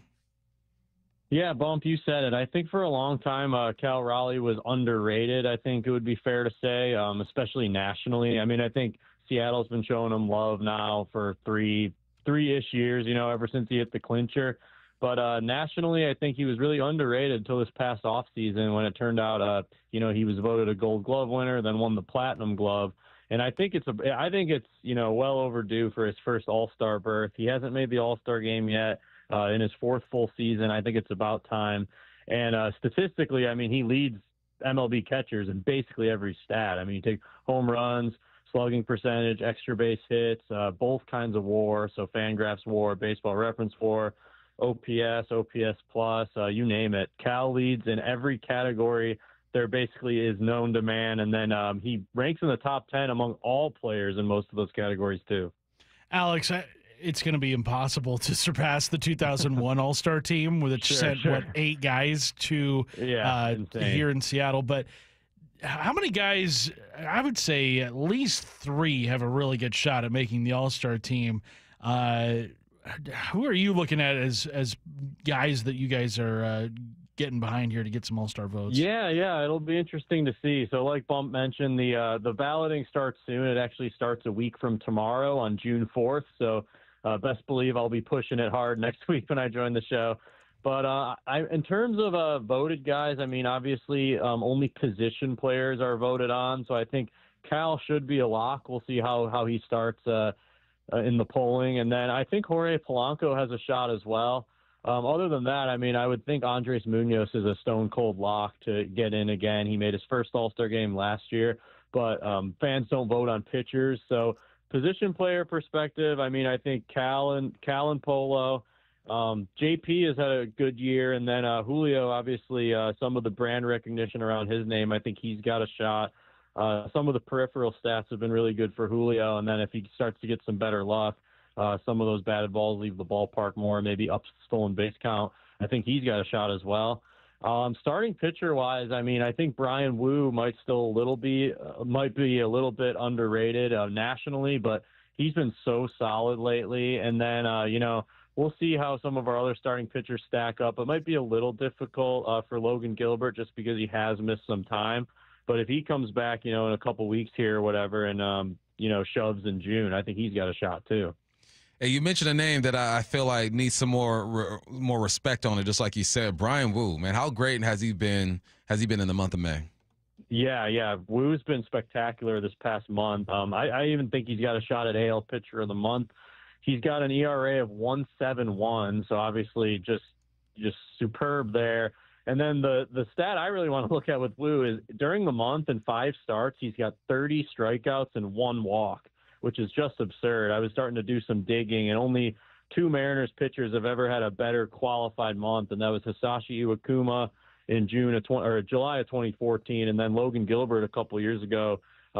Actually, believe it or not, had 1 more strikeout than Wu has this month, 31 Ks, 1 walk. But the fact that Brian Wu has just been going out consistently, he's thrown at least 6 innings in all 10 of his starts this year, something no Mariners pitcher's done since Cliff Lee to start a season since 2010. So Brian Wu has been spectacular, and I love watching him pitch every 5th day. Yeah, he's been just incredible to good. start this season. Yeah, and every 5th day you're just kind of counting down until when Brian Wu's back out there. Yeah. He's been fantastic in the starting role, but there's nobody that's been better than Andres Munoz in the closer role across Major League Baseball. So good. This year. Yeah, just take us through some of the numbers that – I mean, the 0.00 ERA, that stands out, obviously. Yeah. But it's more than just that with Munoz. Yeah, you said it, Curtis. I mean, I think you can take like stats as basic as ERA, which it's literally 0.00, like you said, or strikeouts, opponent batting average. But if you peel it kind of a layer back, I was looking at win probability added, which is basically a SABR metric that's used offensively and on the mound, basically measuring how much that player contributes to the team winning or losing on the flip side a game. And Munoz literally leads all pitchers, not just relievers, in WPA. It's a stat that's used by both Fangraphs and Baseball Reference, so it's pretty widespread and respected in the industry. And I know some nerdy fans love to get their hands on some WPA. But Munoz is 2.69 WPA, leads all pitchers. And then on the offensive side of the ball, we talked Cal, we talked Polo. Cal ranks 4th among all position players, and listen to the names he trails: Shohei, Judge, and Kyle Tucker with the Cubs now, thankfully. And then Polo's tied for 6th. So we're seeing special performances on the mound and in the batter's box for the Mariners this year. And one thing to add to the whole WPA equation, it greatly factors in score of the game. So, you homer in a 3-3 game like we've seen Cal do so much. It's weighed more heavily on those home runs and base hits rather than in a 10-0 game per se. And then, time of the game. So, later innings, it helps more, and runners on base. So it's really more or less a clutch metric in terms of winning. How impressive is it that the Mariners are having the season that they're having with the bodies that have been set down in the rotation, the outfield with Luke and all that stuff. Kind of put it in perspective what fans are looking at right now. Yeah, good call. I mean, the Mariners are 6 games above 500 heading into this big giant 9-game homestand here at T-Mobile Park, and they've been without Victor Robles since the first road trip in San Francisco. Luke Raley was out. Logan Gilbert and Bryce Miller are still working their way back. We'll get an update from Justin Hollander here in about an hour to media on where those guys stand. And then, George Kirby was just activated. He makes a second start tomorrow off the IL. Matt Brash was out for a while, out all of last year. And then even some of the pieces like Ryan Bliss, Gregory Santos, Trent Thornton's been out a little bit. I would say a decent amount of injuries for the Mariners, but very impressive that they've managed to be 6 games above 500 thus far. Alex, you're not just a numbers guy. You're multifaceted, and there's a picture going around on social media of you helping with ground balls on the road trip. Are you joining the coaching staff? Is this breaking news that we can share here? Well, I wasn't ready to break it, but no, basically, so Manny Acta, our bench coach, obviously longtime big league coach. He always has a member of the training staff, one of our advanced scouts who travels with us on the road. Usually he's the designated ball flipper, but he was, I don't know, no one was there to be found. So I was in the dugout. We had just wrapped up the Dan Wilson pregame media session, and I hear Manny yell, "Alex!" And I had no excuse this time. I jogged out there in my khakis and started ball flipping to our field coordinator, Lou Boyd, and then Manny. And I got mixed reviews. One of the coaches said I was a great flipper, and then Manny asked, he's like, "Are you sure you're not a lefty, Alex?" So, it was wow. I think he was giving me a hard time. Already one of the boys, man. He's our guy, Alex Mayer. You can catch him at T-Mobile in khakis, flipping balls and doing what he does. There you go. We appreciate you, man. Talk to you soon. Thanks, Alex. Thank you, guys. I appreciate you. All right. That was the Dugout, and that is it for the Dad podcast. I'm going to be honest with you guys. I didn't know that Stacy wasn't here today, so the thing kind of just happened. So I don't know if she's here tomorrow. We'll find out tomorrow. Oh, she's back tomorrow? At least that's what my schedule says. Okay, all right. Well, if not, we'll do it again. We'll do it again. That's been the Dugout. We got Wyman and Bob coming up next. Things have tightened up in the race for the top of the AL West. Julio, an RBI double, and this game is tied. Tonight, the first-place Mariners return home to T-Mobile, kicking off a 9-game homestand in the first of 3 against the Nationals. Wyman and Bob take you up to pregame at 5:30, first pitch at 6:40 on the home of the Mariners and the race for the AL West. Seattle Sports on 710 and the Seattle Sports app. The success you've already had matters at University of Maryland Global Campus because we're a school for real life. An accredited state university, UMGC lets you earn up to 90 credits toward a bachelor's for prior learning, life, and work experience, or transfer up to 12 credits toward a master's. We offer affordable tuition and online and hybrid courses. No application fee if you apply by May 30th. Learn more at umgc.edu. Certified to operate in Virginia by Chev.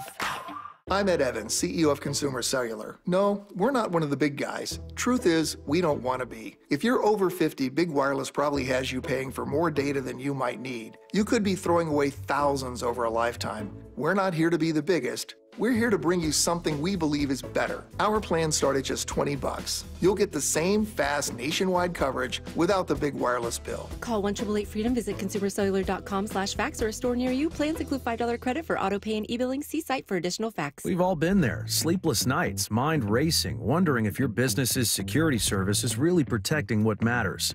At Bay Alarm, we can put your security insecurities to bed. Video security, burglar alarms, fire alarms, access control, 24/7 monitoring, and more. Our advanced technology and personalized support ensure you can rest easy, knowing we're here for you, your people, and your business.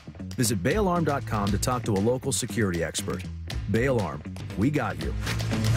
From whiplash to herniated discs, there are a few car accident injuries we've all heard of. J.P. Pendergast with Pendergast Law explains that even the most common injuries differ from one another. Pre-existing conditions, health history, beginning of treatment. There are hundreds of factors that make every person and every injury unique. While these variables aid medical treatment, the strongest case recoveries must also take them into account. Could you explain a little bit more? Our team at Pendergast Law is obsessed with turning over every stone to differentiate each case. This requires thorough investigation, diligent listening, and relentless research. We never pursue cases with a one-size-fits-all approach. We built our success by treating every injury and every case with the individualized attention our clients need and deserve. Pendergast Law's individualized approach to even the most common injuries makes the difference